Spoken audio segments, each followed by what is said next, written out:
Chapter 241. Feng Qi was very surprised that Wang Yi was a spy planted by a domain organization in human society.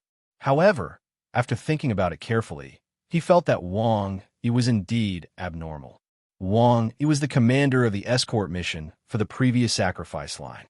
She was fully responsible for the dispatch and command of the escort mission, and so on.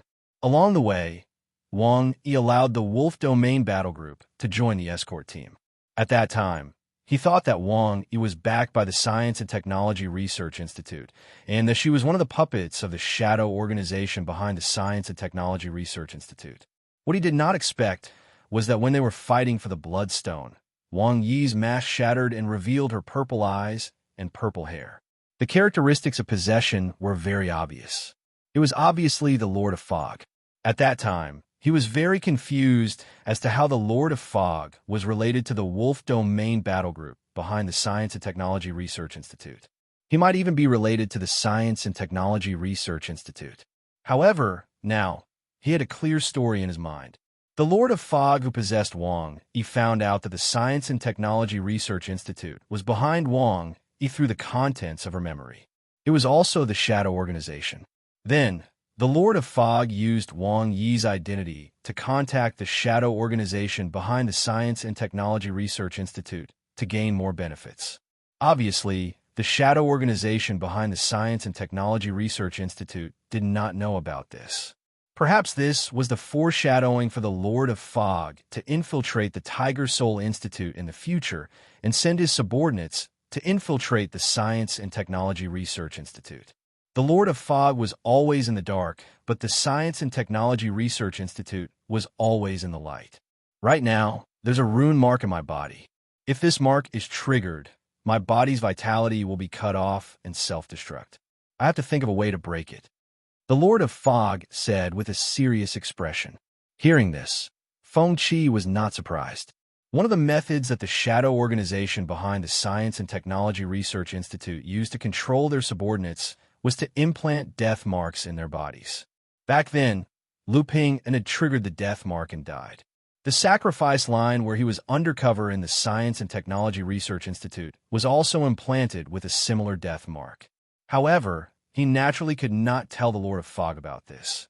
So he immediately said, "Then, do you have a way to break this rune mark?" "That's simple. I just need to create a fake mark to confuse the test, but I'll need to spend some time studying it." Hearing this, Feng Qi immediately thought of Vivian. Vivian had proposed a similar plan when he had infiltrated the Science and Technology Research Institute. In the end, he successfully cracked the death mark, turning it into a decoration that no longer had any practical significance. Sure enough, the brains of geniuses were all very similar. Understood. Hurry up and return to the battlefield. The probing battle is almost over. You can return now. Don't worry, let me get used to my new body. As he spoke, the Lord of Mist stood up. Stretching his body, he began to try using Wang Yi's technique from his memories. More than 10 minutes later, he turned around and ran towards the front where the fierce battle was still ongoing.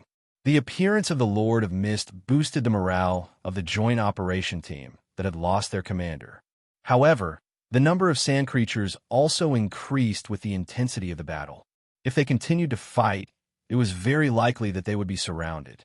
Obviously, the Lord of Mist did not want to stay and continue fighting. At this moment, he also began to organize his men to retreat. They fought and retreated along the way, sacrificing many soldiers along the way. Finally, they escaped the pursuit of the creatures in the sand domain. Next, the Lord of Mist began to lead the team back. Feng Qi followed at the back of the team and used his consciousness to communicate with the Lord of Mist. After more than 10 days of wind and sand, the joint operation team in Feng Qi's consciousness passed through the barrier of the yellow sand domain and disappeared from his perception. However, Feng Qi did not choose to leave. He stood in the barrier and waited for a long time before he passed through the barrier of the yellow sand domain. It was almost pitch black outside. Looking up at the sky, he could see a hazy waning moon covered by dark clouds. The battleships and warships that were parked outside had already left. Soaking in the cold seawater, he could not tell the direction. At this moment, he took off his backpack and took out the positioning device. After pressing the start button and waiting for a moment, the positioning device was activated. It showed his current location. After confirming the direction, he put the positioning tablet back into his backpack, zipped it up, and swam towards the direction of the war pier. After swimming for an entire night, the sky was slightly bright. At this moment, he saw the light of the lighthouse, the tallest building of the war pier. The lighthouse was an important landmark for ships to identify the location of the port and the pier. Being able to see the light of the lighthouse meant that he was about 15 to 25 nautical miles away from the pier. After soaking in the seawater for a short rest, he continued on his journey. He could completely understand why the Lord of Mist did not come to his rescue. After all, the Lord of Mist's identity at this time was the commander of the 3rd Death Star battle group. After returning from the mission, he would be busy recording the detailed process of the mission and would not have time to come. He was not that weak. He had undergone several years of high-intensity training before looking for the Lord of Mist. His physical strength was not weak. Swimming for 3 days and 3 nights would not be a problem. Another half a day of rushing. At this time, he could already see the other buildings behind the war pier. He looked up at the sun hanging high in the sky and continued to rush. During this period, he swam backstroke, breaststroke, freestyle. He changed his swimming style in the midst of the boredom. A few hours later, he saw a cloud of gray fog flying towards him from the horizon. Realizing that the Lord of Mist had finished dealing with the matter at hand and was coming to his rescue, he immediately stopped swimming. As he waited, the fog approached him at an extremely fast speed. When the fog arrived above his head, the face of the fog appeared from within. A familiar voice sounded. "Why are you swimming so slowly? You're on a boat. I'm swimming. How can you compare?" Hearing this, Feng Qi could not help but roll his eyes. "Can't you fly? My flight is driven by pure mental power. It's not a problem to fly for a few hours, but I'll most likely faint after exhausting my mental power. I might even sink to the bottom of the sea. For safety's sake, it's better to swim." After understanding the situation, the face of the fog showed an expression of realization. Then, gray fog tentacles reached out from the fog and swept him up from the seawater. They flew straight past the war pier and towards the old supply area. In the following days, Feng Qi joined the 3rd Death Star battle group as a newcomer. During this period, he quickly advanced with the help of the Lord of Mist. Because of this, the Lord of Mist even assassinated the original deputy commander of the 3rd Death Star battle group just to provide him with a way to advance. In just half a year, he was promoted to the deputy commander of the 3rd Death Star battle group and was responsible for the coordination of the battle group. In the beginning, there were members of the Death Star battle group who were dissatisfied with his rapid advancement. However, after Feng Qi displayed the coordination ability that he had trained in the Dawn battle group, these voices quickly disappeared. This was especially true after a new round of recruitment. The 3rd Death Star battle group recruited a group of graduates from Star City University's combat class. How could the graduates not know about Feng Qi, the legendary figure of Star City University? His glorious deeds were spread by the newcomers. Soon, the members of the battle group finally understood why the commander, Wang Yi, promoted Feng Qi so quickly. The voices of doubt disappeared, and the battle group completely stabilized. During the development of his forces, the Lord of Mist obtained a lot of resources. In every battle group mission, other than distributing the resources to his subordinates, he would also store a portion of them. According to the Lord of Mist, spiritual plants, spiritual mines, and other resources were hard currencies that were used to exchange benefits with other races. At the same time, he could also absorb spiritual energy from spiritual resources. As long as he converted it in his body, he could turn it into vitality energy. Therefore, these kinds of resources were very valuable. They were not only useful in human society. At the same time, the Lord of Mist had already made contact with the dark forces behind the Science and Technology Research Institute. He even helped them complete a mission to plunder resources. Correspondingly, he also obtained a lot of information from the Science and Technology Research Institute. For example, the Science and Technology Research Institute had discovered a few hidden forces in several domains. Among them was the alliance of weak races that he had come into contact with before. The domain transcendental creatures in this alliance were similar to mercenaries. As long as they were given resources, they would be willing to do anything. This was definitely a good thing for the Lord of Mist, who was eager to develop his forces. Through the alliance of weak races, he could recruit domain creatures that he could use. After half a year of research, the Lord of Mist finally cracked the death mark. Then, he implanted a fake mark similar to the one made by Vivian in his body to confuse the dark forces behind the Science and Technology Research Institute. After all the hidden dangers were removed, the focus was completely on the development of his forces. Their next goal was to return to the Dark Extinction domain and take away the miracle item in the Dark Extinction domain. The premise was that they had enough strength. During this period, another major event happened. The Yellow Sand domain that they had explored before was dispelled. The final battle was launched by the Prajna battle group stationed in the Old North Supply area. The number of battle groups that participated in this battle reached more than 200. Feng Qi and the Lord of Mist Death Star, 3rd Battle Group, also participated. After 18 days of fierce battle, the intelligent tribes in the Yellow Sand domain were all slaughtered, but the space crystal in the domain was not shattered. The reason was simple. If the space crystal was shattered, the rolling yellow sand in the Yellow Sand domain would fall into the East Sea. The yellow sand would sink to the bottom, which was not a big problem. However, the large amount of spiritual resources that had not been mined in the Yellow Sand domain would also sink to the bottom of the sea with the disappearance of the barrier, which would greatly increase the difficulty of mining. In order to maximize the benefits, the various battle groups began to excavate the resources in the Yellow Sand domain.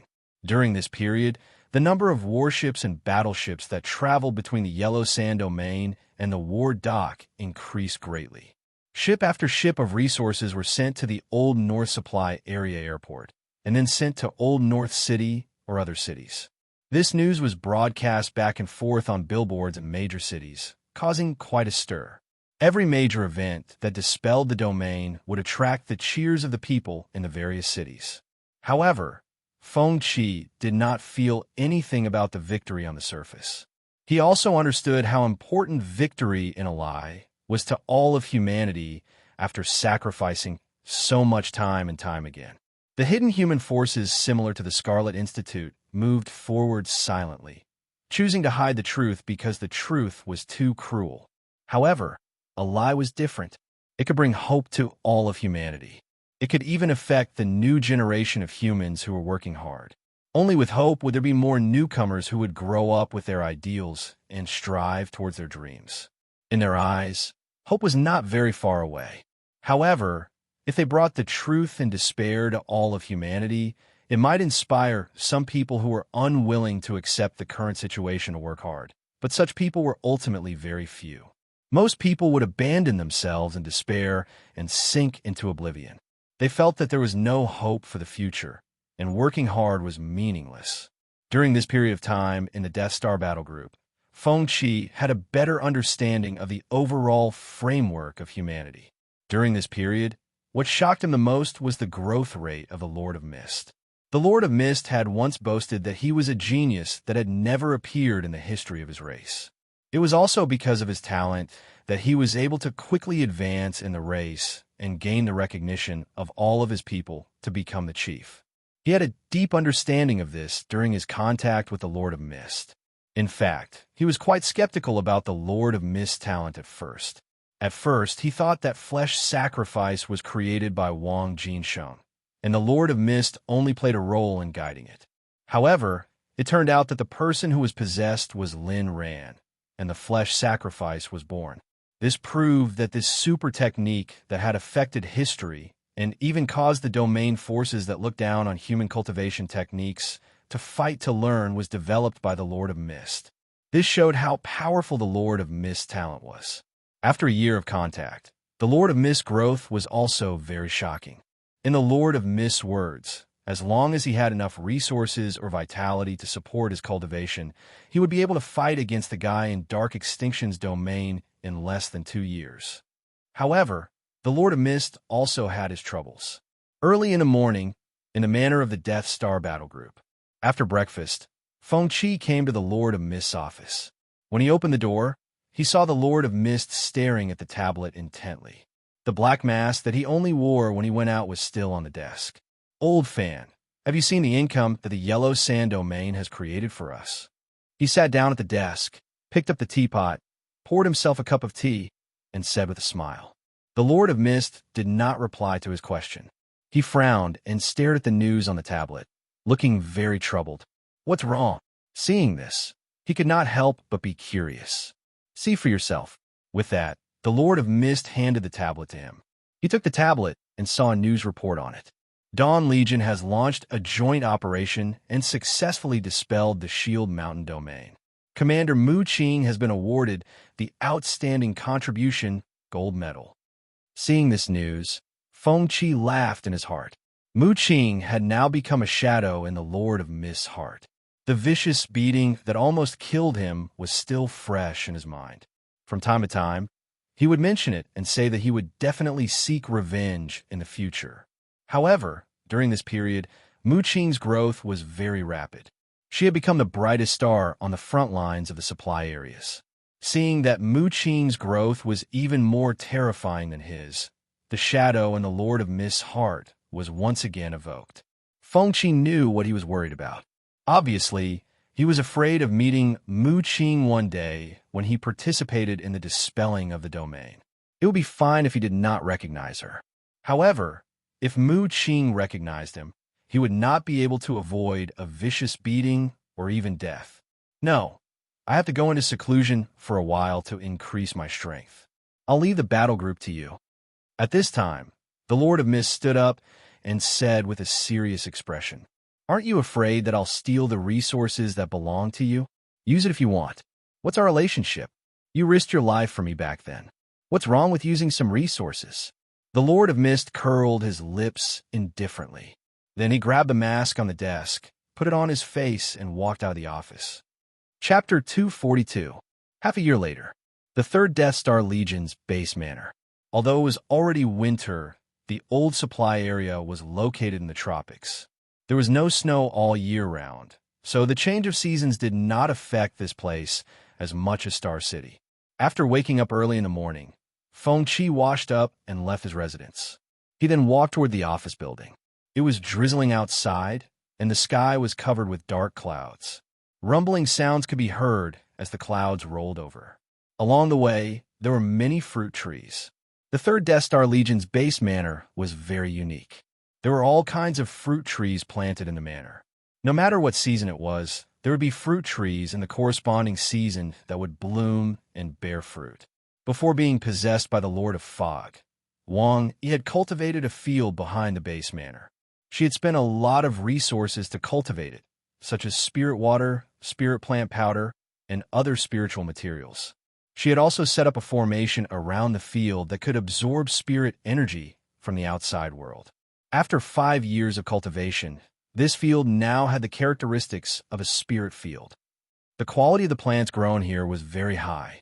They could even be used to cultivate many low-level spirit plants. The environment of the Death Star Legion's base was like a green farm. The Lord of Fog had explained this to him before. Through reading part of Wang Yi's memory, he learned that Wang Yi's father used to be a fruit farmer. The environment she grew up in made her have a special feeling for orchards. After being promoted to commander, she had the idea of turning the base into a green garden. In fact, Feng Qi had always had doubts about Wang Yi's betrayal of humans. Wang Yi was a character recorded in textbooks. After graduating from the academy, she had always been fighting on the front line. It was reasonable to say that a warrior like her had an unparalleled firm will. How could she betray humans for benefits? The Lord of Fog's answer to this question was as follows. He said that people did not like true heroes, because in their understanding, heroes were always full of fighting spirit, and their will was as hard as steel. They would never back down because of any setbacks. They were great people who would only move toward the goal they set. But this was not the case. Heroes were also people. They had their own feelings. They would be confused at certain times, and even have doubts about the future. Wang Yi was the same. She used to be firmly on the side of humans. Until one day, she was cursed by a domain creature during a field operation. Her face was disfigured and her strength was damaged because of it. At that time, she was immersed in the pain and torture caused by the curse every day. When he was at his most desperate, the people standing by his side were not his companions, but the Black Shadow forces. Break the curse for her, give her promise and hope. At this time, Wang Yi was unable to overcome the struggle in his heart and chose to throw himself into the darkness. Later on, it was with the support of the Black Shadow that Wang Yi was able to reach where he was today and become the commander of the 3rd Death Star Legion. Understanding Wang Yi's experience, Feng Qi sighed endlessly in his heart. However, he did not agree with what the Lord of the Fog had said. Heroes were also humans, and they would be lost too. He didn't deny it, but this was also a test on the road to growth. If he couldn't pass it, how could he talk about being firm? The memories of the many sacrifice lines made him understand one thing. People would only cheer for the hero when he reached the top of the mountain, but they would set countless obstacles in his way, constantly pulling him back, throwing stones at him, hindering his progress. This was not only an external test, but also a test of one's heart. Whether or not the resolution in his heart was as firm as he thought, he would get the answer at this moment. Wang Yi had clearly failed in his self-test. As for the so-called struggle and pain, in his opinion, it was nothing more than an explanation and consolation for making a choice. He thought of those great historical figures. Which one of them didn't complete their self-transcendence in a difficult situation and bring hope to the world in despair? After understanding Wang Yi's growth process, he understood that Wang Yi's reputation was only given by the Black Shadow behind the Science and Technology Research Institute. The real her didn't deserve to be recorded in history textbooks. In the end, she was just a puppet. Thinking about it carefully, the Black Shadow wouldn't come into contact with those with strong wills at all. Being targeted by the Black Shadow could only mean that the Black Shadow thought that they had weak wills and would be easily pulled into the group. After walking for a while, his clothes were wet from the rain. But Feng Qi didn't care. When he arrived at the office building, he stepped into the hall and used his mental power to absorb the water from his clothes. The soldiers who met him along the way would respectfully greet him. Feng Qi nodded in response to them. The 3rd Death Star Legion, under the leadership of the Lord of Mist, was several times more efficient than the 3rd Death Star Legion back then. He had to admit that the Lord of the Fog, who used to be the clan leader, had a way with his subordinates. The Death Star Legion that was reformed by the Lord of the Fog made his work much easier. The Legion was now clear about rewards and punishments and was extremely disciplined. He came to the Lord of the Fog's commander's office and pushed the door open.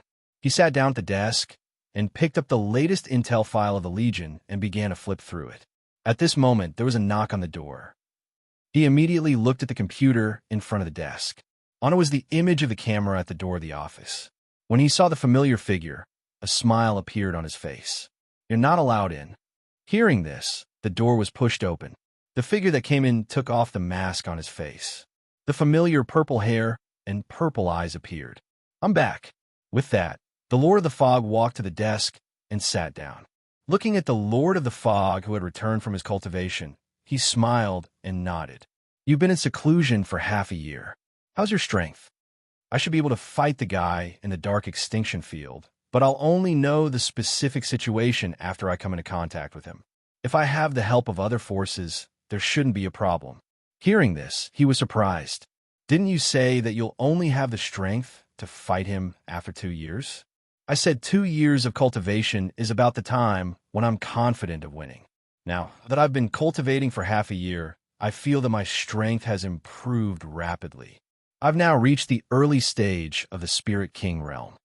Hearing this, Feng Qi was shocked. Although he would send a large number of resources to the Lord of the Fog from time to time during his cultivation, he did not expect the Lord of the Fog's cultivation to progress so quickly. The early stage of the Spirit King realm that the Lord of the Fog mentioned was a standard of strength in the domain world. It was more detailed than the standards developed by human cultivation. There were a total of 6 major realms. From low to high, They were Spirit Weapon, Spirit General, Spirit King, Void Shattering, Anatta, and Nirvana.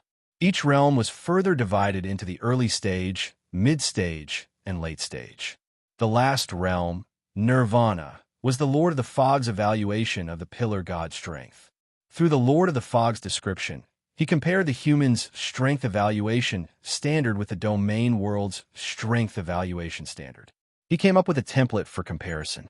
Spirit Weapon and Bronze Black Iron were the same evaluation standard. Spirit General and Silver Gold early stage were the same evaluation standard. Spirit King started at the Gold intermediate stage. As for where the peak was, he was not sure.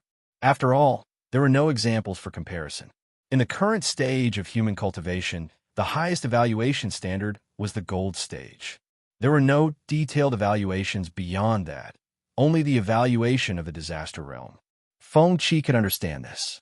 After all, human cultivation had only been developed for 500 years, but the domain world's beings in the other world had been on this path for countless years. Human cultivation could develop so quickly because of the study of spirit qi and domain world's beings. Therefore, it was completely reasonable that cultivation was not perfect.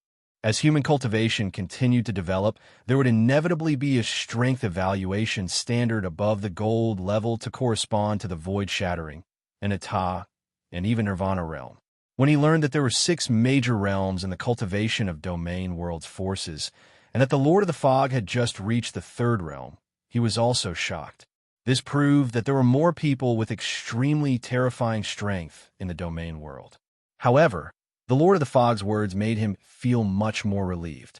He said that although there were 6 realms, those who could really reach the Spirit King stage and above were extremely rare. The cultivation of the domain world was also in the shape of a golden pyramid, and those who stood at the top were always very few.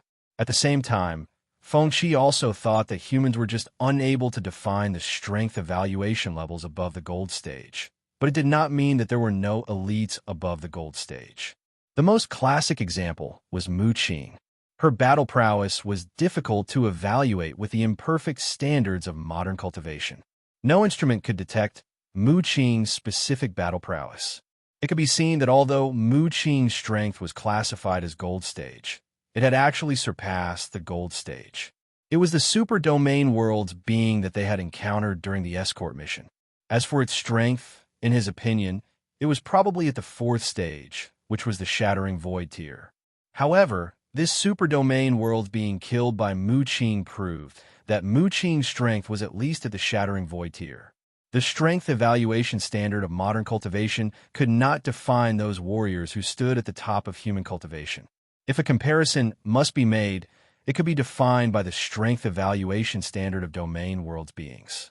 He chatted with the Master of Fog, who had just returned from seclusion for a few hours.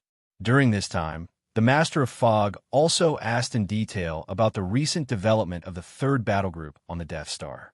After understanding the details, the Master of Fog immediately said that the next step would be to prepare the plan to attack the Black Ultimate Domain. Hearing this, Feng Qi nodded. He knew that this day would come sooner or later, but he did not expect it to come so early. In the following month, the 3rd battle group on the Death Star entered the battle preparation stage. The Master of Fog's idea was very simple. Attacking the Black Ultimate Domain was not only something that could be used by his own forces. Other domain battle groups could be used as well.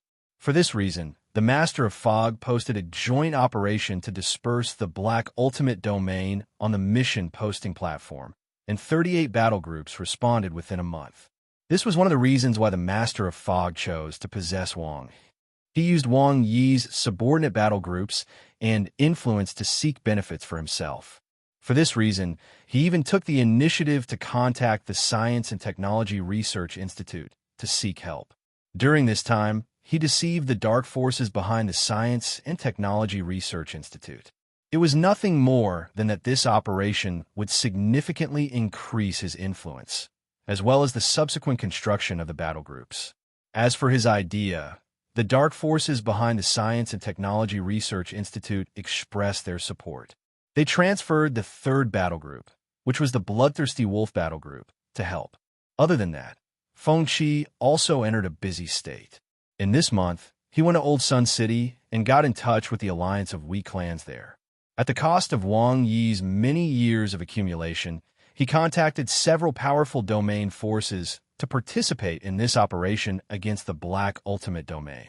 Connections, influence, resources, all of these could be turned into strength. Just like that, a huge joint operation began to take shape. But before the operation officially began, there were still many things that needed to be resolved. In addition to waiting for the arrival of the various forces, the allocation of resources was especially important. Such a large-scale operation required the preparation of resources in advance. During this period, Fengqi and the Master of Fog often stayed up late to deal with matters. Finally, after 2 months of busy work, everything was ready. Old Sun East Supply Area, War Pier. Main Pier, Pier 1. At this time, various forces had gathered and responded to the Master of Fog's call to participate in this operation to disperse the Black Ultimate Domain. Looking at the densely packed figures at the pier, Fengqi began to command the soldiers to transport the resources. He turned his head to look at the Master of Fog. At this time, the Master of Fog was discussing matters related to dispelling the Black Ultimate Domain with the various battle group leaders. He clearly knew that everything was actually under the Master of Fog's control. Although there were many forces participating in this operation, even domain forces, there might be many variables when the time came to seize the miracle item. However, the strongest person here was the Master of Fog. In the eyes of the Master of Fog, the forces that came to participate in this operation were just cannon fodder. Even if there were variables, it would be under his control. There was no possibility of the fruits of victory being taken away by his forces. After working hard for a while, the fruits of victory would be taken away by the protagonist hiding in the dark. This was a scene that would only appear in novels. Moreover, in his eyes, no one was more like a protagonist than the Master of Fog. He walked to the pier and looked forward. Battleships and battleships were lined up near the pier. There were more than 100 of them. Many of the battleships and battleships were borrowed by the Master of Fog from the battle groups that did not participate in this operation. After all, many of the forces that were recruited this time did not come from the Old Sun East Supply Area. The battle groups that had battleships and battleships were only the battle groups stationed in the Old Sun East Supply Area near the sea. For this reason, the Master of Fog had specially gone to the manors where the battle groups were stationed to seek help. This was the only way to satisfy the requirements of this operation. The Master of Fog used Wang Yi's reputation to its fullest. He even suspected that the Master of Fog might have tasted the benefits of influence in this operation. That was why he planned to possess Wang Jinsheng or Lin Ran in the future. After all, reputation could indeed be turned into substantial benefits. The number of people participating in this operation reached 10194. Among them, close to 3,000 were recruited using Wang Yi's reputation, which was also his influence. After half a day's work, the various materials that had been prepared were moved onto the battleships and battleships. Everything was ready. Fengqi followed the Master of Fog up the gangway and boarded the Death Star Legion's flagship with a burning mask hanging on it. Then, they came to the front deck. After looking around at the battleships and battleships nearby, the Master of Fog took out his communicator, pressed the switch, and said solemnly, "Brothers of the battle groups, let's go." As soon as he finished speaking, all the battleships and battleships at the pier sounded their horns in unison. Including the battleships and battleships that had returned from their missions, they also sounded their horns and saluted. Amidst the sound of their horns, the joint operation fleet slowly left the war pier and headed toward the blue sea. They pointed at the black curtain at the end of the sea. Chapter 243. The fleet broke through the waves and moved toward the direction of sunset. They had been busy at the port since morning, and when dusk approached, the fleet finally arrived before the black curtain. The fleet did not stop and went straight through the black barrier. Their vision suddenly widened, and they could see the island of darkness with lush greenery in the distance. Fengqi looked at the Lord of Mist who was standing in front of him. In the previous discussion, the Lord of Mist's plan to attack the Dark Domain was that there was no plan. He wanted to use brute force to break through the dark domain. Other than him, everyone else would become the Lord of Mist pawns to obtain the miracle item. Their lives were insignificant in the Lord of Mist's eyes, and they were just cannon fodder for this operation. The fleet continued to move forward. The movement caused by the propellers attracted the attention of many sea beasts in the dark domain. More and more sea beasts jumped out of the water along the way, and even approached the battleships and warships to test the waters. Compared to the warships with simple functions, the battleships were equipped with highly destructive weapons. Without the Lord of Mist's order, the commanders of the battleships began to command the battle. Special metal spears with steel cables shot out from both sides of the battleships and pierced through the bodies of the large sea beasts. Blood quickly dyed the nearby waters red. Stimulated by the smell of blood, the sea beasts became even more frenzied. Especially the smaller sea beasts, they began to attack the large sea beasts pierced by the metal spears and tore off their flesh. Many of the sea beasts pierced by the metal spears were left with skeletons in the blink of an eye. In addition, every battleship was equipped with thermal weapons, which came in handy at this time. The cannons roared, and a dense rain of spiritual bullets poured down on the surface of the sea, reaping the lives of the sea beasts that blocked the way. However, there were some sea beasts with thick skin that only felt pain in the face of the rain of bullets, and did not suffer any substantial damage. Facing these sea beasts, the soldiers cast spells to attack. Compared to the last time they entered the dark domain, the voyage before entering the island was smoother this time. Firepower was justice. After a few hours of sailing, the fleet approached a corner of the dark domain.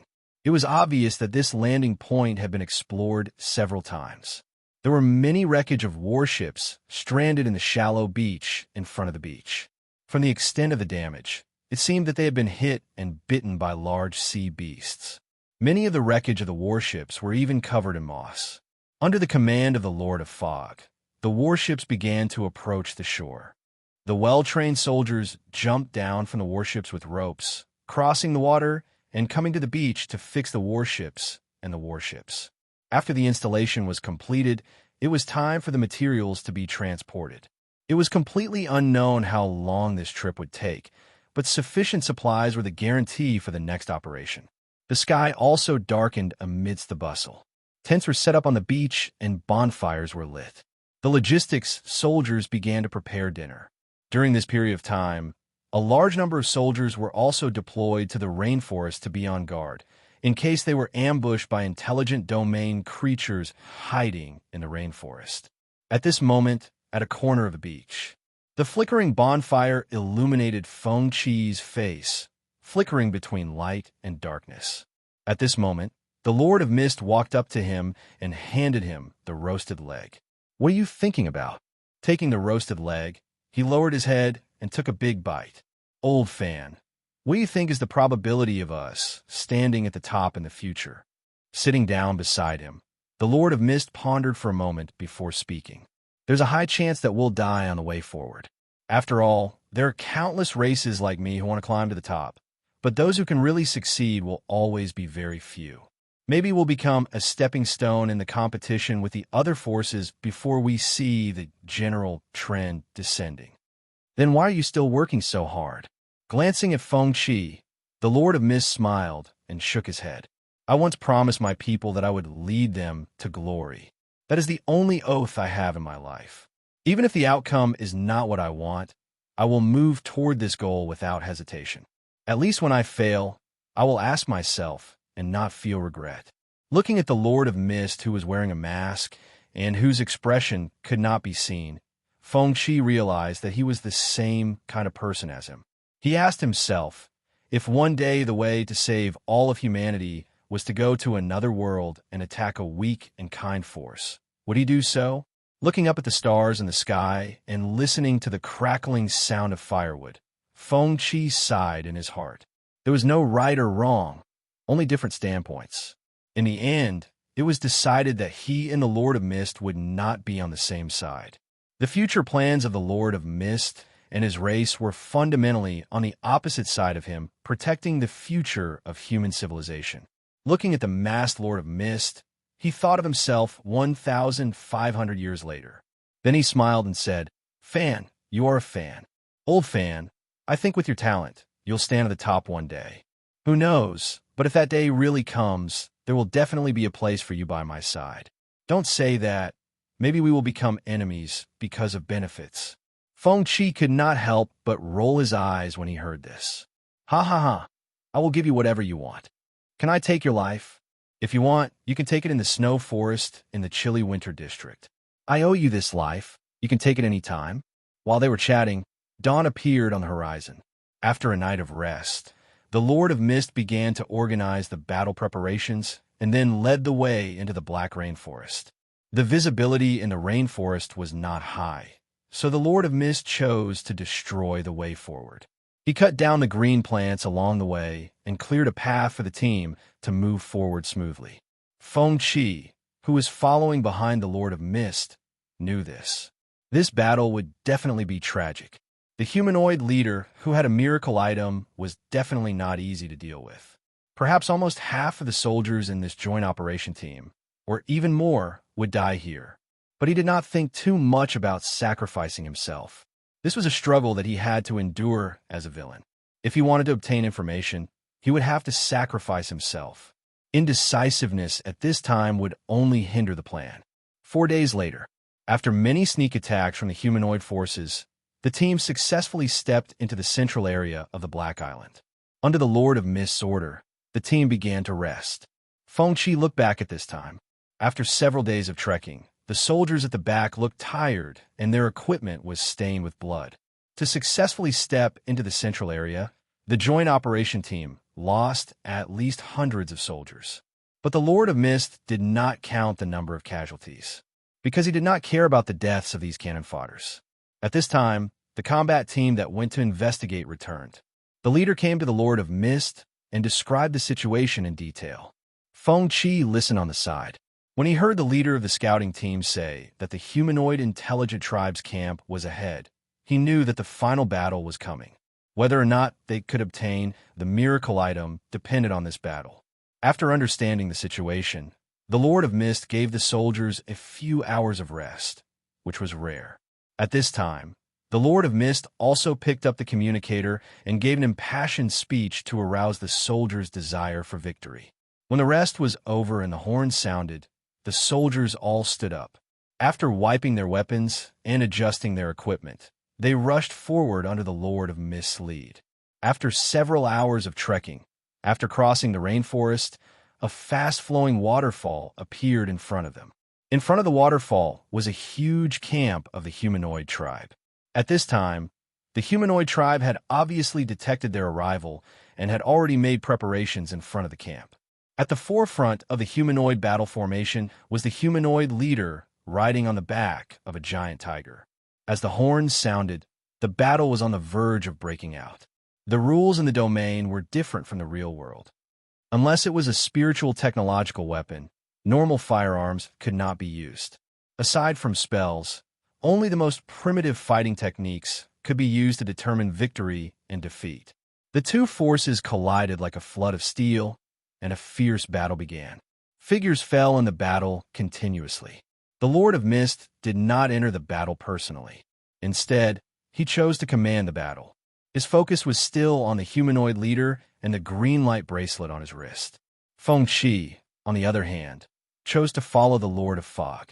In the battle, his spiritual power began to grow uncontrollably again. One of the side effects of cultivating spiritual immortality was that whenever a life nearby died, his spiritual power would turn into tentacles and devour the spiritual power of the deceased for his own use. This was not a good thing. If his spiritual power was too strong, it would break through the restraints of his body like last time and become independent. Fortunately, he had undergone high-intensity physical training before coming into contact with the Lord of Mist. His current physical strength could still withstand the side effects of the increase in spiritual power. Time passed. Feng Qi looked to the humanoid leader. He raised his right hand.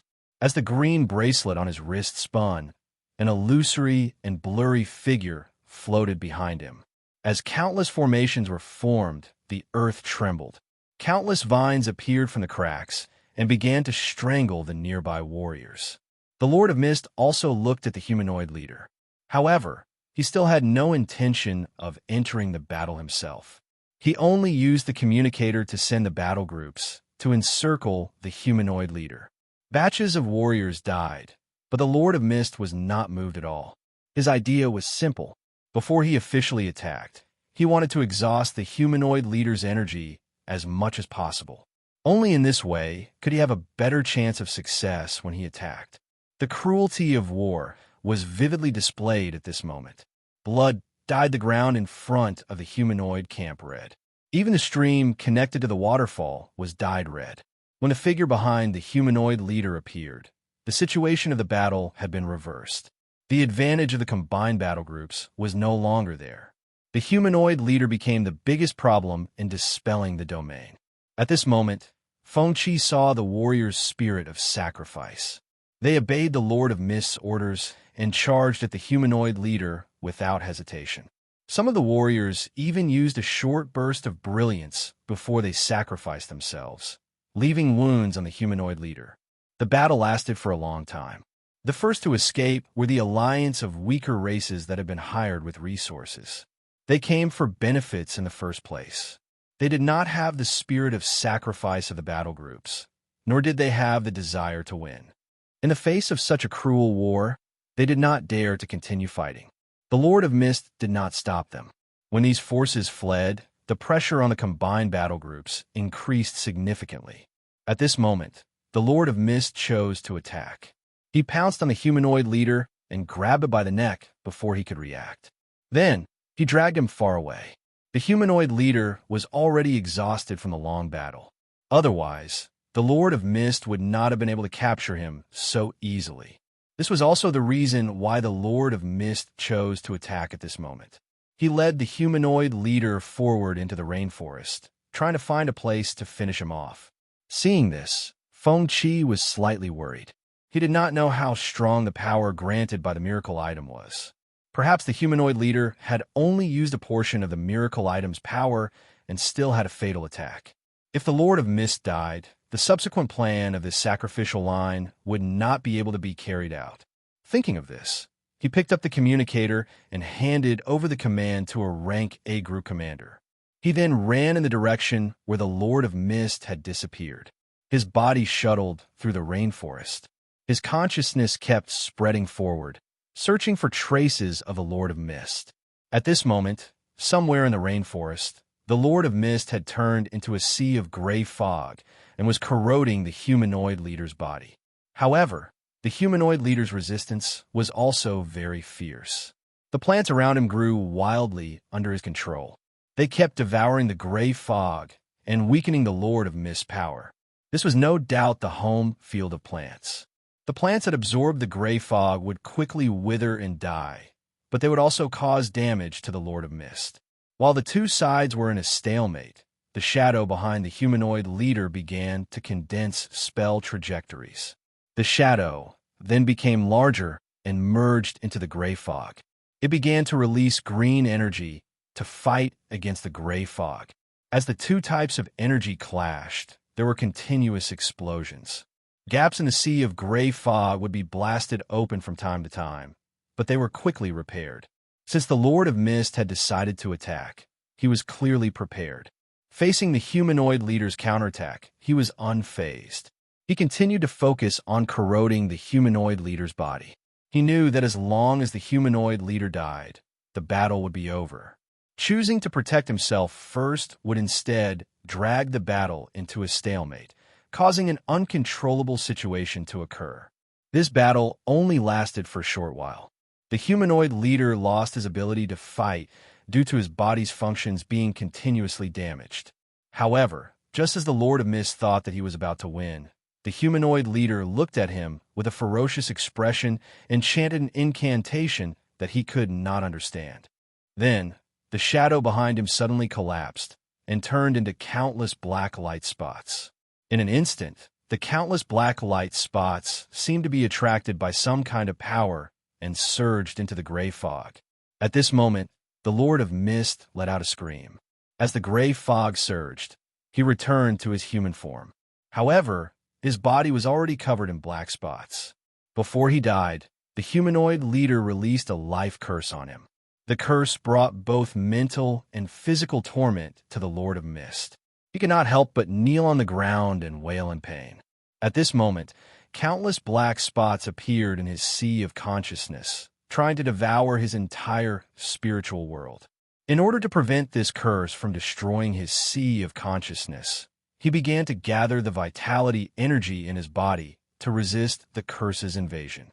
Just as the Lord of Mist was struggling with all his might, the weak domain forces that had originally fled quietly approached the Lord of Mist. They did not completely leave. When they saw the Lord of Mist kneeling on the ground and the green bracelet in his hand, their expressions changed slightly. Miracle items were not unfamiliar to the domain forces. However, they did not dare to covet miracle items. They only desired certain derivatives of miracle items. After all, they had a clear understanding of their own strength. However, now that they realized that the bracelet in the Lord of Mist's hand was very likely a miracle item, they were still tempted. After being tempted, surging killing intent surged. At this moment, they approached the Lord of Mist and prepared to attack him. As if sensing something, the Lord of Mist opened his bloodshot eyes. Then, he roared and created gray fog tentacles to slap the approaching domain beings away. However, the Lord of Mist soon collapsed again. His body was gradually covered in black spots under the curse's corrosion. He could no longer move. Looking at the approaching members of the weak domain forces, he felt the threat of death again. At this moment, a powerful spiritual shockwave came and sent several figures flying. At this moment, Feng-Chi arrived before the Lord of Mist. He bent down and carried the Lord of Mist on his back. He grinned. "Old fan, don't die. Don't forget that you promised me a place for me when I stand at the top. I'll bring you out now." Hearing this, the Lord of Mist opened his mouth with difficulty but could not make a sound. "Don't worry about me. Try to break the curse." Hearing this, the Lord of Mist finally gave up. He chose to immerse his consciousness into his sea of consciousness and began resisting the humanoid leader's life curse. He knew Feng-Chi's strength very well. At this point, if they wanted to survive, he had to break the life curse as soon as possible. When the Lord of Mist closed his eyes, Feng-Chi looked up at the hundreds of members of the weak domain forces in front of him. He originally wanted to rely on the Lord of Mist for this sacrifice and wait for him to grow before he could learn more about the Lord of Mist's secrets. However, he did not expect the Lord of Mist's growth to be so difficult. This was the second time he had risked his life to save him. However, the Lord of Mist had to live. Otherwise, this plan of sacrifice would fail completely. He took a deep breath and prepared to fight to the death. Chapter 244. On the Island of Darkness. In front of the humanoids' camp, the warriors of the Joint Operation Team were still engaged in a bloody battle with the enemy. During this time, figures kept falling. The scene was extremely cruel. However, the warriors were not affected. They were not shaken by the cruel scene in front of them at all. In the eyes of the warriors, only fledglings would be frightened by blood. True warriors were born for blood. From the moment they joined the domain battle team, they had already walked on the path of life and death. For the sake of the mission, their heads were hanging at their waists. The blood in their eyes could not shake their thirst for victory at all. On the other side, Feng-Chi was carrying the unconscious Lord of Fog on his back. His figure was quickly moving through the dense rainforest. Behind him were the warriors of the domain battle team, who were chasing closely behind.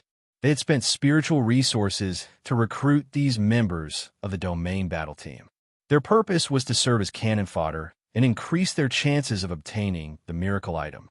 However, the cruelty of the war clearly made these members of the domain battle team realize that if they continued to fight, they would most likely die here. Thus, they chose to leave. However, the problem was that they did not leave completely. Instead, they chose to hide in the dark and watch the battle.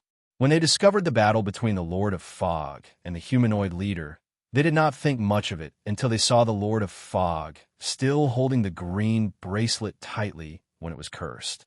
This made them suspicious. They guessed that the origin of the green bracelet was not simple. After observing it closely, they were basically sure that the green bracelet was a miracle item. Faced with such a huge temptation, the greed in their hearts was aroused. What followed was a strong murderous intent. Now that the Lord of Fog was unconscious, it had lost its ability to fight. There was no doubt that they would succeed if they attacked now. The benefits far outweighed the risks. As he gritted his teeth and ran, spells would occasionally attack him from behind. Feng Qi could only use his spiritual power to create a barrier behind him to block the attacks. The members of the domain battle team were not strong, but they had the advantage in numbers. If they really fought to the death, he had no chance of winning. However, continuing to run obviously would not solve the problem. Now that he was carrying the Lord of Fog, it was undoubtedly a burden. The members of the domain battle team were also very smart. They had already quietly surrounded him. Unless he kept running in a straight line, he would definitely be surrounded. At this moment, a figure suddenly shot out from the ground. Seeing this, Feng Qi did not hesitate to release a spiritual shockwave. While he was still in a daze, he leaped up and stepped on the face of this weak domain warrior. Borrowing the momentum, he leaped forward a distance. After landing on the ground, he did not stop and continued to run forward. In his consciousness, he was not far from the beach. There was not much distance left for him to run. If he reached the beach, he only had two choices. They could either jump into the sea or turn around and fight to the death. These two choices were extremely disadvantageous to him. His demonic dragon rune modification did not strengthen his ability to swim. If there was a race that was familiar with swimming, he would be at an absolute disadvantage. At the same time, this part of the sea was very dangerous, and there were many sea beasts living under the sea. While he was thinking about what to do, his footsteps did not slow down at all. Half an hour later, he leaped out of the dense rainforest and arrived at the beach. A group of seabirds that were foraging for sand crabs on the beach were frightened by his appearance. They flapped their wings and flew into the sky. He came to the seaside and stood still. He turned around and looked behind him. He saw a black shadow moving in the rainforest, and it was quickly approaching the beach. Faced with the choice of fighting or jumping into the sea, he clenched his teeth and chose to fight to the death. These weak domain warriors were not strong to begin with. He had the ability to hold on for a while. However, if he entered the sea, there would be many variables. He might be surrounded by sea beasts very soon.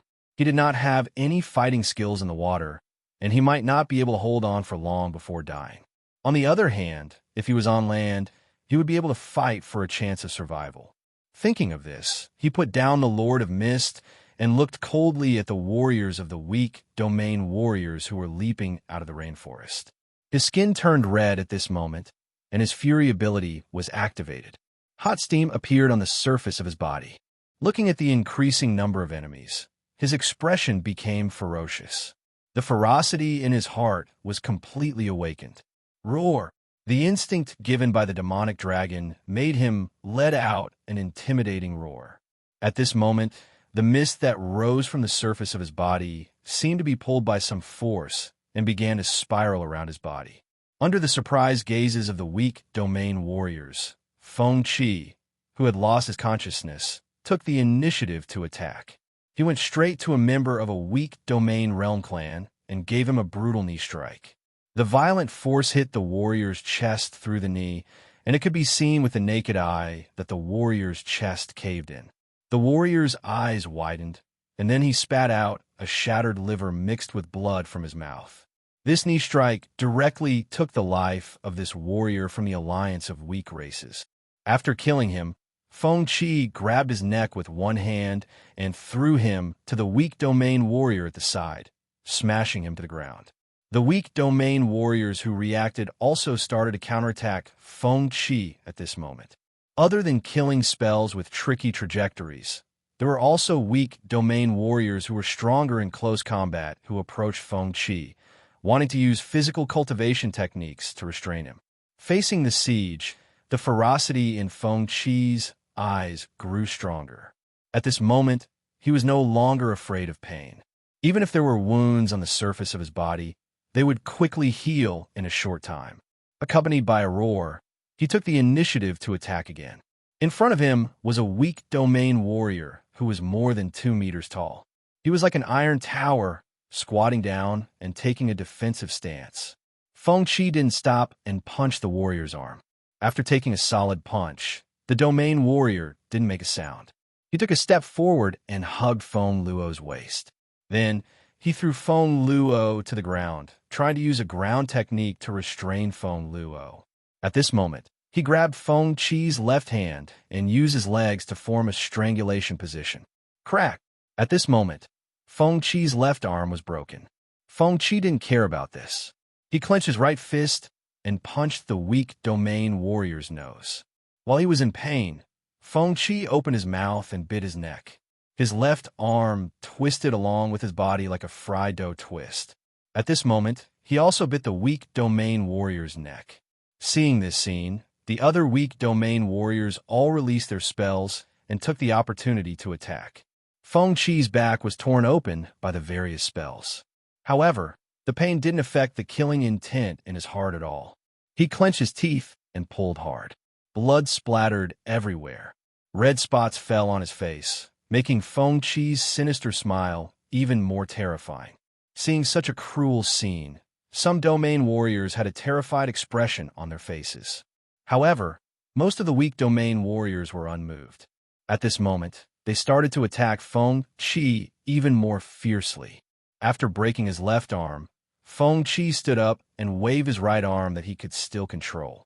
He pounced on the weak domain warrior that appeared in his sight. Relying on his strong recovery ability, he managed to hold on. However, as the berserk ability faded, Feng Qi's consciousness gradually returned. At this moment, he felt extreme pain all over his body. When he looked down, he realized that his body was covered in wounds. There wasn't a single part of his skin that was intact. Taking a deep breath, he continued to throw himself into the battle. At this moment, he didn't fight with brute force. Instead, he chose to fight with techniques. The battle memories that he had accumulated from many timelines came in handy at this moment. However, battle experience didn't give him an advantage. There were hundreds of enemies. The advantage that techniques could create was very limited at this moment. Another important reason why he could hold on was that the domain warriors all had their own ulterior motives.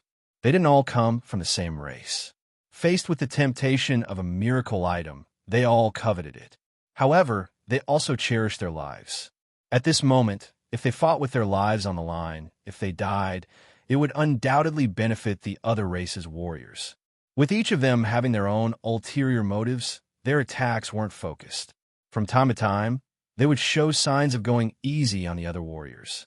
However, under the continuous attacks, Feng Qi was still a little weak.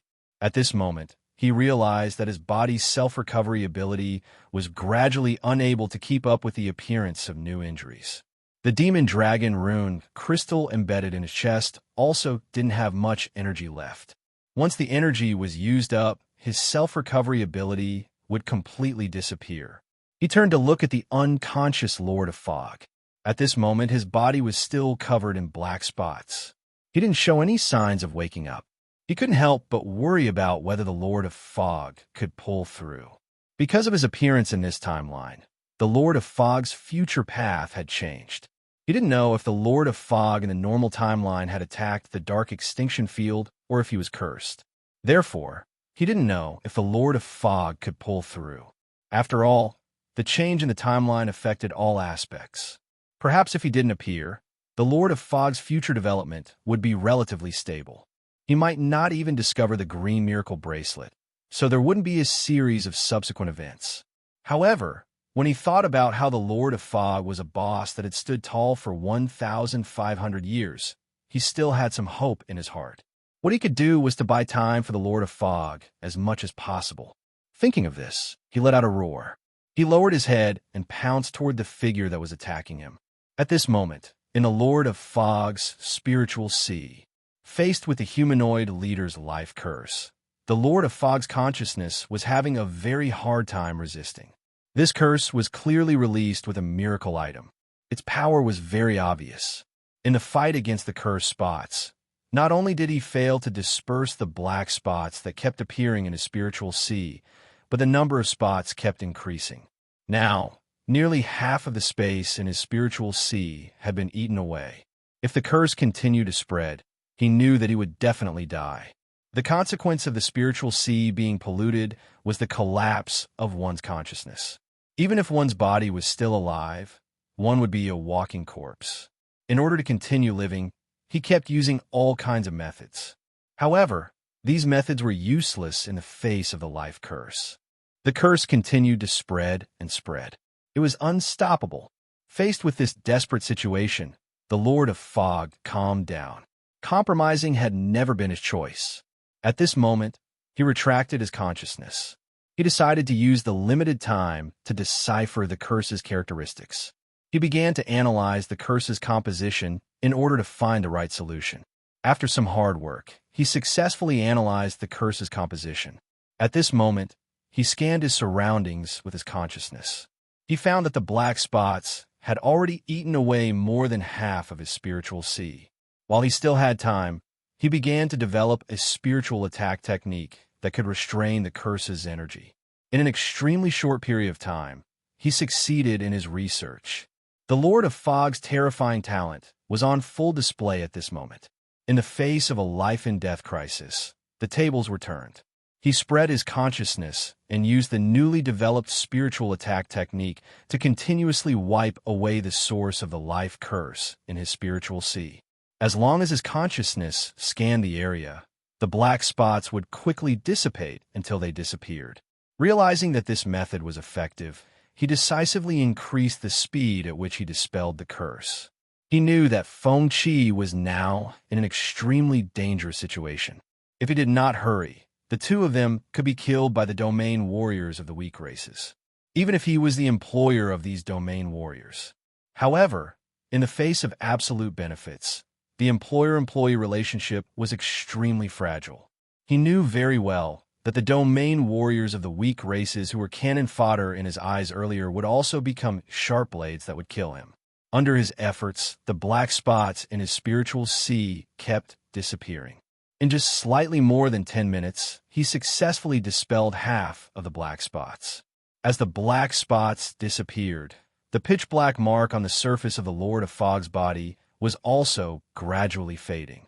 However, the Lord of Fog did not dare to stop. The terrifying thing about this life curse was the speed at which it spread. If it was not completely dispelled, it would quickly come back again.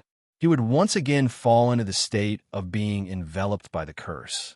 In order to dispel the life curse faster, the Lord of Fog's consciousness split into several balls and began a great cleansing from all directions. Time passed.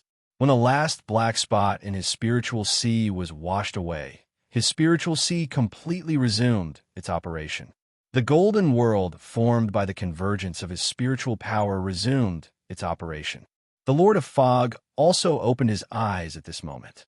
When he opened his eyes, he saw white seabirds circling in the sky. He heard the sound of waves crashing on the beach. He realized that he was lying on the beach. His body rose and fell with the waves.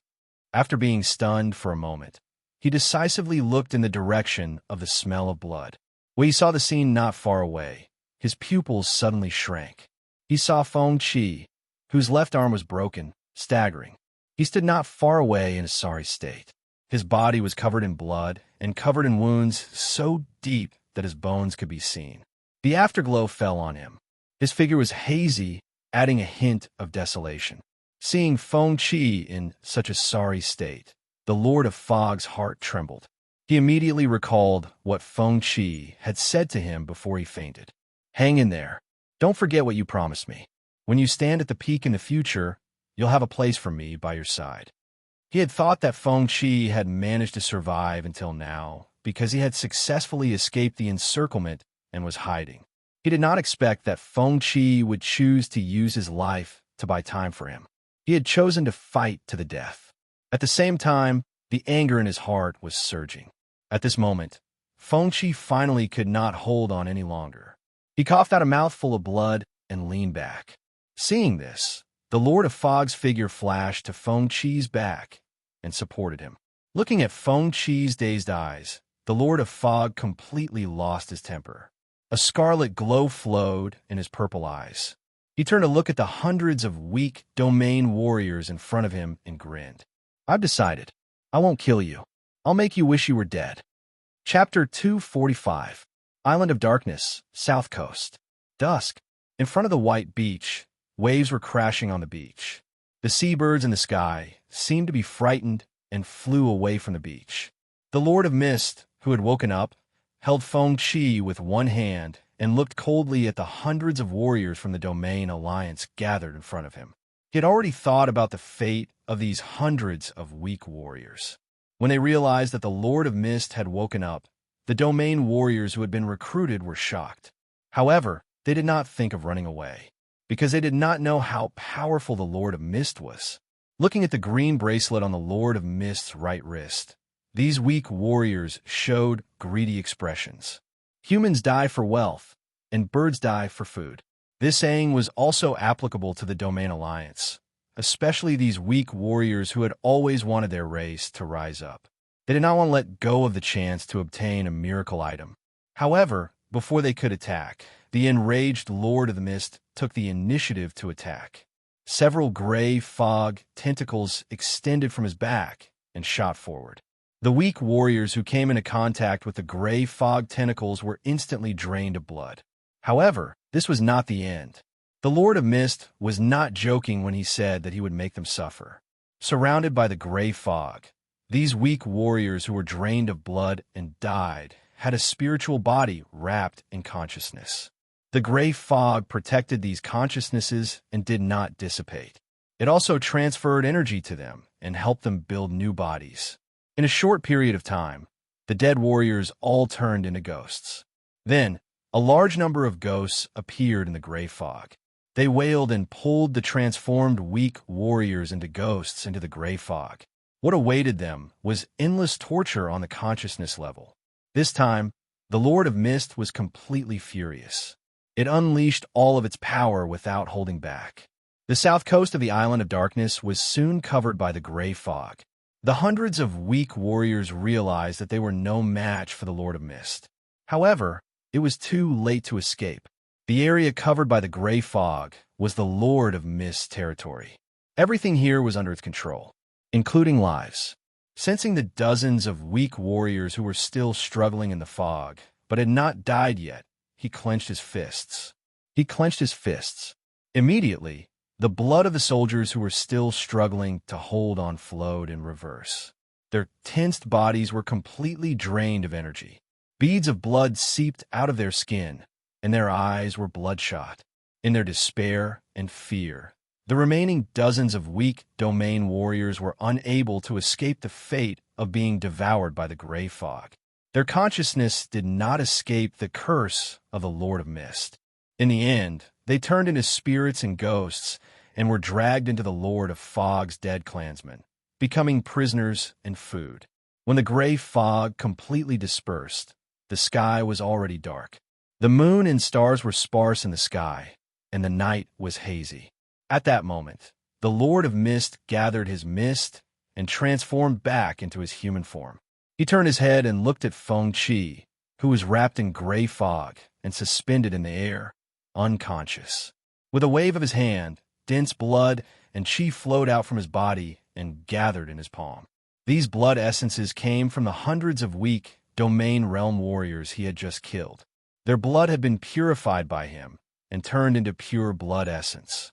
He walked over to the unconscious Feng Qi and covered Feng Qi's chest with the blood ball in his palm. The blood ball slowly seeped into Feng Qi's chest and traveled through his limbs and bones, quickly repairing his damaged body. The healing process lasted for a long time.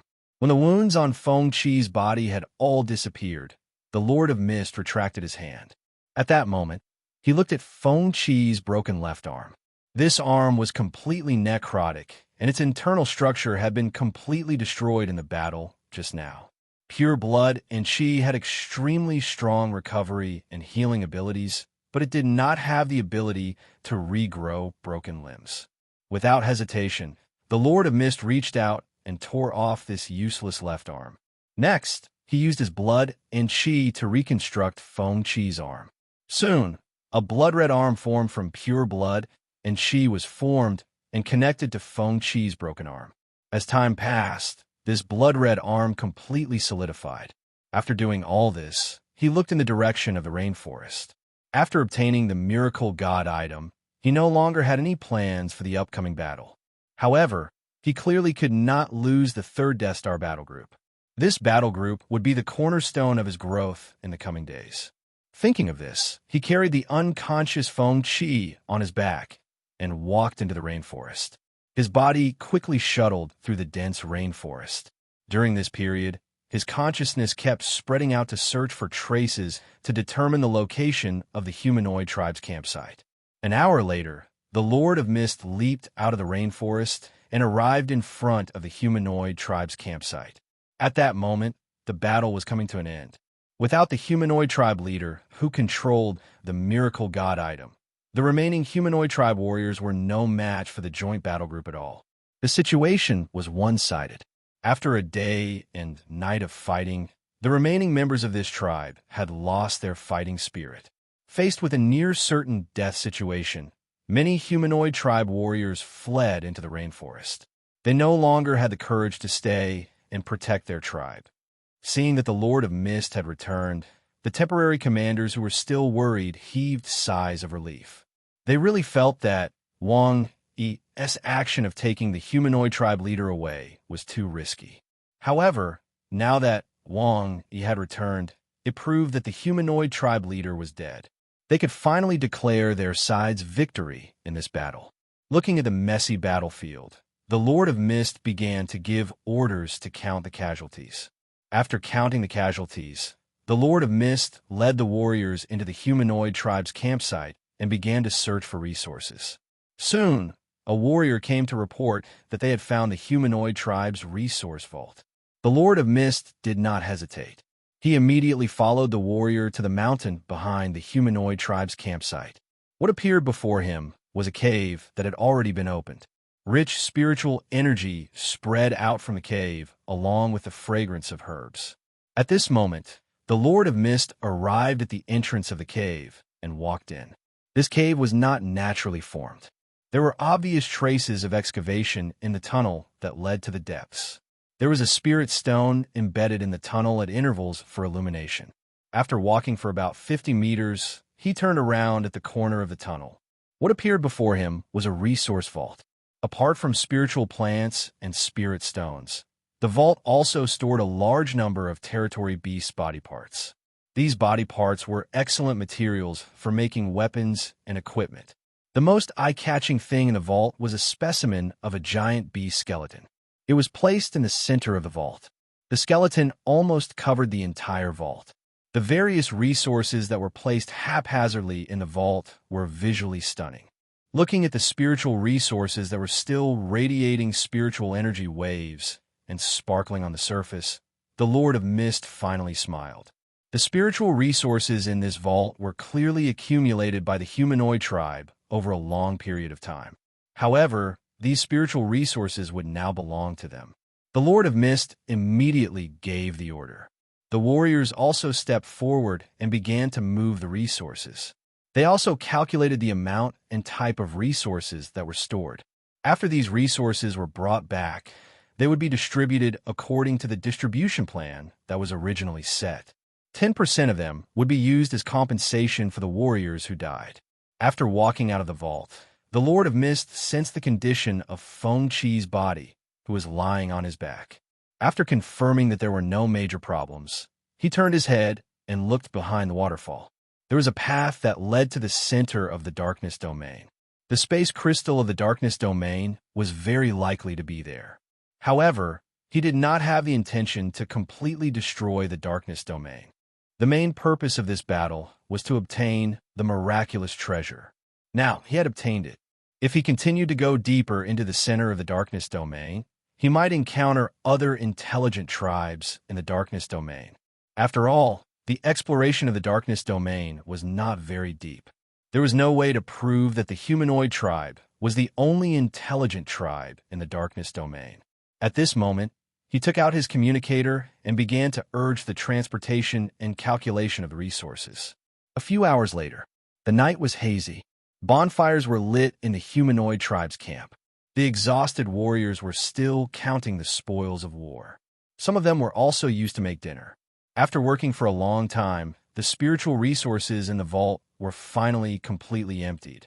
Looking at the spiritual resources piled up in the center of the humanoid tribe's camp, the Lord of Mist gave the order to eat.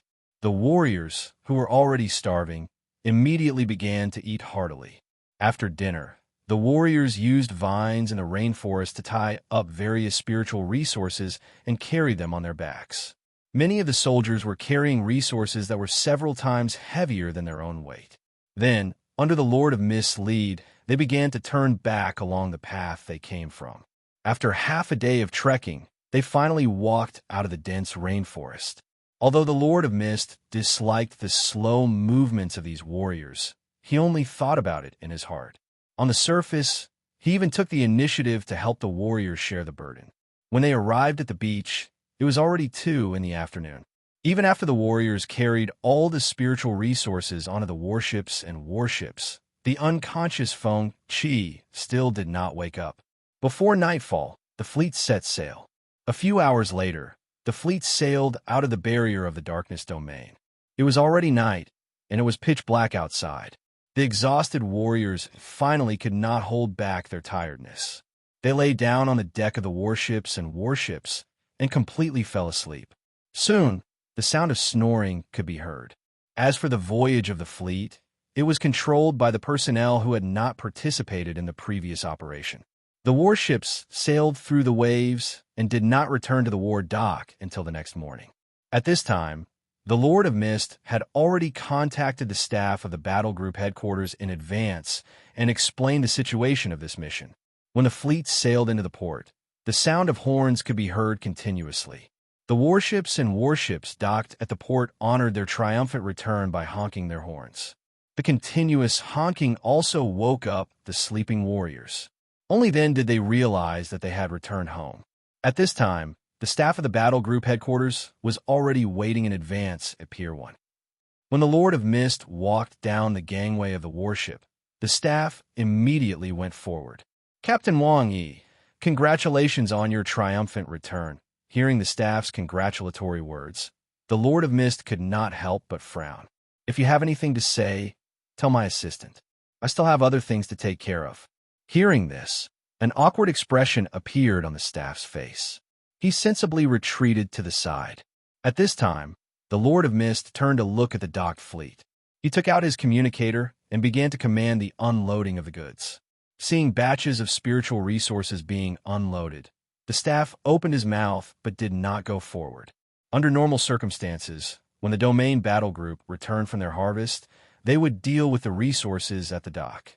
It was just like when a fishing boat returned from the sea and docked at the shore. Seafood merchants would come in advance to negotiate the purchase price. However, the identity of the seafood merchants was changed to the person in charge of the supplies of the major cities. The specific negotiations were decided by the 3 parties.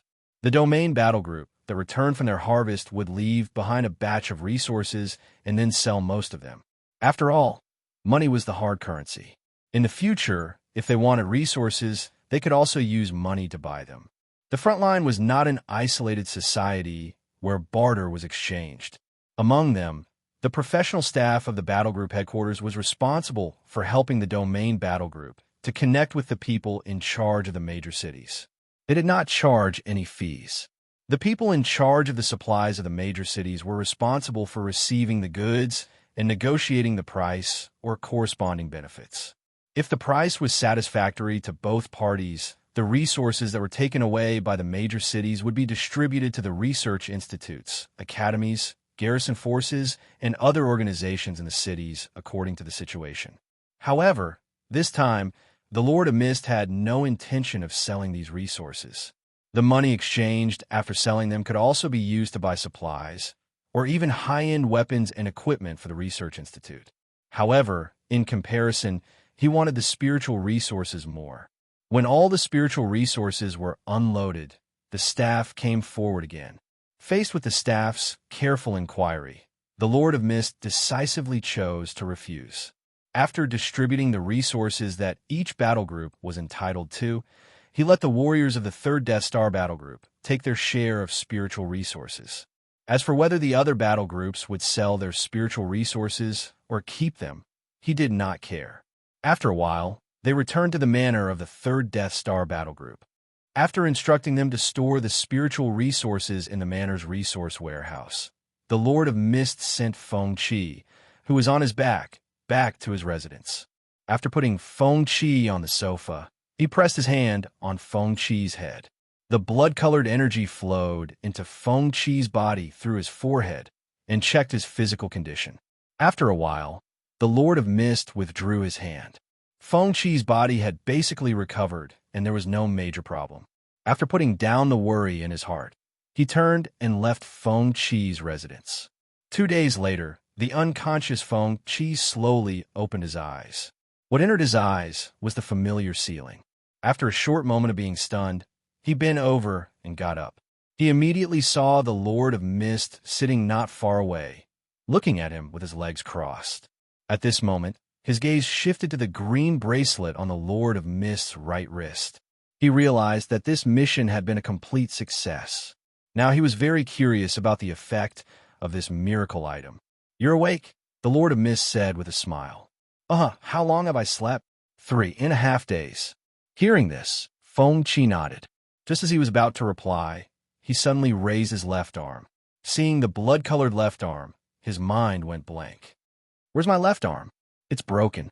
I made a new one for you. How does it feel?" The Lord of Mist grinned. Hearing the answer, Feng Qi was stunned.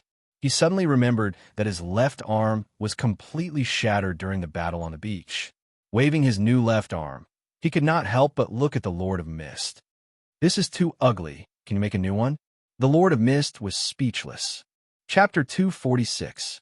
Old Days East Supply Area, Death Star 3rd Legion's base. 6 o'clock in the morning. Feng Qi, who had woken up early in the morning, left the residence in a thin training suit. He walked toward the open-air training ground in the manor.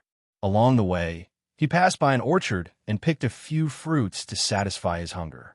10 minutes later, he arrived at the open-air training ground at the back left of the manor. The training ground was bigger than a football field. The training ground was divided into 3 parts. On the left was the equipment training ground. There were all kinds of training equipment neatly placed there for strength, body coordination, speed, and other training. On the right was the weapons training ground. 3 rows of weapons were placed on the weapon racks. There were 3 types of weapons: blunt weapons, sharp weapons, and hidden weapons. At the front was a row of targets used to test the accuracy of spells. The middle field was the actual combat training ground. The ground was covered with a thick layer of soft sand for the soldiers to spar. Although the open-air training ground in the manor was not as comprehensive as the indoor training ground, it was still one of the most important areas in the Death Star Manor. At this time, Feng Qi jogged to the equipment training field and began his physical adaptation training, especially the training of his bloody left arm. This new left arm had already fused with his body, but the compatibility with the Demon Dragon Rune Crystal was not high. In order to make this arm fuse better with the Rune Crystal, he now needed to undergo high-intensity training on his left arm every day, just like when he was at the Scarlet Institute. However, he had to admit that the left arm that the Lord of Mist had built for him was stronger than his previous left arm. Moreover, the Lord of Mist had also condensed a blood core in this arm, giving him the ability to absorb qi and blood. However, the conversion efficiency of qi and blood was not high. The absorption efficiency was about 1% to 3%, but this new arm had really strengthened his physical fitness. After a simple warm-up, Feng Qi raised his bloody left arm and grabbed at the wooden barrel that was placed not far away from him. Suddenly, the blood of the domain creature in the wooden bucket was pulled by the blood core in the bloody arm and floated in the air. During this time, it kept turning and changing forms. When he waved his hand again, the blood suddenly rushed toward him and finally hovered in his palm. However, Feng Qi did not absorb the blood. Instead, he controlled the blood to return to the wooden bucket. This was also one of his training methods for the past few days. Mastering the ability to control blood might be able to produce unexpected results in battle. For example, if an opponent was in the middle of forming a spell technique and suddenly controlling the opponent's blood flow to speed up, it was very likely that the opponent's spell technique would be interrupted. The Lord of Mist had taught him many techniques to control blood over the past few days. He had benefited a lot from it. However, his control over his blood was clearly incomparable to that of the Lord of Mist. The difference was huge. After several hours of high-intensity training, Feng Qi was already drenched in sweat. After landing on the ground, he walked straight to the residential area. After washing up in his room, he changed into a new set of clothes and went to the captain's office. Pushing the door open, he saw the Lord of Mist pointing at the tablet with a serious expression. He went straight to his desk and sat down. He made himself a cup of tea and smiled. What's wrong? What did that Mu Qing fellow do this time? The Dawn Legion she established has been promoted to an A-rank legion. It's only one step away from becoming an S-rank legion. After looking at the detailed mission records of the joint operations she initiated recently, why do I feel that the gap between our strength is getting bigger and bigger? Realizing that the Lord of Mist was indeed worried about Mu Qing's growth, he grinned. Why do you care so much about her? Can her growth potential be greater than yours? Hearing this, the Lord of Mist could not help but look up and glare. Why do I feel like you're gloating over my misfortune? No, don't overthink it. I'm just curious why you're paying so much attention to her. I don't want to pay attention to her either, but recently, there's been a lot of news about her. She's even on the front page of battle reports. It's hard not to see it. Damn it, it's annoying to see too much of it. He finished the tea in his cup in one gulp and smiled. Old fan, tell me in detail what you think of her. Extremely strong physical attributes, reflexive combat instincts, and the jade-colored mist flowing on the surface of her body is almost indestructible. As he narrated, Mu Qing's face involuntarily appeared in the Lord of Mist's mind, especially when he mentioned that Mu Qing had entered a berserk state and a mysterious ferocious beast had appeared behind her. His expression became extremely solemn. At that time, when he stood in front of Mu Qing, he even vaguely felt that the person standing in front of him was not a human, but a super ferocious beast with monstrous demonic flames. The aura that looked down on the world suppressed him until he could not breathe. Feng Qi listened very seriously to the Lord of Mist's narration. The origin of Mu Qing's runic crystal was still a mystery. He wanted to learn more about it from the Lord of Mist. However, the Lord of Mist clearly did not know. During this time, the Lord of Mist gave an example of how he felt when he faced Mu Qing. It was like an ordinary person encountering a hungry tiger. When the two looked at each other, their hearts could not help but palpitate and tremble. This was also one of the reasons why the Lord of Mist had such a deep impression of Mu Qing. I don't know how such a monster was born among humans. I even suspect that she has a miracle item on her. As he spoke, the Lord of Mist could not help but sigh. Hearing this, Feng Qi nodded in his mind. Miracle items had different forms, and they could completely be in the form of runic crystals. Apart from that, there was another point that could confirm this speculation. Previously, the Lord of Mist had given a speculation about the origin of miracle items, saying that miracle items might have evolved from the Pillar God's origin power. He did not know the truth of this speculation. If this speculation was true, could it be that the scarlet runic crystal on Mu Qing's body was most likely the crystallization of the Pillar God's origin power? The ferocious beast shadow that appeared behind Mu Qing in the Lord of Mist description was also very likely the image of a Pillar God level super life form that had died countless years ago. However, this was only a speculation that he had sorted out based on the information he had. It cannot be taken seriously. As for the specific truth, there was obviously no way for him to know as a sacrifice. Life was short, and all he could do was follow the established fate line and create value in a limited time. There were many unknown truths that had to be found by another him. After thinking for a moment, he looked up at the green bracelet on the Lord of Mist's right wrist. By the way, what is the effect of this miracle bracelet? Have you figured it out? Faced with his question, the Lord of Mist immediately shook his head. I've been trying to figure out over the past few days, but I'm still confused about how to use it. This miracle item doesn't look special in its inactive state. I can't activate it no matter what energy I inject. Could it be that we're mistaken and it's not a miracle item? I'm not mistaken. Back then, the power of the humanoid leader to summon the shadow came from this bracelet. I have a rough guess now. At that time, the shadow behind the humanoid leader looked very similar to the humanoids. When the rest of the humanoids saw the shadow, they all knelt down and worshipped it.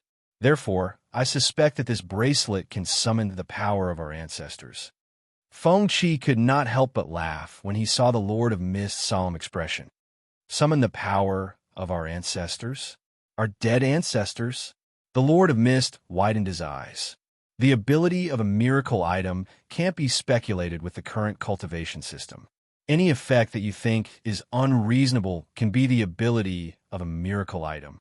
Let's not talk about obtaining the power of our dead ancestors. I also know of a miracle item that can summon the consciousness of an ancient ancestor who has been dead for an unknown number of years. It's what humans call a soul. These miraculous items are really ridiculous. Feng Qi nodded when he heard this. Thinking about it carefully, it was just as the Lord of Mist said. It was not that he had never seen miracle items with ridiculous effects. Among the miracle items that he knew, the most ridiculous one was Xiaohe. In addition, the deduction fragment that Qin Shi fused with was also ridiculous. It allowed him to deduce the fate line of others and foresee part of the future. Compared to the previous two, summoning the power of a dead ancestor to enhance oneself was not particularly ridiculous. As they continued chatting, a video call invitation popped up on the tablet in the Lord of Mist's hand. Seeing the video call invitation, the Lord of Mist immediately gave Feng Qi a look. Feng Qi understood and decisively kept his mouth shut. The Lord of Mist pressed accept at this moment. A bald man suddenly appeared on the tablet in his hand.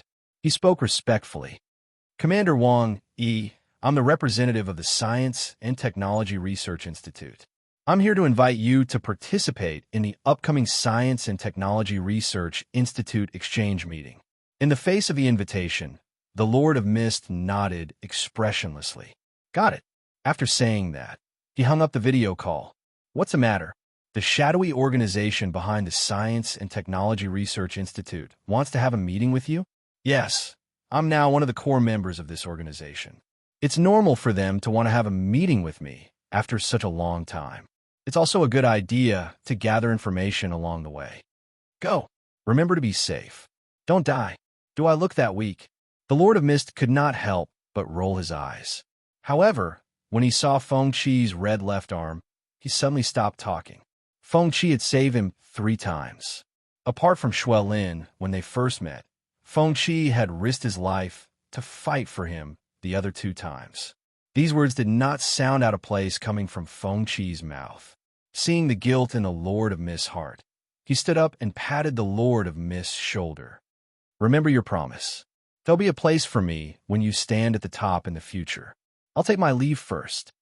The Lord of Mist did not reply after hearing that. He nodded solemnly as he watched Feng Qi turn around and leave. The next day, late at night, the Lord of Mist left the manor where the 3rd Death Star battle group was stationed and boarded a plane to Future City. The Lord of Mist did not return for the next half a month. He did not contact Feng Qi at all. During this period, Feng Qi was fully in charge of the battle group's affairs. Apart from handling the battle group's affairs, Feng Qi would use the rest of his time to train his body's adaptability. The compatibility between Bloody's left arm and the demonic dragon rune crystal was constantly improving during the training. Apart from the fact that his left arm's coordination was weaker than his right arm's, his left arm's recovery ability and resistance were stronger than his right arm's. Especially the explosive strength of his left arm. It was more than 3 times stronger than his right arm. On this morning, Feng Qi went to the commander's office early after the training. First, he made a pot of tea out of habit. Then, he picked up the latest information on the desk and began to read it. At that moment, the door was pushed open directly. A familiar figure with a black backpack and a mask appeared. You're back. Seeing the familiar figure, Feng Qi put down the document in his hand. The Lord of Mist took off his mask, closed the door, and sat down in front of the desk. He said with a serious expression, "You're right." He said with a grave expression, "Guess what I discovered during the meeting at the Research Institute?" "I'm not guessing. Just tell me." Feng Qi could not help but roll his eyes. Hearing this, the Lord of Mist immediately felt bored, but he still continued to speak. "That's right." However, he continued, "During the core meeting this time, the Black Shadow organization behind the Research Institute asked me to participate in an ongoing plan called the Black Reaper Plan. In the coming days, 90% of the Research Institute's resources will be invested into this plan to accelerate the development of this plan." "I don't understand. What do you mean?" "I don't know the exact details. In short, this plan is made up of countless small plans, such as the Eternal Plan, the Spirit Nanobug Plan, and so on. In short, a bunch of plans form this big plan. As for what the plan's goal is, the Black Shadow didn't tell me in detail. He only told me that I'll be in charge of the small plans to obtain resources in the Black Reaper Plan. To put it simply, I'll be in charge of earning spiritual resources for this big plan." Feng Qi's heart sank after hearing the Lord of Mist's explanation. If he guessed correctly, this plan was clearly a plan to create Xiaohe. From the information given by Mo Fei, he thought that the plan to create Xiaohe was called the Spirit Nanobug Plan. When he entered the second echelon of the core circle, he also thought that the plan to create Xiaohe was the Spirit Nanobug Plan. However, the Lord of Mist was in the first echelon. He obviously had access to more information. This was the first time he had heard of the Black Reaper Plan. If the Spirit Nanobug was only a part of this plan, he was basically certain that the Black Reaper was his old acquaintance from 1,500 years in the future, Xiaohe. At this moment, the Lord of Mist interrupted his thoughts. This plan is obviously abnormal. The Black Shadow organization actually wants to use 90% of the Research Institute's resources and increase the acquisition of external resources to promote this plan. I'm now very curious about the purpose of this plan. What's the use of being curious? In the eyes of the Black Shadow, you're just a worker. You have no access to the core content of scientific research. So I'm thinking, should we train a scientific researcher to infiltrate the core circle of scientific research and understand the secrets of this Black Reaper plan? Looking at the serious expression on the Lord of Mist's face, Feng Qi was stunned. He realized that the timeline had been corrected again. At first, he thought that the Tiger Soul Institute had discovered the secrets of the Research Institute, so they sent people to infiltrate the Research Institute. At the time of the sacrifice, he even used the Tiger Soul Institute's spies as a shield.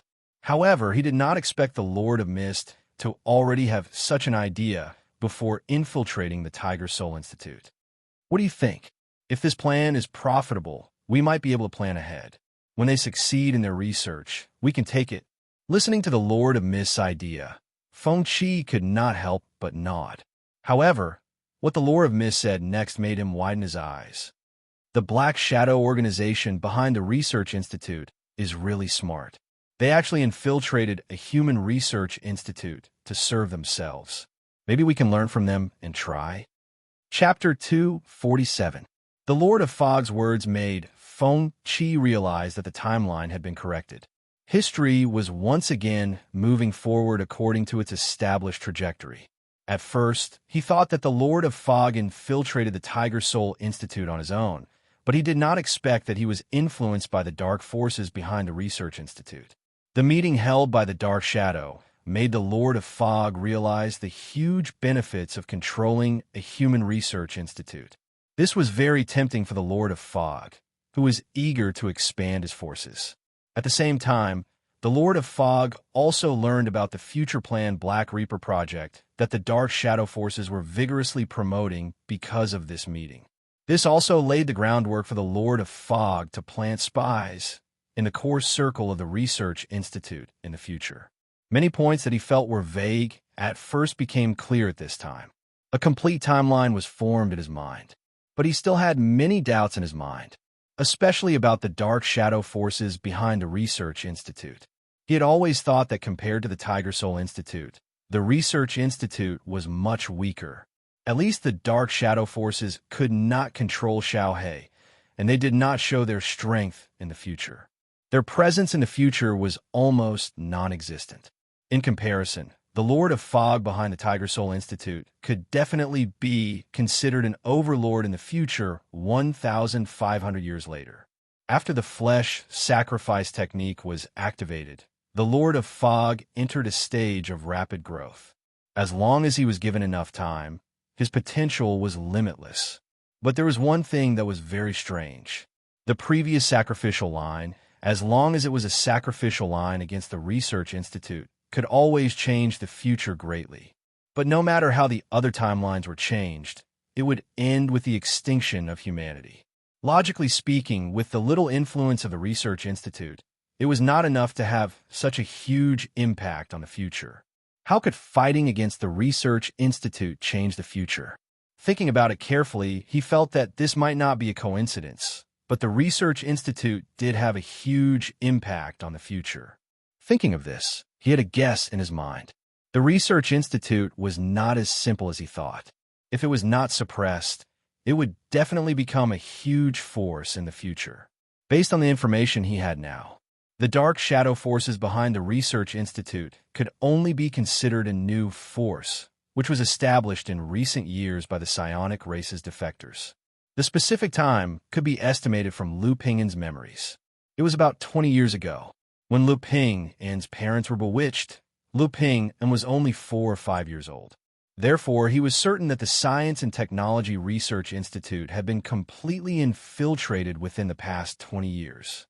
Compared to the psionics, which had been lurking in human society for countless years, it would not be an exaggeration to say that the Black Shadow faction was a new faction. He could not help but guess. Perhaps the dark forces behind the Science and Technology Research Institute had great potential for growth. He had chosen to subvert the Science and Technology Research Institute in his plan of sacrificing the front line, which was equivalent to killing the rise of this force in advance. This also led to a greater impact on the future. This allowed the human civilization to have a period of respite from extinction. Perhaps this was the reason why he was able to make contact with the people of the future by sacrificing himself in the fight against the Research Institute. As for the truth, Feng Qi had no way of knowing. However, he felt that his guess was very close to the truth, at least logically. He realized that in the process of understanding the truth, he was constantly correcting his misconceptions. When he first misunderstood the Scarlet Institute as a domain faction, he thought that the Scarlet Institute secretly controlled the entire world and secretly captured humans for experiments. The list of geniuses was actually an assassination list. As it turned out, the Scarlet Institute had always been on the side of humans. The transformed humans were all experimenters who volunteered to participate in the rune transformation. Their purpose was to transform into domain creatures and enter the domain world to find the source of transmission. As he gradually understood the truth of the world, he also ranked the threat level of the various domain factions in his mind. Among them, he ranked the Science and Technology Research Institute at the bottom. However, now it seemed that the Science and Technology Research Institute, which was not very strong at this time, would have a terrifying influence in the future. This was a domain faction with extremely high potential for growth. At the very least, the dark forces behind the Science and Technology Research Institute were not weaker than the Tiger Soul Institute controlled by the Lord of Fog. If he could control Xiao He, it would not be an exaggeration to say that the Science and Technology Research Institute would be the strongest among the known domain factions. Fortunately, Xiao He could not be controlled. When he thought of this, he suddenly remembered that the Tiger Soul Research Institute had once developed an anti-control device. Back then, he suspected that this anti-control device was the reason why Xiao He lost control. It was also one of the Tiger Soul Institute's plans to secretly target the Science and Technology Research Institute. As for what the truth was, he did not know for the time being. He only hoped that he could live long enough in this timeline so that he could learn more about the truth and secrets from the Lord of Fog. What do you think? Do we also want to infiltrate a research institute to serve ourselves? Seeing that Feng Qi did not respond, the Lord of Fog spoke again. Feng Qi, whose thoughts were interrupted, came back to his senses at this moment. Looking at the puzzled Lord of Fog, he pondered for a while and said, It's not a bad idea. That's a good idea, but infiltrating the research institute won't be an easy task. There's no lack of powerful humans, and a single misstep could lead to a series of crises. This matter needs to be carefully planned before taking action. Of course, we have to plan carefully, but infiltrating a research institute is definitely feasible. On the way back, I was thinking about which research institute to infiltrate. So which research institute are you thinking of now? Feng Qi asked. Facing the question, the Lord of Fog nodded and said, First, we have to choose the research institute first. First of all, we definitely can't choose the research institute in Old Sun City. After all, this area has been infiltrated by the psionic race. I even suspect that the entire Old Sun City may be controlled by the psionic race. Even if we don't have complete control, if we develop here, we'll have to fight against the psionic race, which is disadvantageous to our early development. Secondly, the Research Institute in Chilly Winter City isn't my target. I'm not Mu Qing's match yet. Her Dawn Army is stationed at the supply area of Chilly Winter City. She will definitely cooperate with the research institutes in Chilly Winter City. It's too risky. Give up. After hearing the Lord of Fog's analysis, Feng Qi couldn't help but nod. Continue with your analysis. The Lord of Fog nodded and said solemnly, We can't choose the research institute in the future city. The future city is completely controlled by Dark Shadow. With our current strength, we're no match for Dark Shadow. Hence, we have to give up on the research institute in the future city. Right now, there are only 2 cities in front of us to choose from. The first is Star City, and the second is Victory City. The Lord of Fog glanced at Feng Qi and continued, If the 2 of them are stronger than each other, they will be stronger. Comparing the strength of these 2 cities, Victory City's overall strength is definitely above Star City's. After all, Victory City's military strength is the strongest among the 5 major cities. Victory City's Victory Research Institute and Milky Way Research Institute are also ranked at the top of the major research institutes. However, Victory City's control is the strictest among the major cities. Infiltrating the research institute there is more risky. If you fail, you might not even have the chance to escape. Feng Qi couldn't help nodding. The comprehensive strength of Victory City was the strongest among the 5 cities. Before he obtained the ability to travel to the future, his dream was to enter the Galactic Academy's Cultivation Techniques class in Victory City. After graduation, he would enter the Milky Way Research Institute and become a cultivation techniques researcher. Alternatively, he could return to Star City and join the Tiger Soul Institute to conduct cultivation techniques research. Whether it was resources or influence, the benefits of choosing Victory City were obviously the greatest. The problem was that Victory City also had a lot of powerful people. They had even managed to recruit every citizen. If they were discovered to have infiltrated the Research Institute in Victory City, the consequences would be very serious. He agreed with the Lord of Fog's analysis. The Lord of Fog continued to analyze. From a risk perspective, I think Star City is our best choice. At the same time, the Research Institute in Star City isn't weak either. The Tiger Soul Institute and the Scarlet Institute's strength can completely match our needs. Feng Qi was stunned when he heard this. He didn't expect the Lord of Fog to consider the Scarlet Institute. The Lord of Fog continued. Actually, I'm more interested in the Scarlet Institute right now. On the way here, I used my authority to understand this research institute. I found that it's an independent and special institution with many privileges in Star City.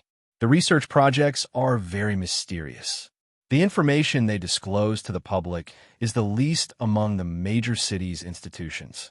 This kind of secrecy will be of great help to our development after infiltrating, and it won't be easy to be exposed.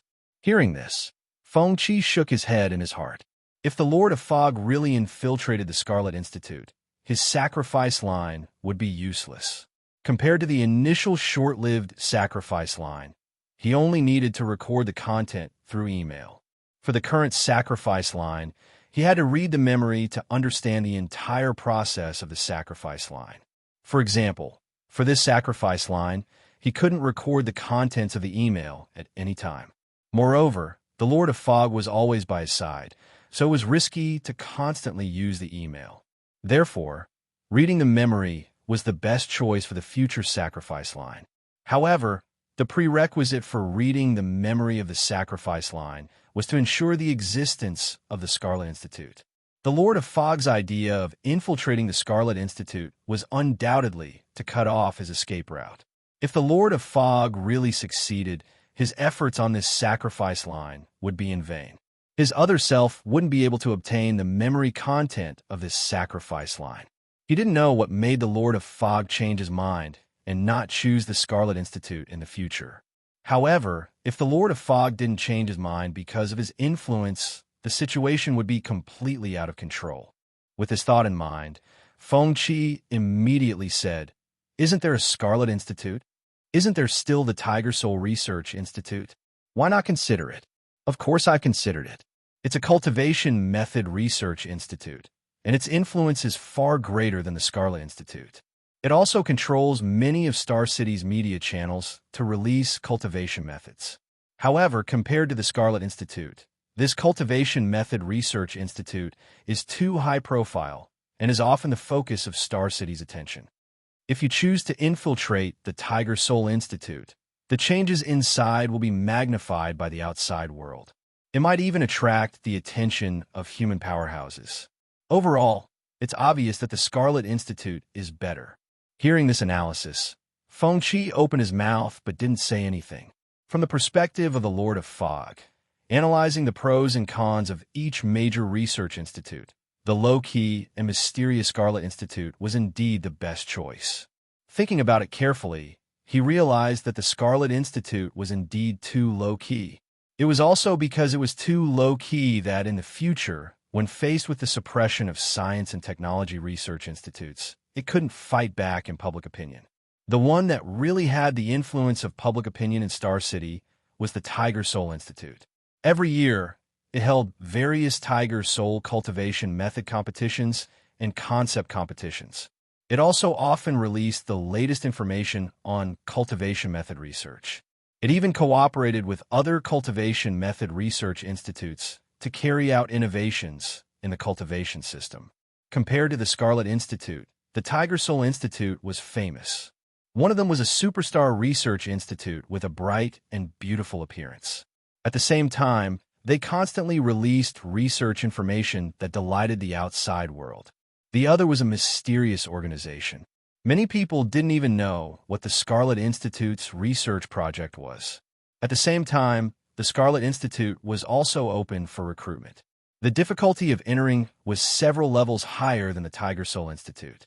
It took a lot of time to enter the Scarlet Institute. It was completely understandable that such a research institute had weak public opinion. But no matter what, he decided that he had to change the Lord of Fog's mind and make him give up on infiltrating the Scarlet Institute.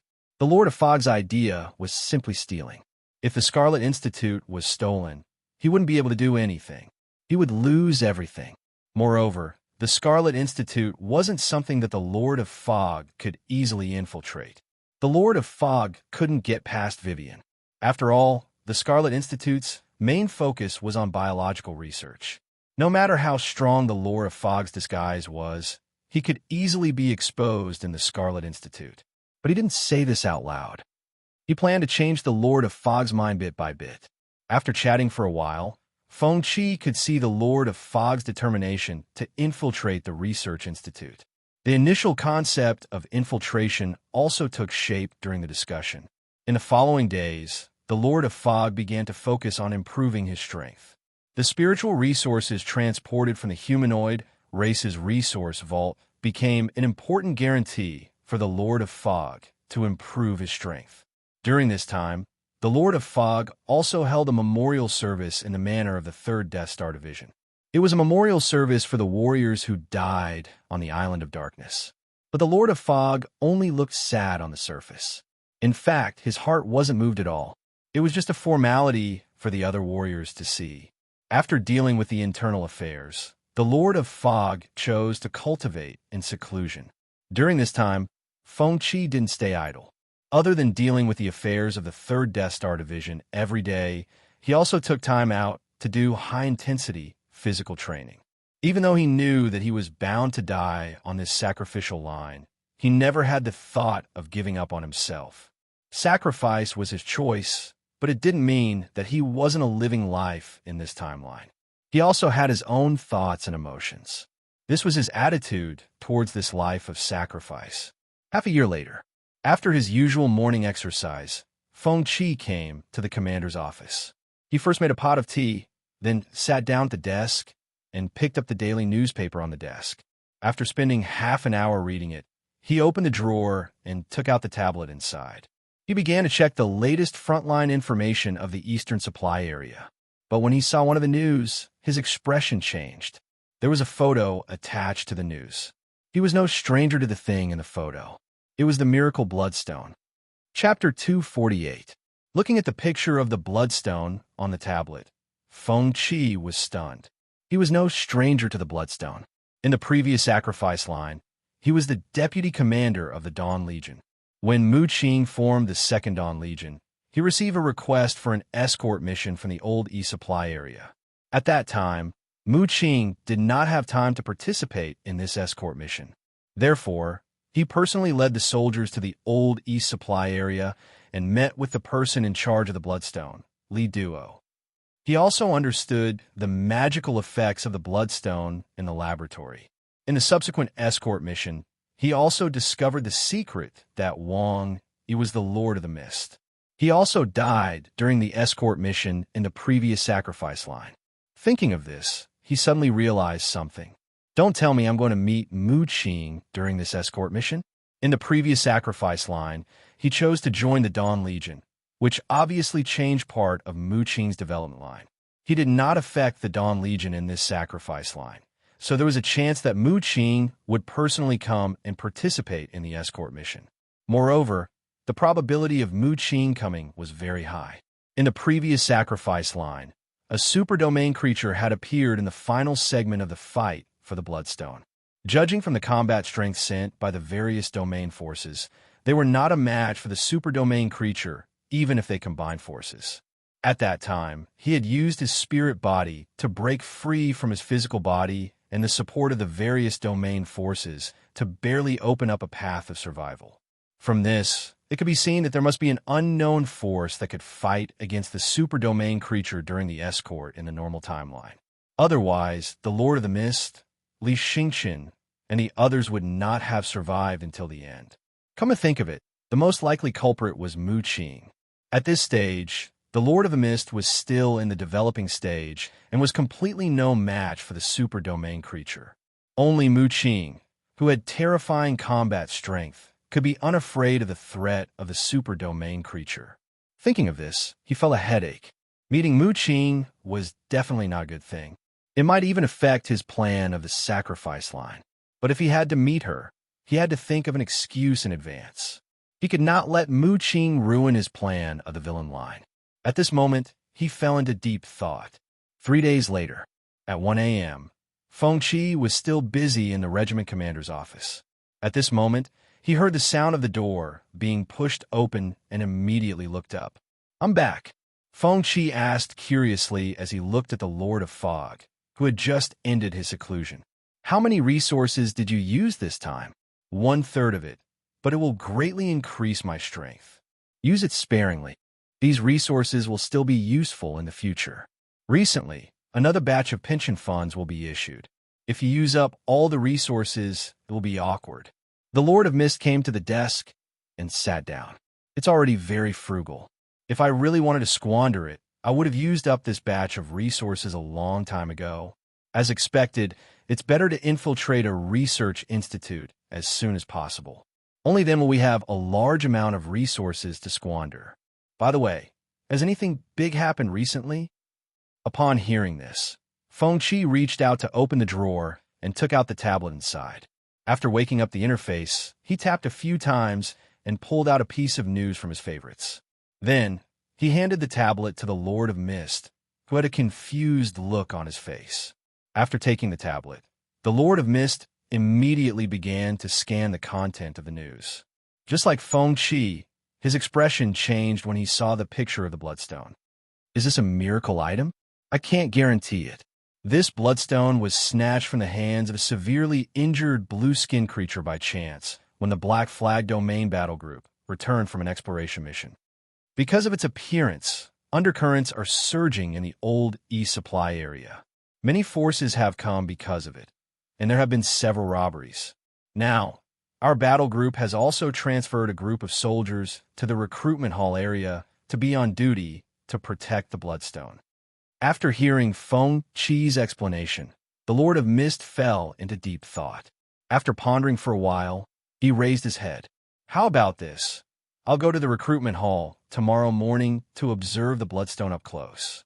If it's a miracle item, we'll definitely participate. If it's a miracle item, what do you plan to do? Feng Qi asked curiously. In the dead of night, I'll transform into the fog and sneak into the hall.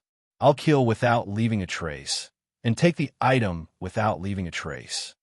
Feng Qi blushed with shame as he looked at the smiling Lord of Fog. The next morning, Feng Qi accompanied the Lord of Mist to the recruitment hall. When they saw the Lord of Mist, the warriors sent by the various battle groups who were on duty nearby did not stop them. After entering the hall, they took the elevator down to the underground laboratory. They saw Li Duo, who was studying the bloodstone. After some discussion, they saw the bloodstone placed in the laboratory. After understanding the effects of the bloodstone and observing it up close, the Lord of Mist was sure of one thing. The bloodstone was a miracle item. After returning to the manor, they began to discuss how to seize this miracle bloodstone. The Lord of Mist's idea was simple. In the dead of night, they would kill and steal. Feng Qi did not reject this suggestion. That morning, the Lord of Mist took action. Feng Qi stayed in the commander's office to wait for news. Time passed, and it was 6:10 a.m. The office door was pushed open, and the Lord of Mist returned. Fail? Feng Qi asked curiously as he looked at the unhappy Lord of Mist. How unlucky. I didn't expect several forces to have the same idea as me. I can't do anything because of the mutual restraint. As he spoke, the Lord of Mist sat down at his desk. What do you think now? He continued to ask. He had expected the Lord of Mist's failure. If it was easy to seize the bloodstone, there would be no need to carry out the escort mission. Let's see how it goes. Right now, all the forces want to seize this bloodstone, but this is our home ground after all. There's no need to rush. As they chatted, they began to formulate a follow-up plan. In the next few days, the Lord of Mist would occasionally go to the underground laboratory in the recruitment hall to observe the situation of the bloodstone and prevent it from being seized by other forces. But soon, something happened that the Lord of Mist felt was out of his control. Li Duo, who was in charge of studying the bloodstone, decided to transport the bloodstone back to the old research institute by plane. In the Lord of Mist's opinion, if the bloodstone was really transported back to the old research institute, it would be difficult to seize the bloodstone again. There was a high chance that it would fall into the hands of the psionic race. In order to prevent the bloodstone from being transported back, when the plane took off that day, he decisively transformed into mist and followed it. Before the transport plane could get far from the airport, it was violently shot down by him. Feng Qi was very surprised by this. In the previous escort route, Li Duo had told him that the bloodstone could not be sent out of the supply area. The plane transporting the bloodstone had also been shot down. However, he did not expect that it was the Lord of Mist who did it. The Lord of Mist explained this as follows. He felt that he had to leave the bloodstone in the supply area so that it would be within his control. Once it left the supply area, the outside world would no longer be his home ground. In the following days, undercurrents surged under the calm surface of the old East Supply area. The various forces that learned of the existence of the bloodstone were eager to make a move. The recruitment hall had been attacked many times. Li Duo tried his best, but could not transport the bloodstone back to the old research institute. During this period, the Lord of Mist also thought of an idea to seize the bloodstone. He decided to use the power behind the Science and Technology Research Institute to help him seize the bloodstone. When the time came for reinforcements, he would definitely be the core. Applying for reinforcements from the Science and Technology Research Institute was equivalent to bribing a wave of cannon fodder workers for free. Feng Qi expressed his support for this proposal. After the discussion, the Lord of Mist immediately contacted the Dark Shadow Force behind the Science and Technology Research Institute. After the Dark Shadow Force learned that there was a miracle item in the old East Supply area, they decisively agreed to his request and prepared to send reinforcements. However, because the various battle groups were currently carrying out missions and needed some time, they would contact and rush over as soon as possible. The timeline was revised again. After receiving this news, Fengqi knew that the next battle group to be sent as reinforcements was most likely similar to the previous sacrifice line, which was the Bloodthirsty Wolf Domain battle group.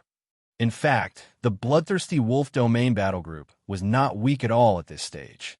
They could be considered one of the top battle groups. Back then, when he was at the sacrifice line, he was able to take over the Bloodthirsty Wolf battle group because the higher-ups of the Bloodthirsty Wolf battle group were mysteriously assassinated at that time, causing no one to replace them as the commander. Only then did the Dark Shadow choose to recruit a new commander in the core circle of the Science and Technology Research Institute. By the time he took over, the combat strength of the Bloodthirsty Wolf battle group had shrunk greatly, and they no longer had top-notch combat strength.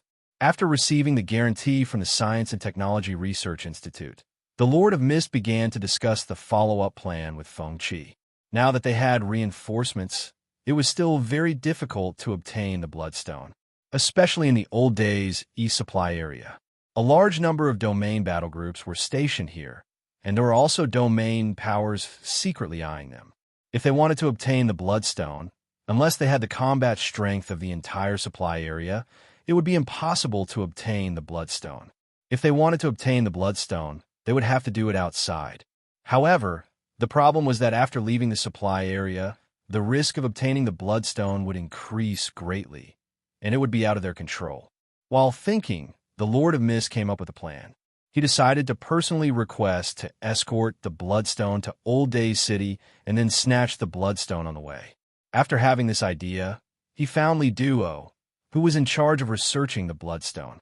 Li Duo immediately expressed his gratitude towards the Lord of Mist's suggestion and said that he was also preparing to discuss the matter of escorting the Bloodstone to Old Days City. However, just when the Lord of Mist thought that his plan was halfway done, an accident happened.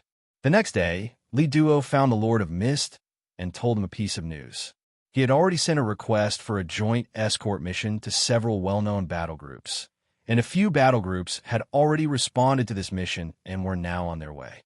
After hearing this news, the Lord of Mist realized that the situation had gone out of control. With so many battle groups joining forces to escort the Bloodstone, it would be impossible for him to decide the duration of the escort mission alone. If he wanted to obtain the Bloodstone, he would have to see if the other battle groups would agree. However, since the joint escort mission had already been sent out, even if the Lord of Mist was helpless, he had no way to deal with it. 2 days later, in the manner of the third Death Star battle group, Fengqi pushed open the door of the commander's room with a document in his hand. When he arrived before the Lord of Mist, he handed over the document in his hand. 8 battle groups have already responded to the call. The situation is not optimistic. When the Lord of Mist heard this, he immediately took the document and began to read it. The document indicated the battle groups that had already responded to the call at this stage. When the Lord of Mist saw the Dawn battle group indicated on the document, his pupils constricted. Should we give up? We might meet her. Fengqi asked tentatively. Hearing this, the Lord of Mist shook his head with a headache. No, the Dawn battle group has accepted the mission, but it doesn't mean that she'll definitely come. It's been so many years. Even if she comes, she might not recognize me. The Lord of Mist had a strong desire for the miracle Bloodstone. This desire was far stronger than his desire for the miracle bracelet. He had the ability to control blood, so when he saw the Bloodstone in the underground laboratory in the recruitment hall, he knew that this miracle item was very compatible with him. Obtaining the Bloodstone and implanting it into his body was equivalent to obtaining the ability to cultivate and grow automatically. The Bloodstone that would produce Origin Chi at a fixed time could steadily increase his strength. Even if he didn't do anything, his strength would still improve by the minute. If he could obtain the Bloodstone, it would be of great help to his future development. It would also increase his chances of reaching the peak in the future. Faced with the opportunity in front of him, he felt that he had to give it a try even if it was risky. This kind of opportunity might only come once in his life. If he did not give it a try, he would definitely regret it for the rest of his life. Feng Qi sat down on the chair in front of his desk. He made himself a cup of tea and then said with a serious expression, "If Mu Qing comes and there are various forces lurking in the dark, how confident are you in obtaining the Bloodstone?" "As long as Mu Qing doesn't recognize me, I'm 20% confident." 20%? Feng Qi was stunned. The Lord of Mist nodded. "When I went to the laboratory, I discovered something. My ability to control blood is also effective on the Bloodstone. If the battle falls into chaos, I might be able to find a chance to take the Bloodstone into my body." "Don't say maybe. This is risking your life. Let's take the risk. A bicycle can turn into a motorcycle. I'll do it." The Lord of Mist gritted his teeth. He immediately expressed his support for the Lord of the Fog's decision and smiled as he said, "That's right." He then said with a smile, "Actually, I've met Mu Qing a few times at Star City University. At that time, I really didn't know that her strength was so terrifying. She was too low-key in the academy." "You know her?" the Lord of Mist asked curiously. "No, I just stayed at Star City University. That's why I've met her a few times." He chose to accidentally say that he had seen Mu Qing in order to give the Lord of the Mist a heads up. In the future, the Lord of Mist would gain more and more authority.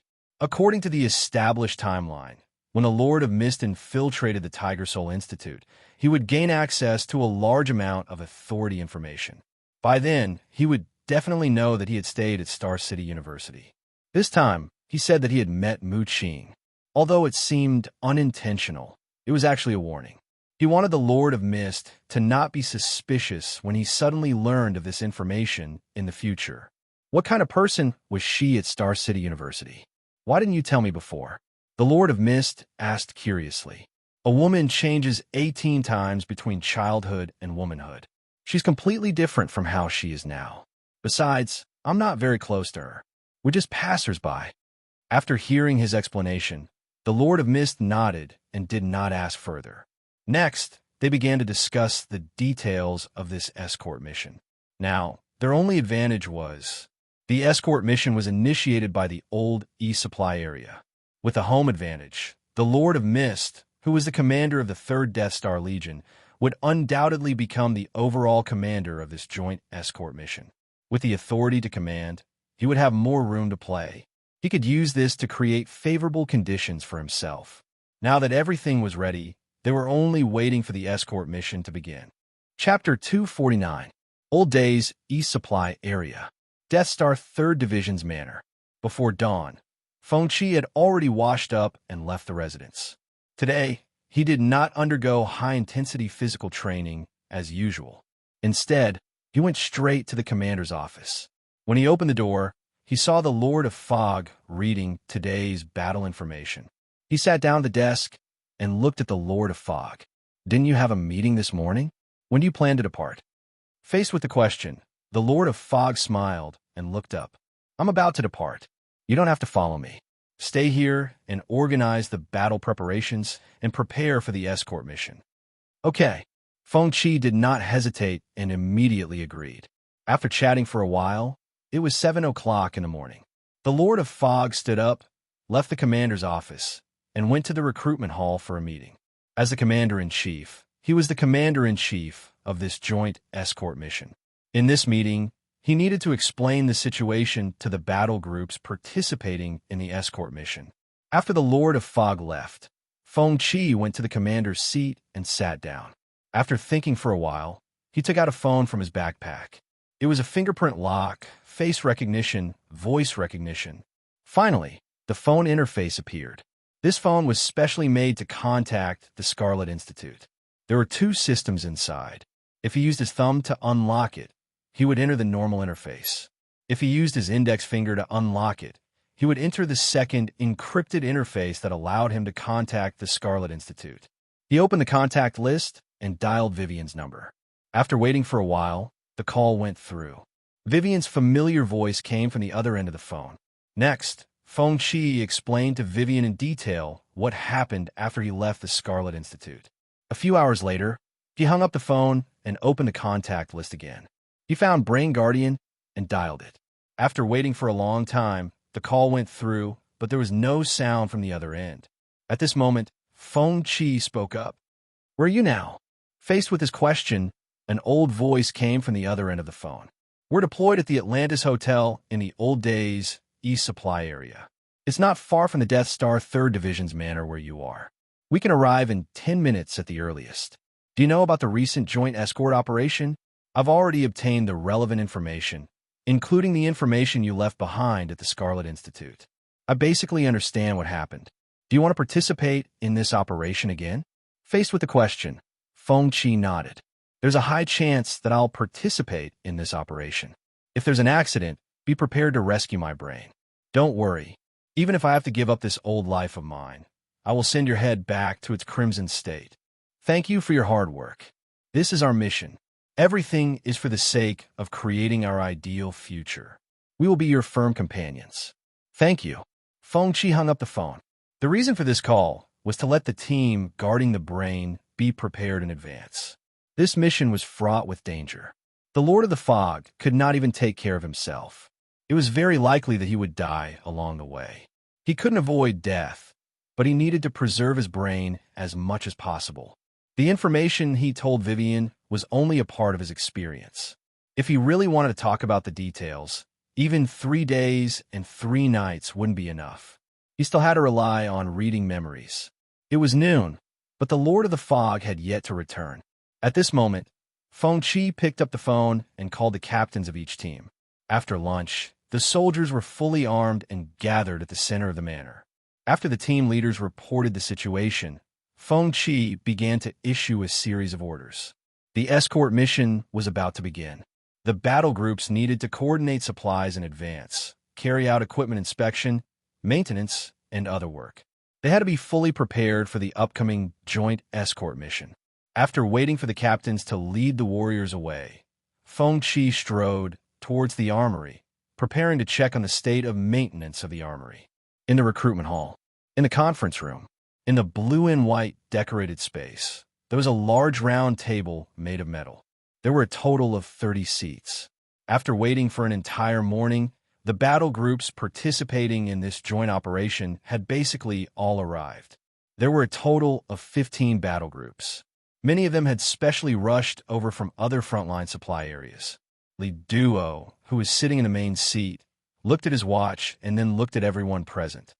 Little Tiger, who was at the airport, called me. "The members of the Dawn Battle Group have arrived. They rushed here as soon as they finished their mission. Everyone, please be patient." Hearing this, everyone's expression was normal.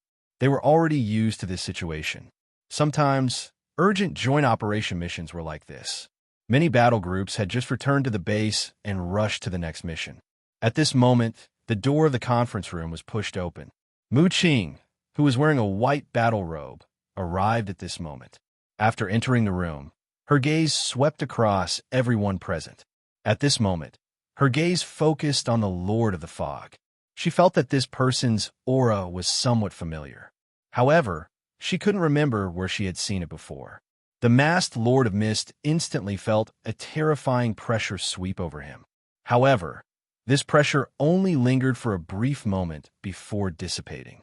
At this moment, the Lord of the Fog was even prepared to forcefully break out and escape. The first obstacle to obtaining the Bloodstone was Mu Qing. If Mu Qing recognized his identity, then there was no need to continue with the follow-up plan. As for the identity of Wang, he would naturally have to abandon it. Compared to his own life, everything else seemed less important. Fortunately, Mu Qing only stared at him for a short while before she quickly looked away. Sweat dripped from his forehead as he forced himself to remain calm. "Captain Mu, you're late. Sorry, I just finished the previous mission and only saw the emergency request for help. Sorry to keep you waiting."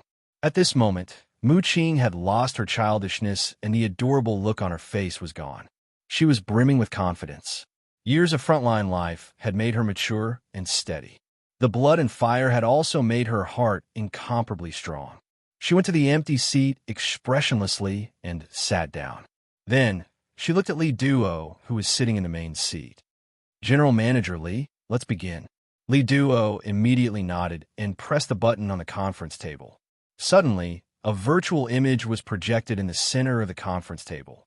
The appearance of the bloodstone appeared on it.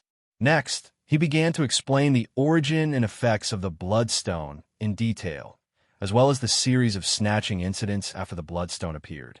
After an hour of explanation, Li Duo stood up and said with a solemn expression, "Everyone, this bloodstone can even affect the development of our human civilization. I hereby request that you send the bloodstone to Old Sun City." Next is the plan for the escort operation. Commander-in-Chief Wang, you will explain it in detail. With that, Li Duo returned to his seat. The Lord of Fog stood up at this moment. After glancing at Mu Qing, he began to talk about the escort plan he had formulated. Seeing Mu Qing's arrival, he had already realized that the difficulty of obtaining the bloodstone in this escort operation had greatly increased. But it wasn't completely impossible. What he needed was to create chaos and muddy the water. Only chaos could give him a chance to absorb the bloodstone into his body. Therefore, the route was naturally set wherever there was a chance for a chaotic battle. During the discussion, Mu Qing remained silent. The other captains expressed their opinions from time to time, discussing the modification of the route. After several hours of discussion, the meeting was dismissed. After walking out of the conference room, the Lord of Fog was about to return to the manor when a voice called out to him from behind. "Captain Wang." He slowly turned around at this moment. When he saw Mu Qing standing behind him with a smile, his expression instantly froze. "What's the matter?" The Lord of Fog pretended to be calm. "Captain Wang, have we worked together in the previous joint operation?" "No." The Lord of Fog's tone was calm, without any hint of nervousness. "I made a mistake. Sorry." Mu Qing nodded and apologized at this moment. Looking at the Lord of Fog's back as he turned around and left, Mu Qing's eyes were filled with confusion. She felt like she had seen Wang Yi's aura somewhere before, but she couldn't remember where. After thinking for a moment, she stopped thinking about it and left the recruitment hall. 2 days later, today was the beginning of the escort mission. Before dawn, Feng Qi and the Lord of Fog had already gathered the members of the battle group and began to transport supplies and equipment. After a long time, the Lord of Fog gave an order and the soldiers set off in the direction of the recruitment hall square. Along the way, looking at the Lord of Fog who had already put on his mask, Feng Qi smiled. He thought of yesterday's meeting. In the Lord of Fog's words, the entire meeting was a false alarm. He had been tense the entire time and was ready to escape at any time. He even thought of abandoning everything here and starting all over again. Fortunately, Mu Qing didn't recognize him when he was wearing a mask. It could also be said that Mu Qing didn't remember his aura from back then. This was undoubtedly a piece of good news. At least the plan to seize the bloodstone could continue. It wouldn't end before it even started. However, there was still a problem that made Feng Qi feel uneasy. How should he face Mu Qing? He actually didn't have to participate in the joint escort mission. This way, he could avoid meeting Mu Qing and reduce the risk of dying in the escort mission. However, after thinking about it carefully, he decided to accompany the Lord of Fog. This joint escort mission might have changed a lot due to his appearance. He couldn't guarantee whether the Lord of Fog could survive this crisis.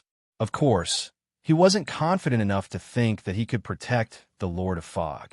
However, at least he could create conditions for the Lord of Fog to survive if he went all out and even sacrificed his body to fight. The Lord of Fog's value could be divided into 3 aspects. If he didn't die, the Lord of Fog wouldn't die either. In the future, he could follow the Lord of Fog to infiltrate the Tiger Soul Institute and learn many historical secrets. If he died, the Lord of Fog wouldn't die. The plan would change to Lin Ran possessing the Lord of Fog. The Lord of Fog could become a combat force for him to seize the abilities of domain creatures in the future. Or, this timeline would make Lin Ran give up on possessing the Lord of Fog and let him face the Lord of Fog directly. With his relationship with the Lord of Fog, he would definitely learn many secrets. Perhaps the Lord of Fog 1,500 years later had already learned many secrets through his own efforts. These secrets were very valuable to him. In any case, he could die, but the Lord of Fog couldn't. Otherwise, all his previous efforts would be wasted. Regardless of whether he died or not, the Lord of Fog had corresponding value. Therefore, even if he had to sacrifice his life, he had to ensure the Lord of Fog's survival and create useful information or value for the other him. With these thoughts in mind, they arrive at the plaza in front of the recruitment hall. At this moment, the military vehicles that had arrived earlier were already neatly lined up and assembled in the plaza area. At this moment, Feng Shi was also wearing a black iron mask like the warriors of the Death Star Legion. He didn't look out of place, standing in the battle formation. However, he was still a little worried that Mu Qing would recognize him. As he thought of this, he turned to look in the direction of the Dawn Legion. At this moment, Mu Qing, who was chatting with the commanders in the distance, seemed to have sensed something and suddenly turned to look at him. After a brief exchange of glances, a hint of confusion appeared on Mu Qing's face. Feng Qi was speechless. Chapter 250. Just when Feng Qi thought that Mu Qing had seen through his identity, Mu Qing looked away. Seeing this scene, he breathed a sigh of relief in his heart. For this sacrifice line, it was better for him to avoid contact with Mu Qing as much as possible. Otherwise, it might affect the development of this antagonist line. At this time, the Lord of Fog left the team and went to meet with the commanders of the various regiments. After some discussion, the Lord of Fog understood the situation of the various regiments and gave the order to depart. The soldiers who received the order boarded the military vehicles one after another. Feng Shi also followed the Lord of Fog to the military vehicle with the miracle bloodstone. Then, the convoy set off from the square in front of the recruitment hall in the old supply area and drove to the main road leading to the old city according to the previously planned route. After a few hours of travel, the convoy left the supply area and came to the main road. On both sides was a desolate desert, and a winding road connected to the sky. Feng Shi's military vehicle was in the center of the convoy and was surrounded by the convoy of the various regiments. The angle of this escort was completely different from the previous one. In the previous escort mission of the sacrifice line, he was responsible for guarding the left rear of the convoy and cooperating with Qin Shuan on the right rear. This time, he stood directly at the center of the convoy. His purpose changed from escorting the bloodstone to snatching the bloodstone. Looking at the miracle bloodstone covered by a black cloth in front of him, he looked at the Lord of Fog standing beside him. Old fan, don't you have the ability to absorb the bloodstone? What are the chances of you escaping if you attack now? There's a high chance of dying. We're now in the center of the convoy. Where can we run to if we absorb the bloodstone? Besides, there's Mu Qing from the Dawn Legion on the left front. There's no possibility of escaping. We can only wait until the situation is chaotic to absorb the bloodstone and then run. After listening to the Lord of Fog's explanation, Feng Qi immediately nodded and then looked at the Dawn Legion on the left front. At this time, Mu Qing was standing alone at the top of the Dawn Legion's truck, looking ahead. As if sensing something, she turned to look at Feng Qi. After a brief exchange of glances, Feng Qi decisively lowered his head. For the next 3 hours, the convoy moved forward at a constant speed. During this period, there were no unexpected incidents. At this moment, smoke and dust billowed towards the west. A sizable fleet of vehicles was rapidly approaching the escort team. The Lord of Mist raised the communication device in his hand and spoke in a deep voice. All battle groups, pay attention to the situation and prepare for battle at any time. Hearing this, Feng Qi couldn't help but roll his eyes. He didn't even need to think to know that the approaching convoy was definitely the reinforcements sent by the Research Institute. The Lord of Fog's order to prepare for battle was just a show for the other battle groups. Just as he'd expected, when this convoy approached, they sent people to contact him and explain that they were the Wolf Domain battle group that had come to provide support. Upon hearing this news, the Lord of Mist decisively allowed them to join the escort team. The other battle groups were puzzled, but they did not ask. After all, She was the chief commander of this joint escort operation and was fully responsible for the dispatch of this escort operation. After changing their formation, the convoy continued to move forward. There weren't many green plants in the desert on both sides of the main road. It was a desolate scene. Along the way, animal skeletons could be seen. After looking at such an environment for a long time, one would more or less get tired. After another 2-hour journey, they arrived at the old supply bridge. Are we going to take action? Looking at the supply bridge in the distance, Feng Qi turned to look at the Lord of Mist. The Lord of Mist nodded at this moment. The operation on the bridge is carried out by the alliance of weak clans recruited by the Research Institute. They were deployed here in advance. It's just a probing operation. They don't expect to be able to take away the Bloodstone. We'll act according to the situation. Feng Qi nodded and turned to look at the bridge in the distance. This bridge was built when the eastern supply area was built near the sea. Below, it was a turbulent river that flowed east into the sea. At this moment, the convoy drove onto the bridge. When they reached the middle of the bridge, nothing unexpected happened. However, when the convoy approached the middle of the supply bridge, a gruff male voice sounded from the communication device. I sense a large amount of life aura under the bridge. Prepare for battle. As his voice fell, a crack appeared on the bridge. A black light penetrated the crack and rapidly expanded in the air, turning into a black curtain. However, before the black curtain could cover the bridge, the warriors in front of them attacked. A crimson sword aura shot up into the sky and shredded the black curtain into pieces. All teams are responsible for the safety of their respective areas. Continue forward without interfering with each other. The Lord of Mist also gave an order at this moment.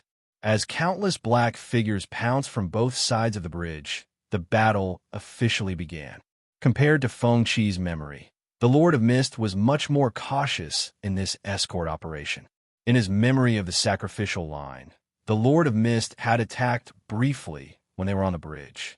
It wanted to cooperate with the recruited domain weak clans to snatch the miracle bloodstone. Its acting skills were terrible. It could even be said that it was too lazy to act.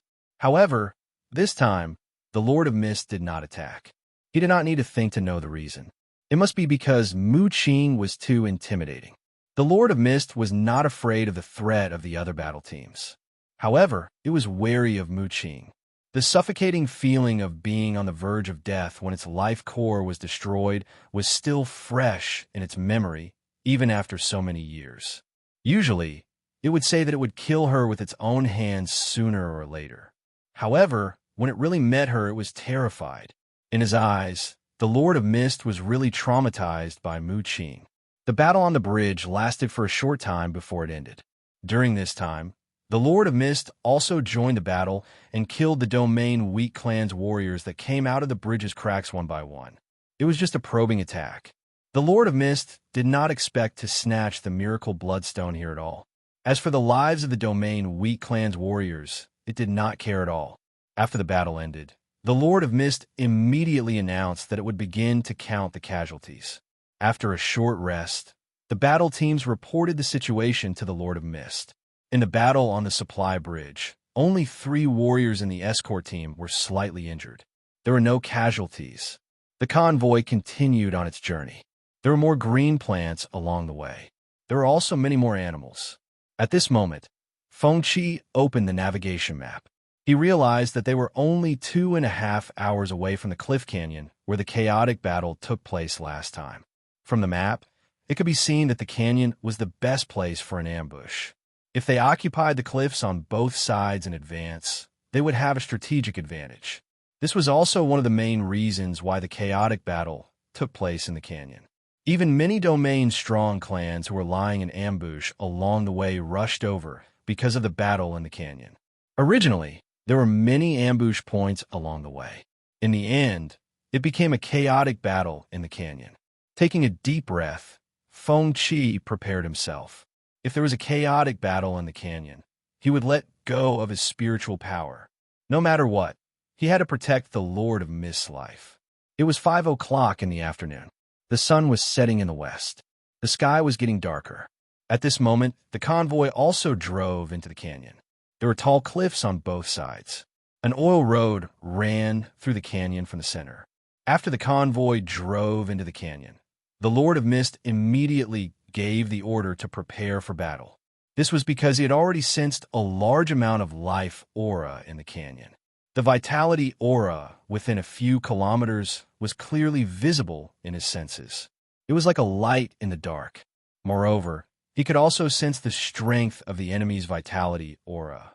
Realizing that there was an ambush ahead, the convoy began to shrink the encirclement. At the same time, they sped up. However, soon, some forces could not wait any longer. After the convoy entered the middle section of the canyon, they took the initiative to launch an attack. As the commander of the battle group at the front shouted through the communicator, Feng Qi looked up at the sky. He saw a blue beam of light fly into the sky. Then, the beam of light exploded. Countless blue arrows rained down on the convoy like meteors. This blue spirit Qi arrow rain was extraordinarily powerful. When it landed, it would explode. Soon, the forest on both sides of the convoy was set ablaze by the spirit Qi arrow rain. At this moment, the warriors of the various battle groups used their consciousness to outline the trajectory of their spells. They formed a spirit Qi barrier above the convoy to block the attack of the dense spirit Qi arrow rain. Amidst the raging fire and billowing smoke, the convoy continued to move forward at high speed. The process was like driving through a minefield. Dense explosions kept ringing in their ears. The road ahead was also full of potholes. The military vehicles were undulating as they moved forward. They had not driven far when a large number of figures appeared from the bushes by the cliff. The night was hazy. Their faces could not be seen clearly. They crashed directly into the convoy that was still moving forward. At this moment, a warrior condensed his spirit Qi and threw out an energy ball for illumination. What appeared in front of the warriors was a group of domain creatures with strong muscles. They were close to 3 meters tall and had bull horns on their heads. They used their bodies to knock down several trucks in front of them, blocking the convoy's path. Seeing this, Feng Qi already realized that a great battle was about to begin. The environment of this section of the canyon was very complicated. Once the convoy was stopped, various forces would rush over from their original ambush locations and join the battle.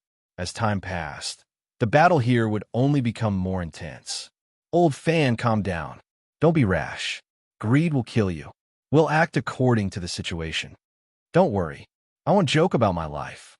The Lord of Fog immediately nodded and promised. It was just as Feng Qi expected. After this group of domain creatures with bull horns on their heads blocked the convoy's path, another wave of domain forces soon arrived. Then, more and more domain forces joined the battle.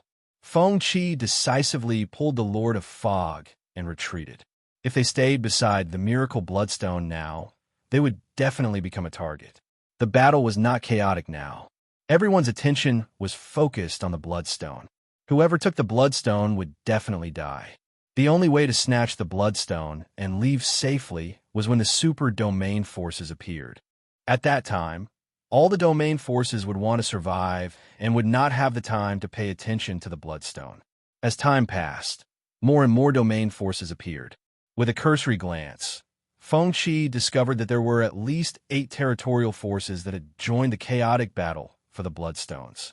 Among them, there were also domain forces that revealed their desire for the miracle bloodstone.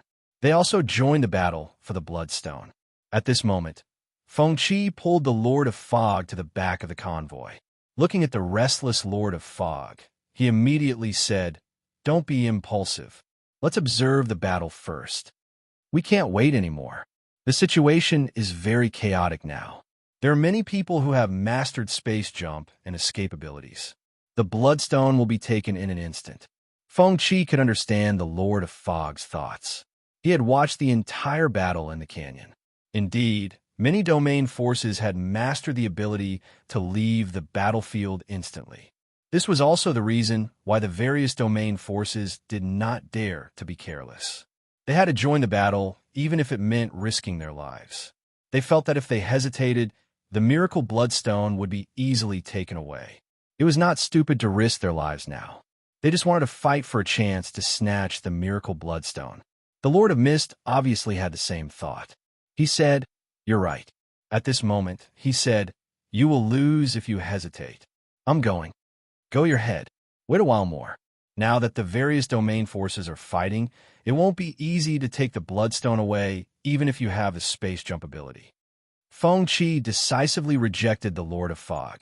Facing Feng Qi's persuasion, the Lord of Fog could only grit his teeth and say, "I'll listen to you." Hearing the Lord of Fog's reply, he turned to look at Mu Qing. At this moment, Mu Qing did not rush to the core area to fight for the Bloodstone. She chose to stay with the warriors from the Dawn Legion.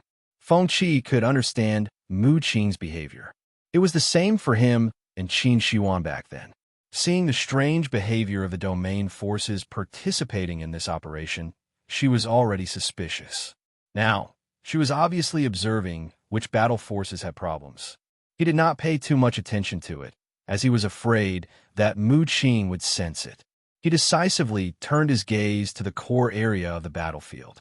At this moment, more and more domain forces rushed over from all directions and joined the battle for the Bloodstone. Under the night sky, the canyon area was illuminated by various spells and abilities. The scene was more beautiful than any fireworks. But underneath the brilliance, there was naked cruelty. The lives on the battlefield were like wooden boats in the turbulent waves. They could be overturned by the huge waves at any time. The battle lasted for a few hours. The cliffs on both sides of the canyon had been blasted flat. The intensity of the battle kept increasing. During this period, the Bloodstone was almost taken away several times. However, under the obstruction of the other domain forces, they did not succeed in the end. This scene made the Lord of Fog's heart palpitate, especially when he saw a certain domain creature carrying a large part of its body into the spatial passage, and was just a step away from leaving safely. The Lord of Fog's heart was trembling. "Stay here. I'll go get the Bloodstone. I'll be careful." Finally, while Feng Qi was caught off guard, the Lord of Fog could not hold back and rushed to the battlefield. Seeing the Lord of Fog leave, Feng Qi cursed in his heart. Protecting the Lord of Fog was the most important thing. He decisively followed the Lord of Fog to the core area of the battlefield. At this moment, he deeply understood a principle. Greed made people crazy. Madness brought death. Now, the Lord of Fog clearly wanted to use his own life to fight for the Bloodstone's slim chance of survival. After being together for so long, he clearly knew the Lord of Fog's obsession. He wanted to revive his clansmen, but he was more or less confused about the future. In the Lord of Fog's words, there were many people like him, but most of them had become stepping stones on the path of others. There was a high chance that he would die on the way to the top. Therefore, Feng Qi understood how tempting the Bloodstone was to the Lord of Fog. This was a chance to change his fate. As long as he had the miracle Bloodstone, he would have a pass to climb to the top. However, just as Feng Qi was about to approach the core area, a beautiful figure blocked his path. Agi. Before he could see the figure clearly, he felt the weight on his face lighten. The black iron mask was taken off. Chapter 251. Looking at Mu Qing standing in front of him with the black iron mask in her hand, Feng Qi felt awkward. He didn't expect Mu Qing to recognize him. Just like in the TV series, wearing a mask could disguise one's identity. Thinking of this, he immediately looked at the Lord of Fog, not far away. Fortunately, the Lord of Fog had already entered the core area of the battle and was completely focused on the miracle Bloodstone. It didn't notice the situation here at all. Otherwise, there would be no explanation. Agi, why are you here? Looking at the awkward Feng Qi, Mu Qing's face was full of confusion. In fact, in the square in front of the recruitment hall, she had already noticed Feng Qi. While the Scarlet Rune Crystal gave her a terrifying physical fitness, it also gave her many strange abilities. One of them was aura recognition. This ability was very special. It allowed her to keenly perceive other people's emotional aura. For example, if someone wanted to kill her, she could instantly perceive the murderous aura. She called this ability aura perception. Happiness, anger, murderous intent, sadness, despair. Each emotion could produce a unique aura change. She could roughly judge the thoughts in other people's hearts based on these auras. This ability allowed her to accurately predict the enemy's next move when she was facing an enemy. Especially when the enemy fainted, it was easy for her to catch the flaw. Part of her combat awareness also came from this ability. When she first met the Lord of Fog in the recruitment hall, she felt a familiar aura. This familiar aura wasn't produced in her heart. It was what she sensed from the Lord of Fog, and there was a hint of suppressed fear in the aura. That was why she found Wang Yi and asked if they had participated in a joint mission together. When she met Feng Qi in the square in front of the recruitment hall, she also sensed a familiar, emotional aura from Feng Qi. Feng Qi looked at her as if he was looking at a familiar person, and there was a hint of retreat in the aura. This made her very curious. She didn't have any contact with the 3rd Death Star Legion before, so why did the Commander Wang Yi and the Vice Commander seem to know her? Along the way, she would occasionally observe Wang Yi and Feng Qi. But just now, when the Lord of Mist rushed to the core of the battle, Feng Qi gave off a very familiar aura. This was an aura of determination.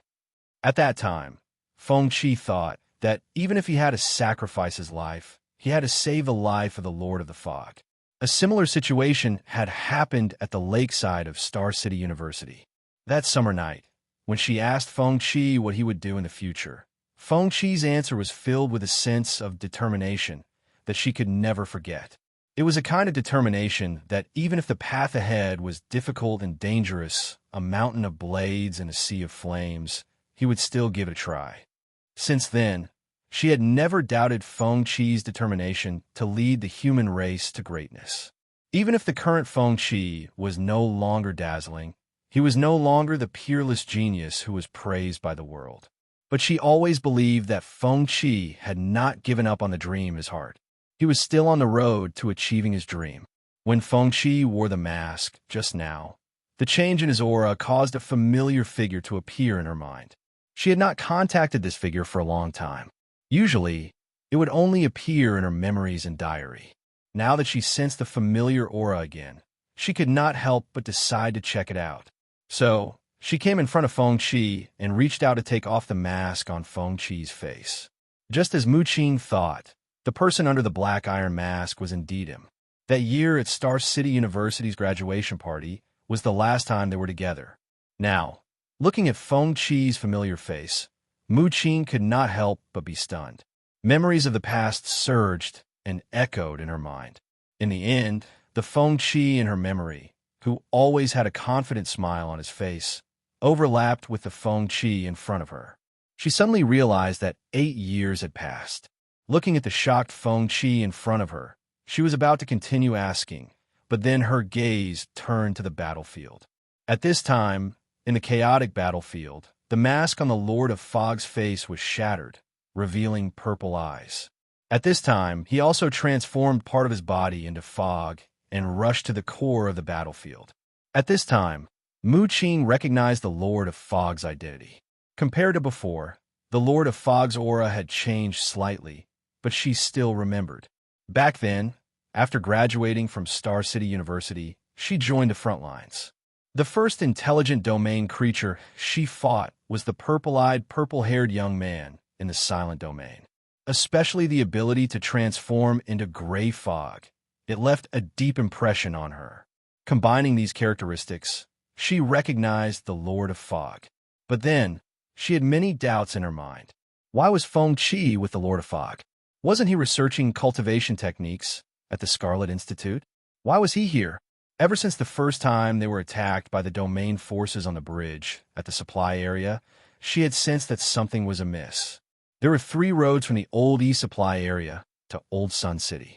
Other than the main road, the other 2 roads had to be detoured. The domain forces chose to set up an ambush on the main supply bridge. She could think that this domain force might have set up an ambush on all 3 roads. However, only the commanders of the battle groups participating in this escort operation knew about this route. The time and location were known by the domain forces, which was a little unusual. She had reason to suspect that there was a mole in this joint operation mission. Therefore, After the battle on the supply bridge ended, she began to observe the abnormalities in the joint operation team, trying to analyze who the mole was. But when the convoy arrived at the canyon, she found that her guess was wrong. It wasn't that there was a mole, but that almost everyone involved in this operation was a mole. The only one she couldn't see through were the commander-in-chief, Wang Yi, and Qin Shuan of the Sky Raising Battle Group. When the battle for the Bloodstone broke out, these two battle groups chose to retreat far away and didn't participate in the battle. She couldn't distinguish the positions of these two forces. As for the battle groups that participated in the battle for the Bloodstone, she initially thought that they were also from her own side. But soon she didn't think so. The way they fought for the Bloodstone was filled with greed and hysteria. It was obvious that they were eager to obtain the Bloodstone, and they didn't look like an escort at all. More importantly, several of the battle groups actually chose to cooperate with the domain forces to fight for the Bloodstone, and some of the soldiers even revealed obvious characteristics of domain creatures. She, who had wanted to participate in the battle, decisively stopped. She realized that these battles were actually controlled by the domain forces, and there were even domain creatures among them. However, guesses were guesses. In the end, she needed concrete evidence. Otherwise, she wouldn't make a move on her own kind.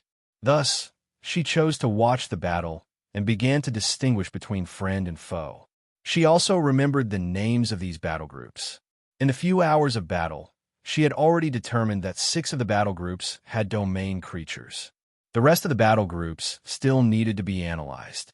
After all, some domain creatures' life characteristics were very similar to humans. It was difficult to judge unless one examined them carefully. Some of the domain creatures even had the ability to disguise themselves. They concealed some of their life characteristics and completely imitated the appearance of a human. Just as the various domain forces were fighting for the Bloodstone, Mu Qing thought of a way to catch them all in one fell swoop. She remembered the names of these battle groups. She planned to ask the Scarlet Institute to help determine whether they were friend or foe. If there was a scientific research institute that had the most research on domain creatures, it would be the Scarlet Institute. Since its establishment, the Scarlet Institute had always been at the forefront of research on domain creatures.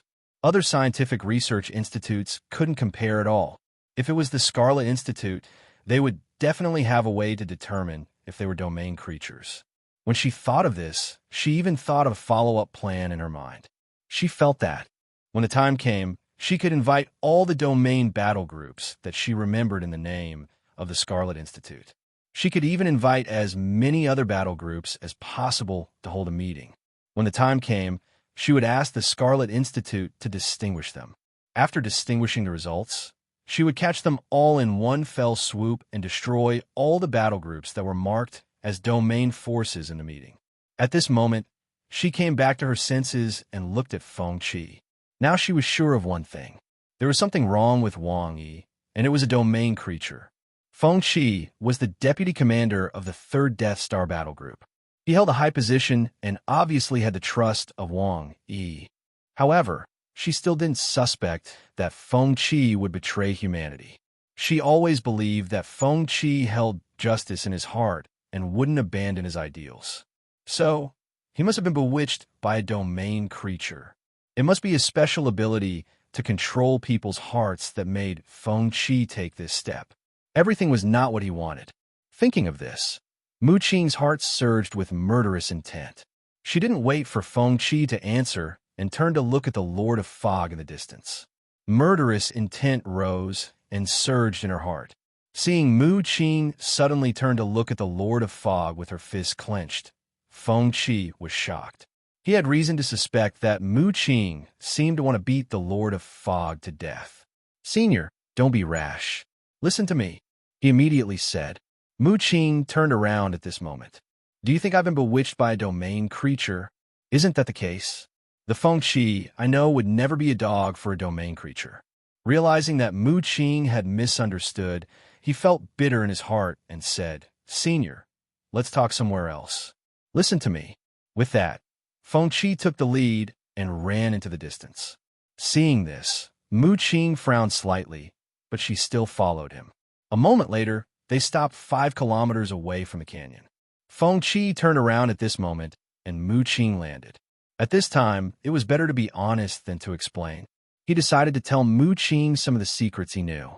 However, he didn't plan to tell her everything, especially the secrets of the Scarlet Institute. He definitely couldn't tell Mu Qing. The Scarlet Institute was the core of every sacrifice line. If there was a problem, the efforts of the entire timeline would be in vain. More importantly, Mu Qing had a werewolf by her side. In the first few timelines, he had chosen to give his email to Mu Qing, but all the information in his email had been deleted. If he told Mu Qing the secrets of the Scarlet Institute, there was a probability that the Scarlet Institute would be destroyed prematurely, and there would be no Scarlet Secret Base 1,500 years later. Keeping some secrets was a responsibility to his peers who were working together with him on this sacrifice line. Thinking of this, he looked at Mu Qing and said, "Senior, I'm not being controlled." "Senior sister, actually I wasn't controlled. I deliberately stayed by his side as a spy." "Deliberately undercover? What's your goal?" "If I say that I've been to the future 1,500 years later, would you believe me?" Mu Qing, who had a serious expression, was stunned when she heard this. "I think you might have really been bewitched by a domain creature." Feng Qi. Chapter 252.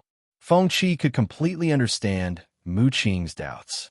After all, before he obtained the ability to travel through time, if someone said that they could travel through time in front of him, he would definitely think that the person was an idiot or a mental patient. If they had such delusions, they would definitely be sent to the Star City mental hospital next door for treatment. After all, the ability to travel through time was completely beyond the scope of current knowledge. At this moment, looking at the stunned Mu Qing, he nodded solemnly again. "Senior sister, I'm not lying to you.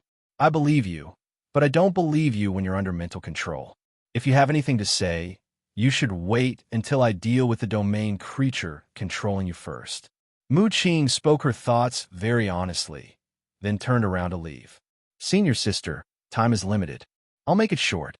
Mu Qing stopped at this moment. A hint of worry appeared in her eyes, but she still turned around. If it was anyone else, she wouldn't have bothered. But Feng Qi was different. She had two hopes in this world. One of them was like all the other scavengers, to avenge their ancestors and relatives by killing all domain creatures. Every scavenger was once a city resident. It was because of the domain that they were forced to wander around. During this period, countless people lost their loved ones and became homeless. The souls of their loved ones and friends were buried in the ruins of the original city. The hatred for domain creatures was engraved in every scavenger's blood. Mu Qing was no exception. Since she was young, she learned from her parents the reason for the death of her grandfather, grandmother, and other relatives of the older generation. She understood the hatred her parents had for domain creatures. As for her parents, they had also died because of domain transcendence creatures. During that migration, they were attacked by domain creatures. Her parents were poisoned and their bodies kept deteriorating. Even with the help of Star City's City Defense Army, the current technology was unable to remove the poison in their bodies. They could only slow down the spread of the poison. It was also at that time that her parents voluntarily chose to participate in the rune modification program launched by the Scarlet Institute. There were two reasons why they did this before they died. First of all, he hoped that she would be able to obtain the protection of the Scarlet Institute since she was still young. He didn't ask for glory, splendor, wealth, and rank, but only hoped that in the future she would be able to live in Star City without having to worry about food and clothing and not have to wander around. He had even fought for her to be admitted to Star City University. Secondly, they were also eager to contribute to the scientific research and to help mankind defeat the domain forces as soon as possible. Mu Qing inherited her parents' desire for beauty and hatred. One of her reasons for living in this world was to fight against the domain forces and contribute her life to the rise of mankind. Her other spiritual sustenance was Feng Qi. This sustenance had been clearly recorded in a diary in a certain timeline. In the past, I didn't understand why people would place their hopes in those illusory gods. They clearly didn't exist and couldn't change reality. Later, I understood that when one is in despair and helplessness, a spark in the darkness can warm the entire world. This sense of trust allowed her to still feel the warmth of a safe haven behind her when she charged into the enemy's ranks. This feeling had nothing to do with love, but it could be called faith. When she was at her most confused and helpless, it was Feng Qi who gave her warmth. Later on, the friendship with Lin Ran and the others was also built on this warmth. It was Feng Qi who told her to be confident. It was also Feng Qi who told her to believe that mankind would win in the future. She didn't doubt that if it wasn't for Feng Qi, she would have completely gone to the dark side of her heart. From then on, she would become a killing machine. She would fight for the hatred in her heart like a walking corpse, and she would kill endlessly. It was Feng Qi who turned her back into a human, and not a monster swallowed by hatred. Ever since she could remember, she had been wandering outside with her family. The best memory in her heart was the days when she was studying with Feng Qi and other friends at Star City University. At that time, she temporarily forgot about her hatred, and, at the same time, she discovered the joy in life. She was willing to sacrifice herself to open a path to hope for mankind. But for Feng Qi, she was also willing to sacrifice herself. That day, her father's legacy, the harmonica, shattered. Since then, the white harmonica that Feng Qi gave her filled the gap and became the most precious treasure in her heart. It was more precious than anything else. Facing Feng Qi, she couldn't be ruthless. She was more willing to give him countless opportunities to explain. Thinking of this, Mu Qing took a deep breath, then raised her head and looked firmly at Feng Qi, waiting for him to explain to her. She had already made up her mind. Even if Feng Qi was really mentally controlled, even if this mental control couldn't be broken, she had to protect Feng Qi. No matter who it was, she couldn't do it. Looking at Mu Qing in front of him, who had a complicated expression and seemed to have fallen into a struggle, Feng Qi couldn't help but sigh. He could roughly understand Mu Qing's current mood. In fact, he had this feeling before. When he first learned that Wang Jinsheng was the Lord of the Fog, the faith in his heart collapsed. It was Wang Jinsheng who taught him courage, fearlessness, and sacrifice. It was Wang Jinsheng who made him understand that firmly pursuing one's ideals was a kind of romantic feeling. Wang Jinsheng was the hero in his heart, and also the person who led him to resolutely choose to save the world. Just like the faith in his heart, the collapse of faith brought pain and despair. But fortunately, he still had time to explain all of this. Thinking of this, he looked at Mu Qing, who was standing in front of him. Compared to his memory, she was more confident and mature. Senior sister, it's like this. While I was at Star City University, I developed a lot of cultivation techniques. Do you still remember? In fact, these cultivation techniques weren't developed by me at all. Then, Feng Qi explained in detail that he could travel through time. But he had secrets from the Scarlet Institute, Lin Ran, and other aspects. She believed in Mu Qing, but Mu Qing had a spy around her. This information might be inadvertently leaked, and it might cause his sacrifice line to lose everything. In fact, he could also tell Mu Qing that there was a spy around Mu Qing and let Mu Qing be on guard. But this spy might not be by Mu Qing's side now, but would appear in the future when the Lumin Kin was established. Did he want Mu Qing to be on guard against every comrade around her in the future? This would inevitably lead to major changes in the formation of the Lumin Kin. What would follow would be a huge change in history. It was hard to say whether this change was good or bad. But if it was bad, this sacrifice line would be completely destroyed. If he wanted to catch the spy around Mu Qing, there would be plenty of opportunities in the future. But his sacrifice line had more important information to give him, who was 1,500 years in the future. When Mu Qing asked why he wanted to lurk around the Lord of Mist, this was his explanation. He traveled through the timeline and met the Lord of Mist 1,500 years after the extinction of mankind. So he knew that the Lord of Mist had many secrets. This time, he lurked around the Lord of Mist because he wanted to investigate through the Lord of Mist. In the end, he expressed that, no matter how his sacrifice line ended up, he hoped that Mu Qing would not care about him, even if he was sent to the guillotine. Only in this way, the future of this sacrifice line would not be affected, and it would be within his control.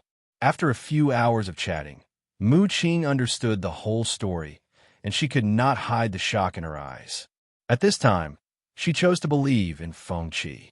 After taking a deep breath, a smile finally appeared on Mu Qing's face. She reached out and patted Feng Qi's shoulder. Aji, good job. You didn't let me down. Senior, you're not bad either. Feng Qi also laughed. Then, he imitated Mu Qing and patted her shoulder.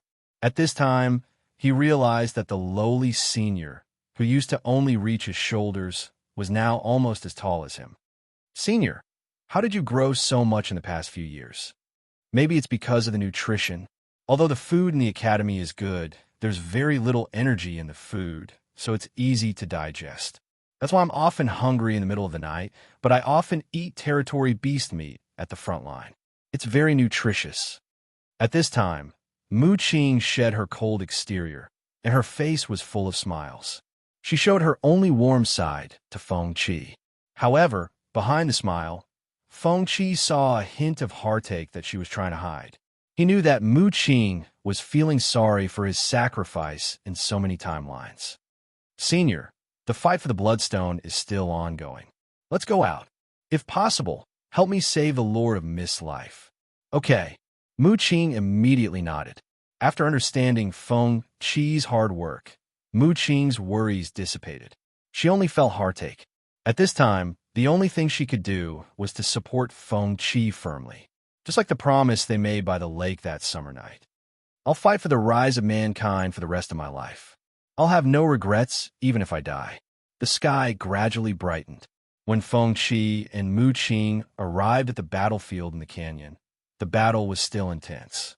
The surrounding ground kept sinking due to their fierce battle. Even the landscape of this area had changed. Did I participate in this battle in normal history? Mu Qing asked curiously. I'm not sure. I guess you participated, but you were forced to? He turned to look at the confused Mu Qing and explained with a smile. That's my guess. You didn't participate in this battle at all before the super territory beast arrived. Otherwise, you would have snatched the Bloodstone long ago. You should be observing which battle groups belong to the territory forces. However, after the super territory beast arrived, you were also shrouded by its barrier. You were forced to take action. Super territory beast? Yes, the big guy that will appear later is extremely powerful. You killed it in history, but I'm not sure if you have the ability now. However, it won't be a problem for you to survive in its hands. Then I'd like to see how powerful this super territory beast is. A look of anticipation appeared on Mu Qing's face. The mysterious bloodline power in her body began to stir. How about this? I'll join the battle first and make sure the Lord of Mist doesn't die accidentally. Without waiting for Feng Qi to nod, Mu Qing transformed into a jade-colored stream of light and charged toward the center of the battle. Looking at Mu Qing, who was running at full speed, Feng Qi's mind suddenly flashed with the image of the small suction cup running with its four limbs and billowing smoke behind it. While he was sweating internally, he heaved a sigh of relief. He was prepared to join the battle so that he could risk his life to protect the Lord of Mist when an accident happened. However, now that Mu Qing had joined the battle, he did not need to worry anymore. Subsequently, he distanced himself from the battle. If he got too close now, his spirit power would go out of control and absorb a large amount of modeled spirit power. If his body could not withstand it, he would explode and die. His consciousness could not leave with his spirit body, so there was no possibility of spirit immortality. More importantly, the spirit power absorbed by this evil technique was not refined. It was filled with different spirit power impurities. Impurities would cause instability. The amalgamation of spirit power was like an unstable bomb that could explode at any time. It was impossible to use spiritual immortality to continue living in this world after death. At this moment, he turned his gaze to the Lord of Mist. The current Lord of Mist was not as powerful as it would be 1,500 years later. At the moment, it was like a wretched assassin wandering around the battlefield. While paying attention to the bloodstones, it would go over and suck on anyone who was injured and bleeding. After it absorbed the blood of these territory beasts, it would be purified and refined into pure chi and blood. The impurities would turn into corrosive energy and be absorbed into the gray mist. When it came to the utilization of blood, the Lord of Mist had reached the pinnacle. In the battlefield, no matter how good its body technique was, it would still be hit by the spells and abilities that covered the sky. However, it used its shameless ability to absorb chi and blood to become stronger on the battlefield. The injuries on its body would also be healed after each time it sucked blood. At this moment, Mu Qing also arrived at the battlefield. Compared to the Lord of Mist, who was constantly dodging and wandering, Mu Qing seemed to be in a no-man's land. The spells that covered the sky hit her body, but they could not even break through the jade-colored mist on the surface of her body. She stood at the edge of the battlefield's core area and looked back and forth, glancing at the Lord of Mist from time to time. At the same time, she was mentally prepared to take action if anything unexpected happened. She saved the Lord of Mist's life in an unexpected way. Mu Qing's arrival quickly attracted the attention of many territory beasts. This was because Mu Qing stood out from the crowd. While the others were dancing wildly, Mu Qing was the only one who stood there in peace and quiet. Even though she was in the center of the storm, the madness and cruelty in front of her seemed to have nothing to do with her. The Lord of Mist, who was looking for an opportunity to attack, also noticed Mu Qing at this moment. When it saw the familiar jade-colored mist flowing on the surface of Mu Qing's body, the feeling of suffocation when it was on the verge of death welled up in its heart again. Its movements became stiff at this moment. Scram! At this moment, a territory beast man, wielding a thick black iron rod, swung at it, trying to open a path to the bloodstone. Faced with the attack, the Lord of Mist's expression turned cold. He could not defeat Mu Qing, but he was not afraid of other territory beasts. At this moment, he suddenly waved at the territory beast man, and his arm instantly turned into gray mist.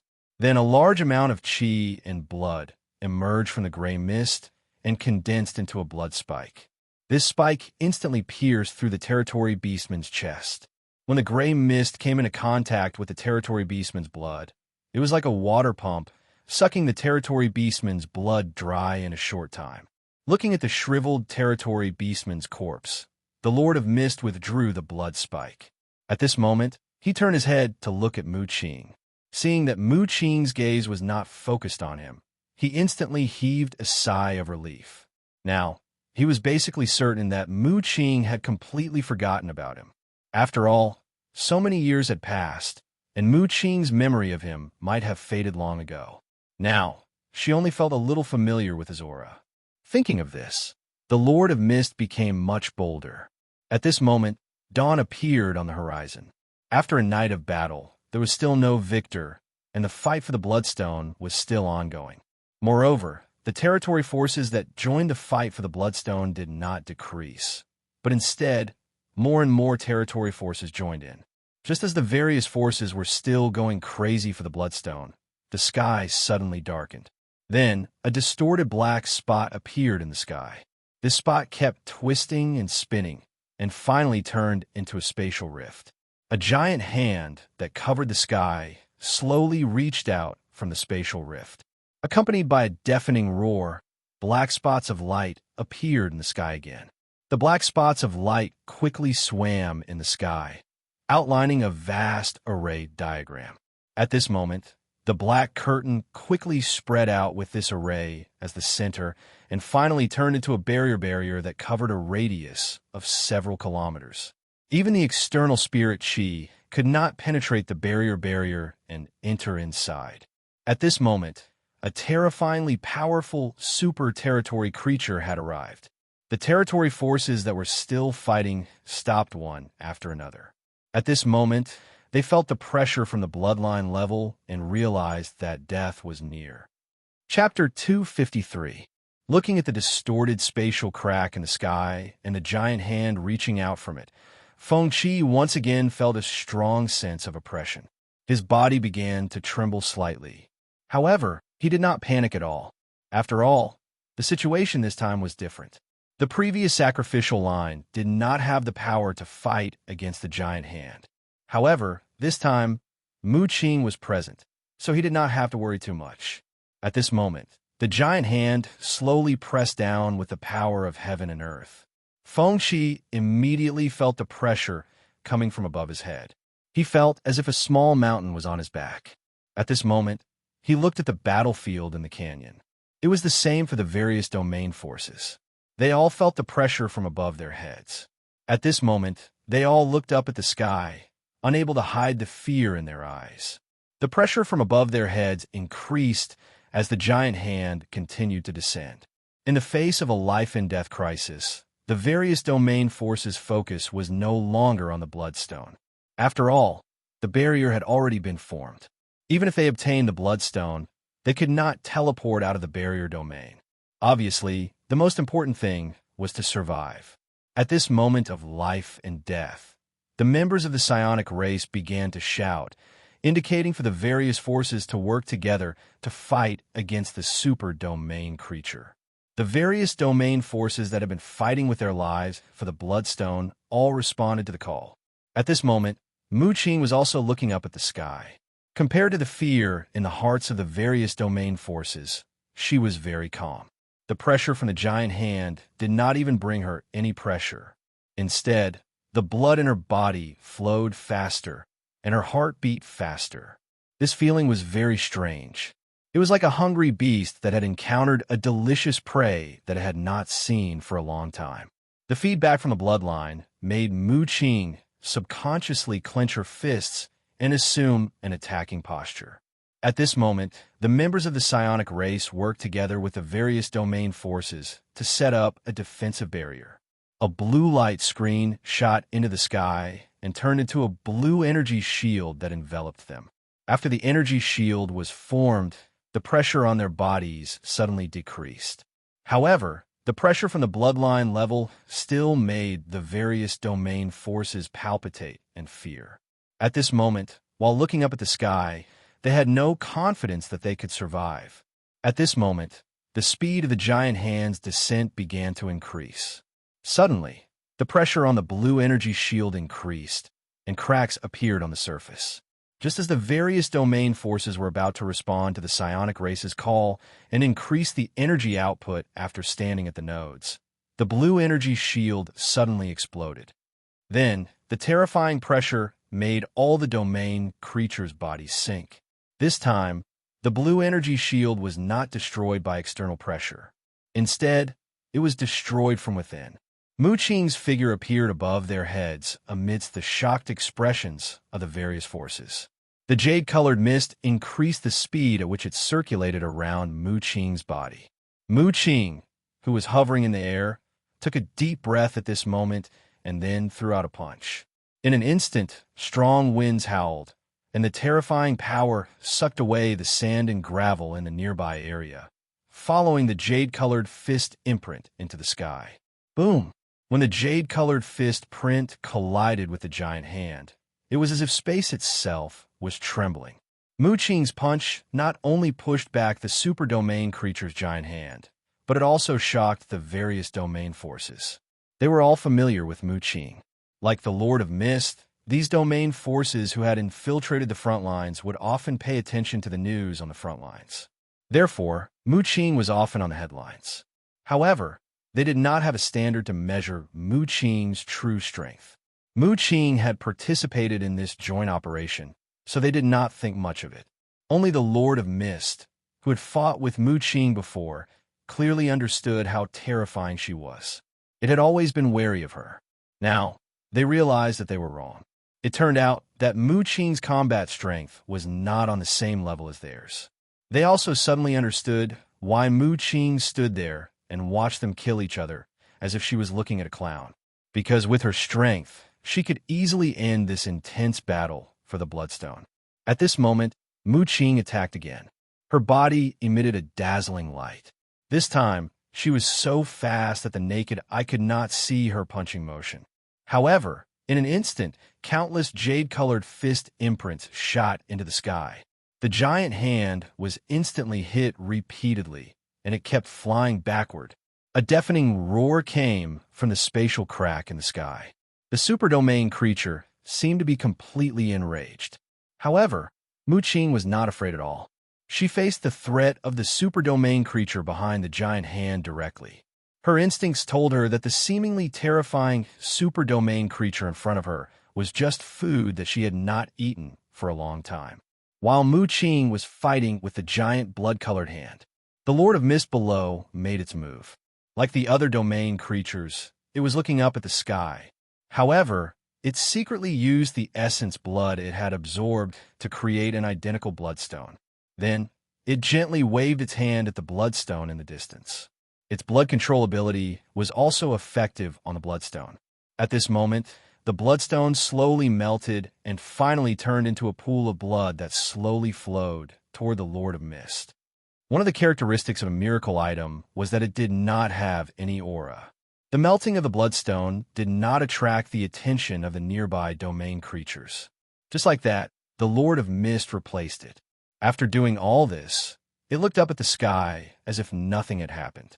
At this moment, it suddenly thought of Feng Qi. Then, it turned its head and looked in the direction where Feng Qi was in the distance. When it saw that Feng Qi was also looking up at the sky and was not hurt by the giant hand's pressure, it heaved a sigh of relief. The battle between Mu Qing and the giant hand lasted for a long time. During the battle, Mu Qing grabbed one of the giant hand's fingers. She wanted to drag the super domain creature from the other end of the spatial tunnel out.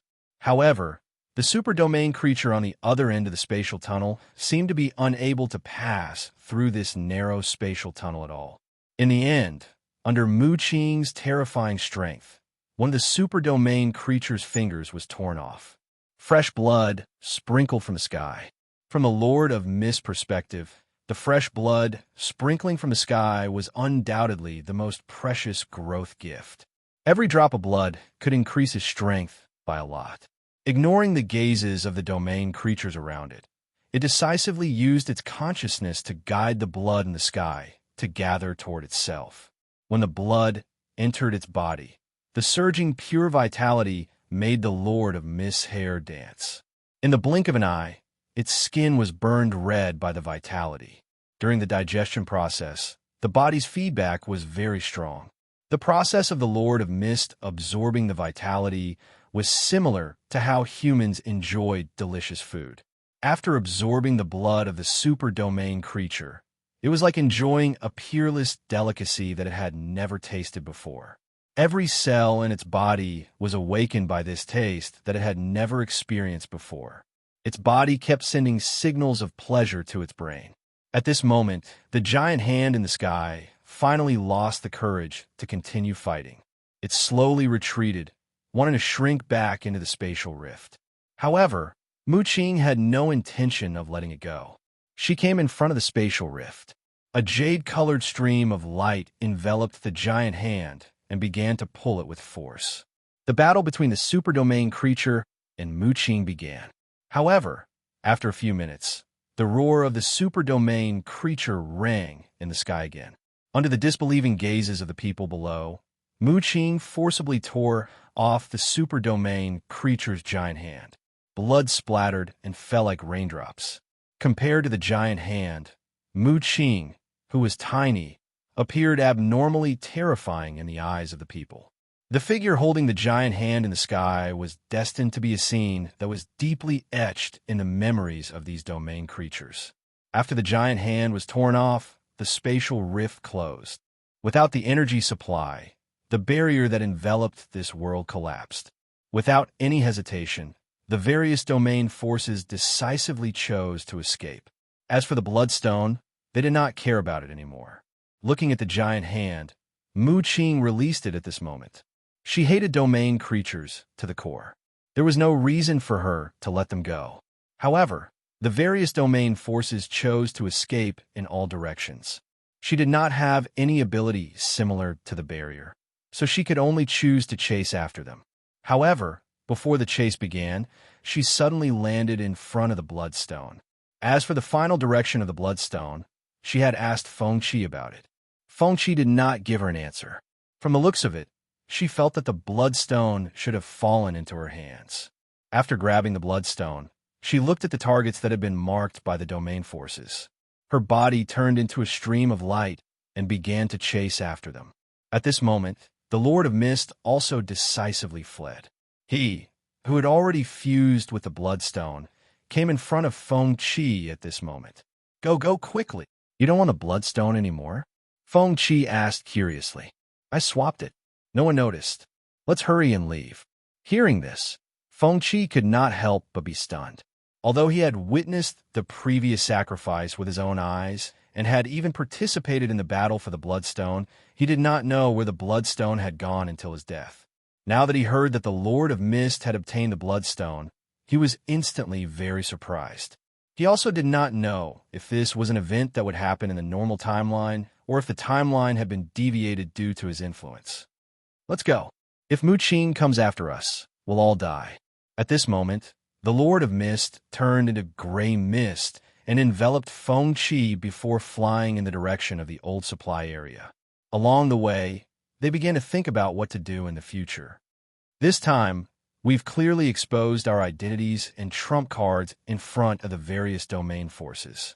If we continue to act as Wang Yi in the future, we'll definitely be restricted. I think we'll have to change our identities. Hearing this, Feng-Chi immediately nodded.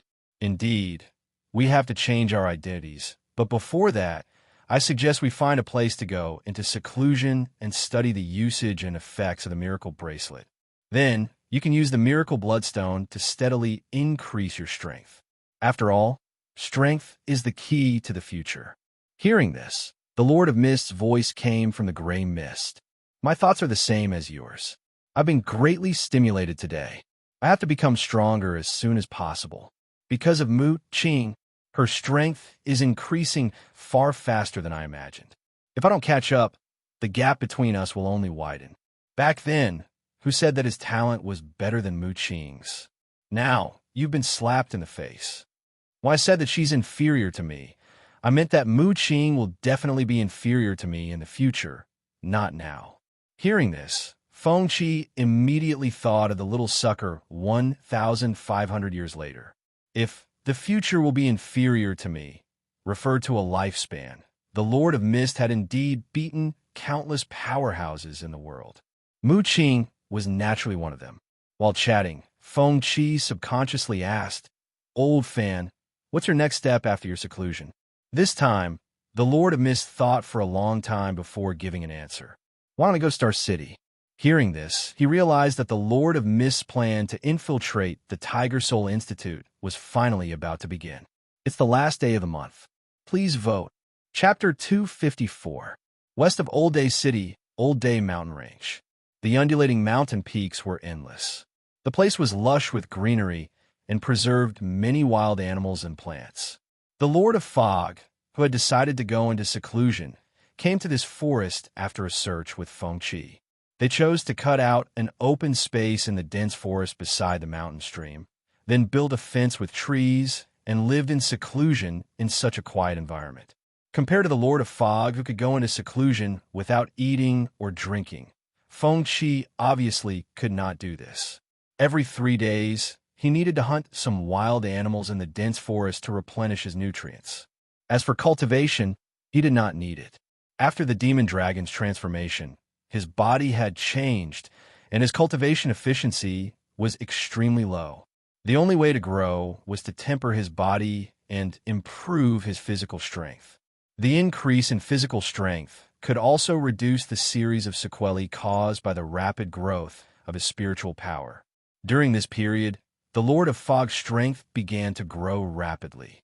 During the fierce battle in the canyon, he had absorbed a large amount of blood and even the blood of a super domain creature.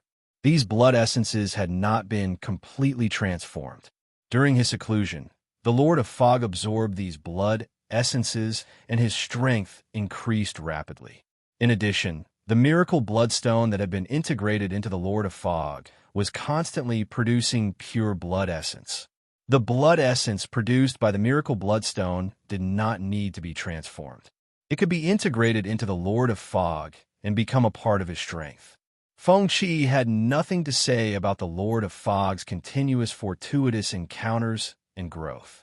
This was simply the template of a main character, surviving a great disaster, accompanied by fortuitous encounters, explosive power before death. Now, there was a miracle bloodstone that perfectly matched his ability. In the Lord of Fog's words, his strength was steadily improving even if he lay down and did not move. Compared to his own painstaking progress at every sacrifice, the Lord of Fog was simply blessed with luck. Thinking of this, Feng Qi's heart was bitter.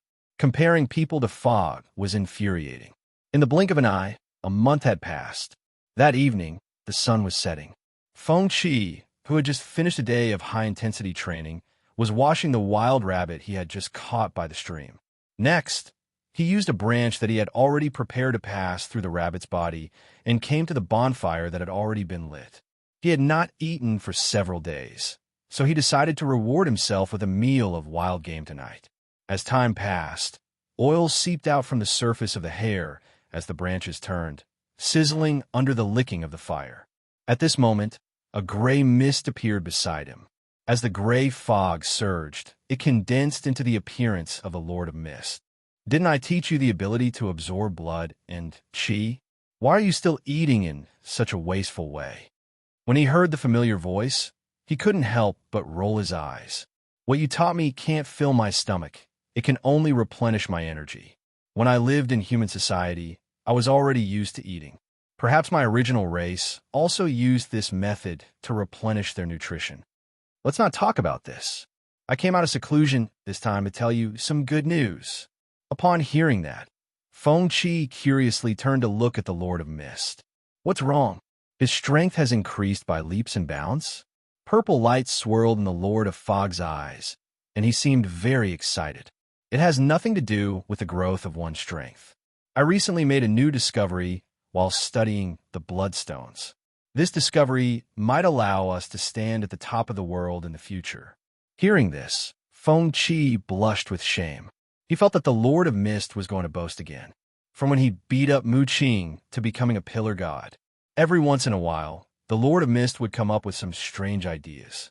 However, he was very curious about what new ideas the Lord of Mist had this time. As if noticing Feng Qi's indifference, the Lord of Mist immediately said, I found something interesting in this bloodstone.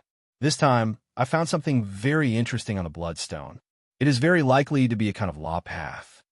Nomological path? Yes, for example, casting spells is actually copying a part of the path according to the laws of heaven and earth. Only then can the spell be formed. This is actually a part of the power of the laws. For example, you'll find that some spells can't be cast in some special domains because the laws of this domain are different from the laws of the outside world. For example, the domain we went to in the yellow sand domain, we couldn't cast water-type spells in there. Listening to the Lord of Mist's explanation, Feng Qi understood what a nomological path meant. This was actually a kind of law of nature. Unleashing a spell was actually a calculation based on the trajectory formula, combining another form of energy within the rules. When this kind of formula and energy form did not exist in the laws, the spell could not be condensed even if the path was outlined. The Lord of Mist said that he had also seen the path of the laws on the bloodstone. After experimenting and cultivating this path, he found that it could greatly enhance one's physical fitness and the strength of one's qi and blood. It could even enhance the growth potential of the cultivator's bloodline. Hearing this, Feng Qi could not help but be stunned. The first thing that came to his mind was the super technique, flesh sacrifice, that would affect the future. He had two guesses about the origin of the flesh sacrifice technique. The first guess was that the Lord of Mist had used Wang Jinsheng to develop flesh sacrifice after infiltrating the Tiger Soul Institute. However, it turned out that even if Lin Ran replaced Wang Jinsheng, flesh sacrifice still appeared in history. The second guess was that flesh sacrifice was developed by the Lord of Mist himself. During his time with the Lord of Mist, he firmly believed in this guess. The Lord of Mist's learning and research abilities were not inferior to Lin Rant's at all. He was fully capable of developing this super technique that changed history. However, after listening to the Lord of Mist's explanation, he suddenly realized that the birth of flesh sacrifice was most likely related to the miracle bloodstone. Inferring from this angle, he suspected that the Lord of Mist in the normal timeline had also obtained the miracle bloodstone. Next, he asked the Lord of Mist about his understanding of the path of the laws in detail. From the Lord of Mist's explanation, he became more and more certain that the path of the laws imprinted on the bloodstone was the prototype of flesh sacrifice. In the following days, the Lord of Mist began to study the path of the flesh sacrifice and went into closed-door cultivation. Half a year later, Feng Qi, who was cutting wood, met the Lord of Mist again. At this time, the Lord of Mist told him a shocking piece of news. He had modified the path of the laws on the bloodstone and removed the profound parts of the path. The effects of the path were weakened, but this allowed the path to be used smoothly. The first version of flesh sacrifice was officially released. In this half a year of closed-door cultivation, the Lord of Mist also made a shocking discovery. He used the squirrels in the forest as an experiment and helped them cultivate the flesh sacrifice. He discovered that their offspring also inherited the bloodline enhancement brought by the flesh sacrifice and had a higher starting point for growth.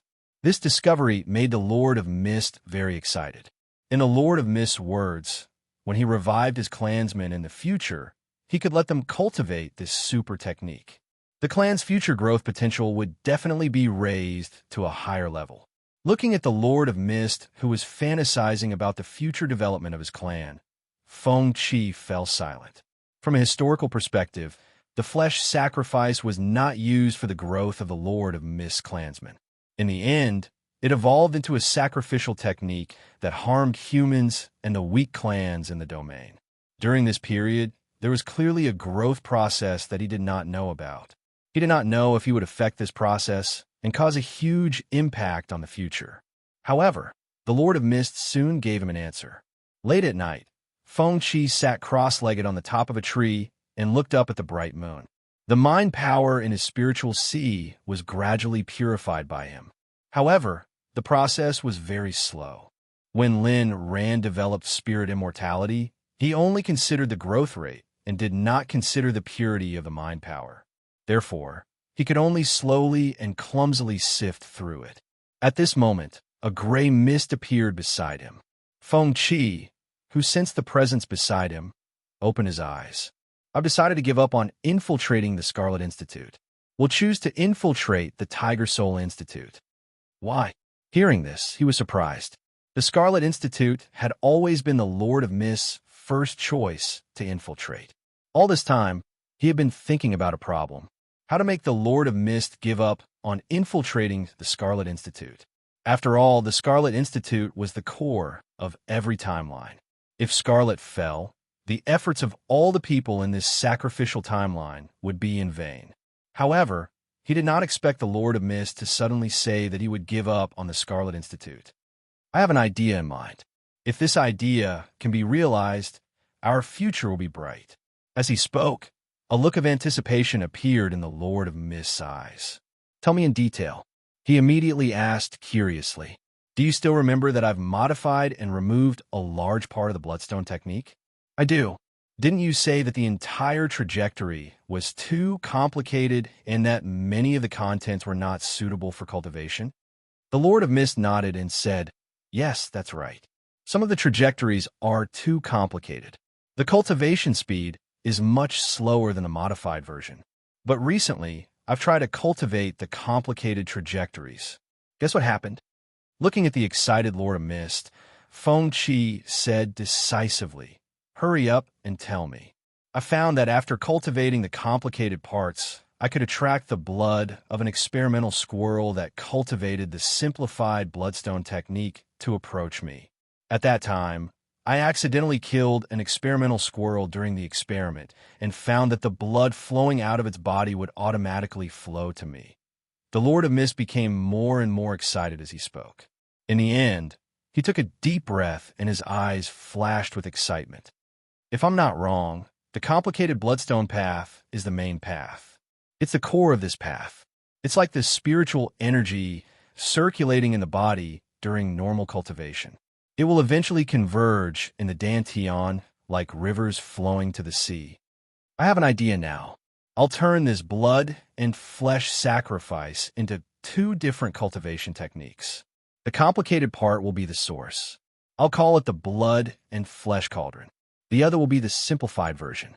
I'll call it the blood and flesh sacrifice. All life forms that cultivate the blood and flesh sacrifice technique will eventually become nutrients for the source. With just a thought, my flesh and blood will collapse.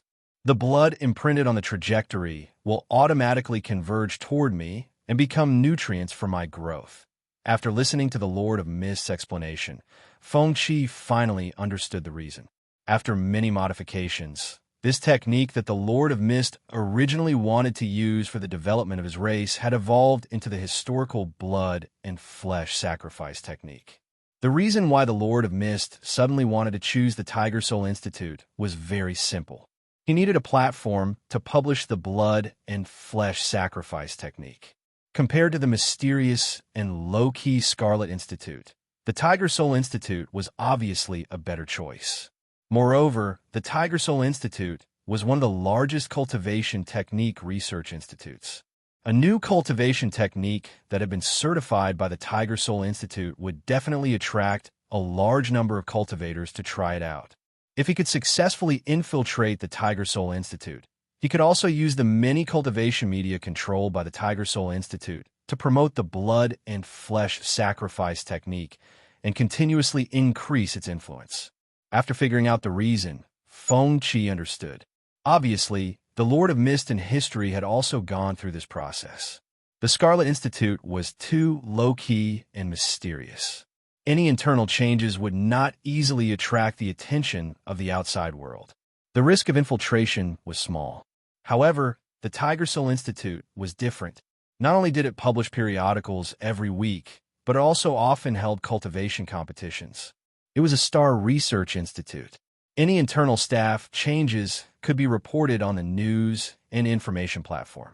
From a safety point of view, the Scarlet Institute was obviously a better choice. However, from the perspective of the blood and flesh sacrifice, the Tiger Soul Institute was the best choice. It was the blood and flesh sacrifice that changed the Lord of Mist's mind. What he did not expect was that the blood and flesh sacrifice was divided into two parts. The Lord of Mist obviously controlled the source of all rivers to the sea, the cauldron of flesh and blood. What all humans cultivated was obviously the blood and flesh sacrifice. Next, the Lord of Mist talked about the future structure of the blood and flesh sacrifice. He seemed very excited. When he talked about it, he couldn't help but laugh.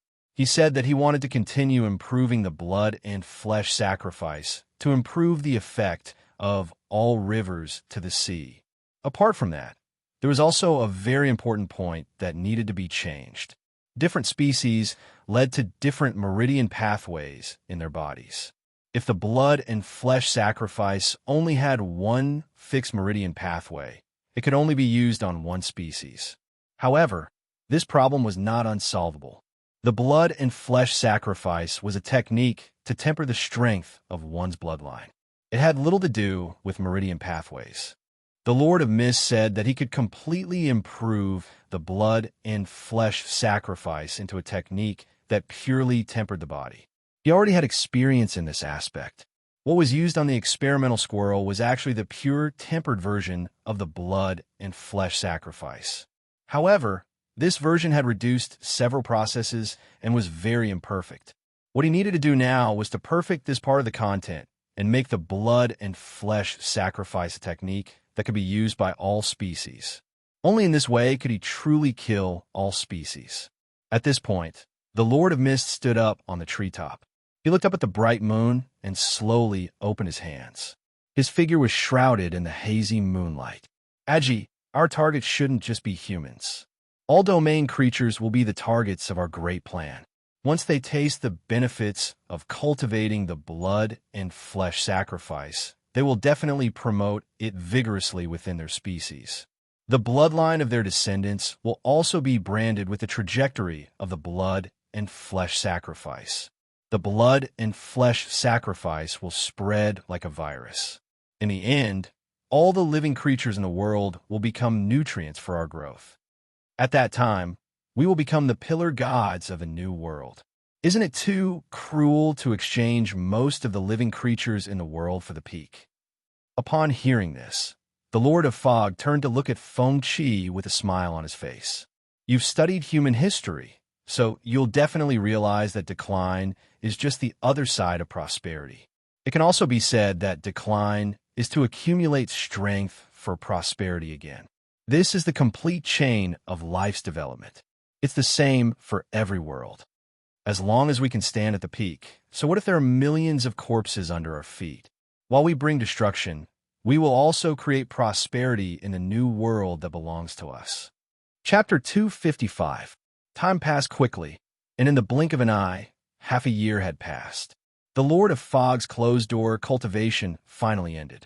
This morning, the sky was just beginning to brighten. Feng Qi and the Lord of Fog left the old mountain range and flew towards Star City. Along the way, he sat on the gray fog cloud and found that the Lord of Fog's movement speed was more than twice as fast as before. This was obviously related to the increase in strength. While living in seclusion, the Lord of Fog's strength improved every day with the help of the Bloodstone. Apart from that, after continuous improvements, the flesh sacrifice technique had basically been perfected by the Lord of Fog. Other than elemental special life forms, flesh sacrifice was suitable for all life forms with flesh and blood. During this period of contact, Feng Qi also understood why the Lord of Fog desired to climb to the top. During the research and development of flesh sacrifice, the Lord of Fog once said that as long as he could climb to the top, he did not care how many corpses he stepped on. Because in the Lord of Fog's understanding, the pyramid was like a pyramid. The food chain was in the shape of a pyramid. Only those who stood at the top would not be exploited, killed, or enslaved by the strong races of other domains. If he wanted to lead his race to glory, the only way was to climb to the top. But this process was bound to be cruel. There would be a large number of competitors along the way, and killing was inevitable. At the end of the day, everything was for the future of his race. Feng Qi could understand his philosophy. But in the end, there was still a saying. People who walk different paths could not work together. In terms of race, they were already on opposite sides. Humans would also be an obstacle on the Lord of Fog's path to the top. If he wanted to get rid of this issue, he had to ensure that the Lord of Fog's race would always be safe and not be disturbed by external forces. But if it did not climb to the top, he would not have the ability to keep his race safe forever. And in the process of climbing to the top, he would need to plunder a large number of resources to use and accelerate the race's development. This process could not avoid competition and killing. The more he interacted with him, the more he felt that the Lord of Fog was special. He used to think that the Lord of Fog was a bloodthirsty demon and could not communicate with him at all. But in this sacrificial line, he saw the determination, pain, desire, anger, fear, and other emotions in the Lord of Fog's heart. If it was not for this issue, he felt that he would have become friends with the Lord of Fog. But this issue could not be resolved. If there came a day when the Lord of Fog was no longer of any use to him, he would still make a move on him. The Lord of the Mist was willing to do anything to revive his people, and he was willing to do the same for the future of the human race, even if they were once brothers. After several days of traveling, they had crossed several domains along the way. Feng Qi and the Lord of Mist finally arrived at the north gate of Star City. Before they even got close to Star City, they had already landed near the main road. Looking along the main road leading to the Star City, one could see the towering city gate. The steel-casted city walls extended from the city gate to both sides for more than a few miles. At this moment, Feng Qi and the Lord of Fog were in a very sorry state. After living in seclusion for so many years, their clothes were tattered, making them look like refugees. Following the main road, they walked towards the north gate of Star City. On the main road leading to Star City, there was an endless stream of vehicles going back and forth. Most of them were military vehicles transporting supplies. There were no passers-by like them. 20 minutes later, They arrived at the gate of Star City. He followed the flow of vehicles into the city gate. Along the way, green lights constantly swept over his body. When they walked out of the tunnel, they found that there was already a staff member waiting for them. The staff member was a woman. She was wearing the uniform of the Star City Garrison Army, but there was no military rank on her. It was basically certain that she was an intern or a contract worker. At this moment, she was holding 3 bags of food in her hands. She looked at them with a complicated expression. As they approached, the woman said apologetically, "I'm sorry. The scavenger residences in Star City have been filled recently. These are 3 bags of food. Please go back." As she spoke, the woman handed the 3 bags of food to Feng Qi. Feng Qi was speechless. "You've misunderstood. I'm a resident of Star City. My ID number is 11,736. A resident of Star City?"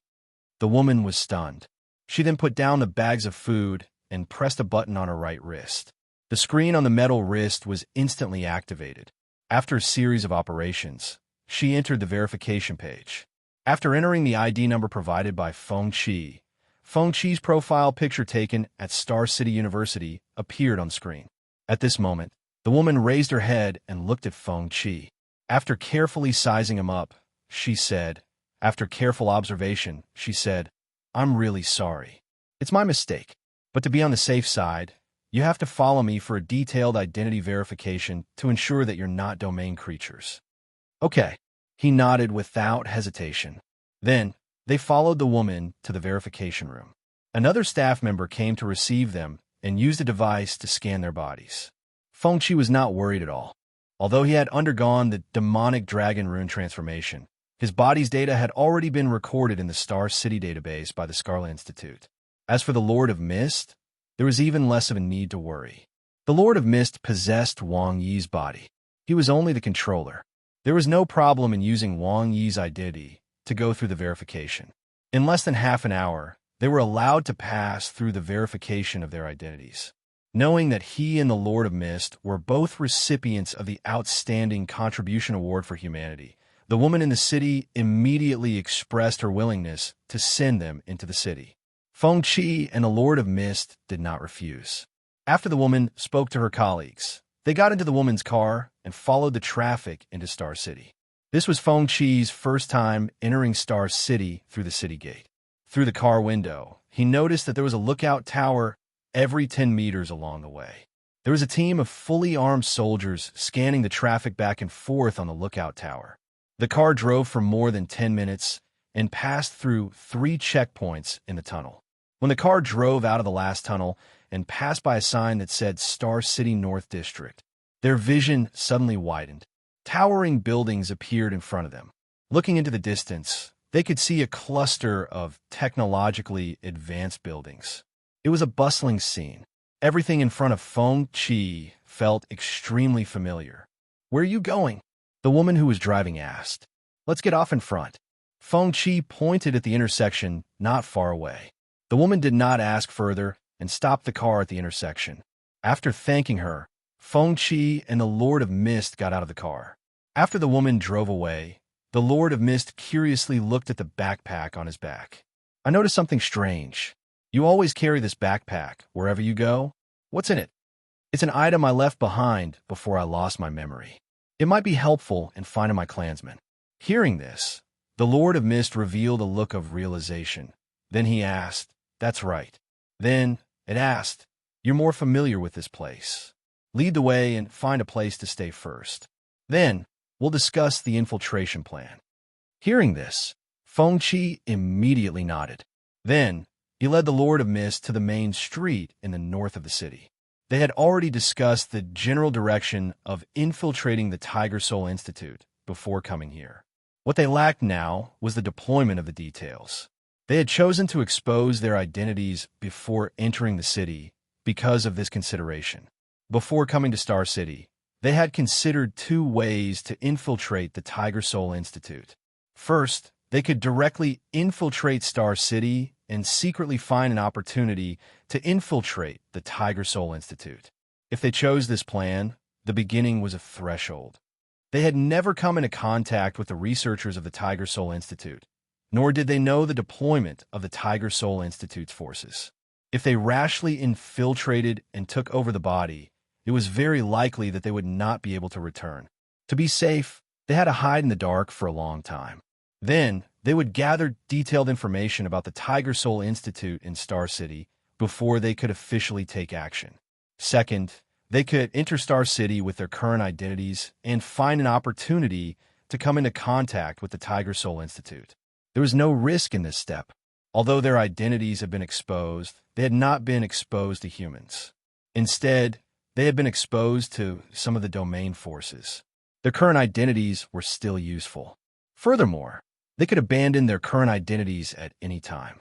Once the Lord of Mist changed into a new body, they would not have to worry about their identities being exposed. In the Lord of Mist's words, the domain creature in their eyes is Wang Yi. What does that have to do with me? Changing bodies is equivalent to starting over. This was also one of the reasons why they chose the second plan. The only problem now was that he could not change bodies at will like the Lord of Mist. However, this problem was not unsolvable. With the Lord of Mist's control over flesh and blood, it was not difficult for him to reconstruct a person's facial features. Once the infiltration plan succeeded, the Lord of Mist would help him complete the transformation of his appearance. When the time came, the Lord of Mist would have a new parasitic body. He would also be able to change his appearance and start over. After that, Feng Qi and Wang Yi would disappear. They would interact with the world with new identities at the Tiger Soul Institute. As they chatted, they arrived at the commercial street in the north of the city. After entering a clothing store, they changed their outfits and threw away the tattered clothes on their bodies. Finally, the Lord of Mist took out his phone and used the virtual bank card he had made when he was working at the steel mill to settle the bill. After doing all this, they checked into a nearby hotel. For their next move, they needed to wait for an opportunity to come into contact with the Tiger Soul Institute. As for how long they would have to wait, Feng Qi was not worried. Based on the frequency of the Tiger Soul Institute's activities, this opportunity would not appear for long. The second month in Star City.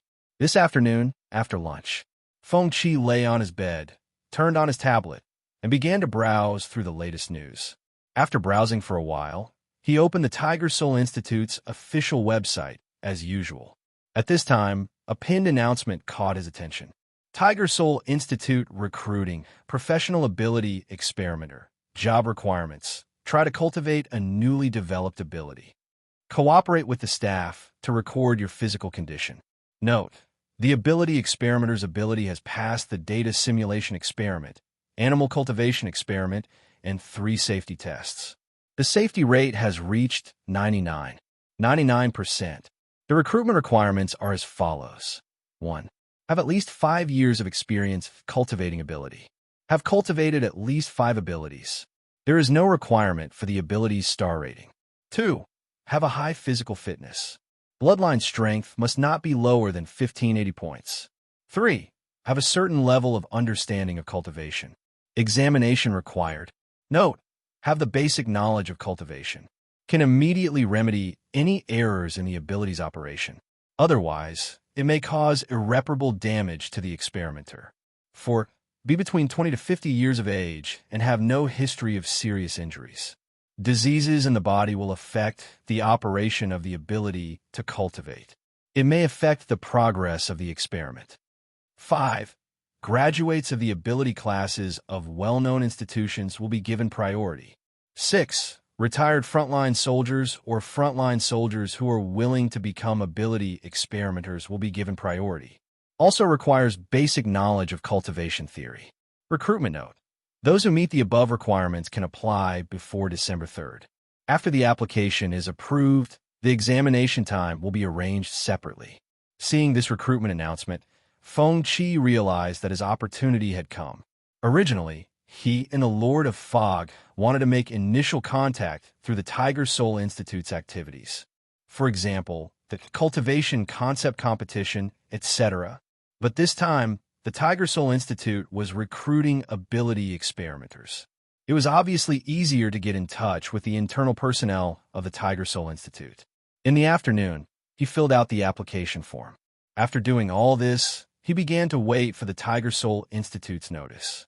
Judging from his resume, Feng Qi felt that it would not be difficult for him to become an ability experimenter. After all, his Mankind Outstanding Merit Medal was obtained by developing an ability. He could also fulfill all the other requirements. The only problem was that the Lord of Fog obviously could not come into contact with the Tiger Soul Institute by applying to become an ability experimenter. After all, his current identity to the outside world was Wang Yi of the Death Star's 3rd Battle Group. If he suddenly applied to join the Tiger Soul Institute as an ability researcher, it would definitely arouse the suspicions of the Tiger Soul Institute. More importantly, Wang Yi's age did not meet the Tiger Soul Institute's recruitment requirements. After discussing with the Lord of Fog, he decided that he would be the first to enter the Tiger Soul Institute to investigate the situation. The next morning, Feng Qi received a call from the Tiger Soul Institute. The staff on the other end of the phone told him that he could head to the Tiger Soul Institute to join at any time. Feng Qi was not surprised to receive this call. No matter what the outside world said about him, it could not hide the fact that he had once been successful in cultivation. Many years ago, he was even praised as a historical genius who could bring about a revolution in cultivation. With his resume, it would not be a problem for him to directly join the Tiger Soul Institute and become an ability researcher. Moreover, he was only applying for the position of ability experimenter. In the words of the Lord of Fog, this was called a dimensionality reduction. He also said that the content was very similar to a novel he had read when he was a leak in a steel mill. The name of the novel was The Celestial World Supreme Returned as a Security Guard in the City of the Celestial World. It was more or less the same meaning, using a sledgehammer to crack a nut. After receiving Tiger Soul's feedback, Feng Qi and the Lord of Fog discussed the follow-up arrangements for the infiltration plan. In the end, they decided that he would enter the Tiger Soul Institute first. The Lord of Fog would continue to wait for the Tiger Soul Institute to hold an event before contacting and communicating with him. At noon that day, Feng Qi packed his luggage and set off. He followed the address provided by the staff and arrived at the entrance of a branch of the Tiger Soul Institute located in the northern suburbs of the city. When he got out of the car, the staff he had contacted in advance was already waiting there. After greeting them, he followed the staff through the security gate and walked into the Tiger Soul branch. He walked along the technologically lit walkway for more than 100 meters. Along the way, he passed by several large computing machines and came to a door. Go in. When he heard this, Feng Qi did not hesitate and immediately pushed the door open and entered. The furnishings in the room were simple. The wall was filled with human acupoint diagrams, and the desk was filled with documents. Looking at the figure sitting at the desk with his head lowered and writing, Feng Qi suddenly felt that it was somewhat familiar. At this moment, the figure looked up. Their eyes met, and a familiar smile appeared in his eyes. Brother Qi, long time no see.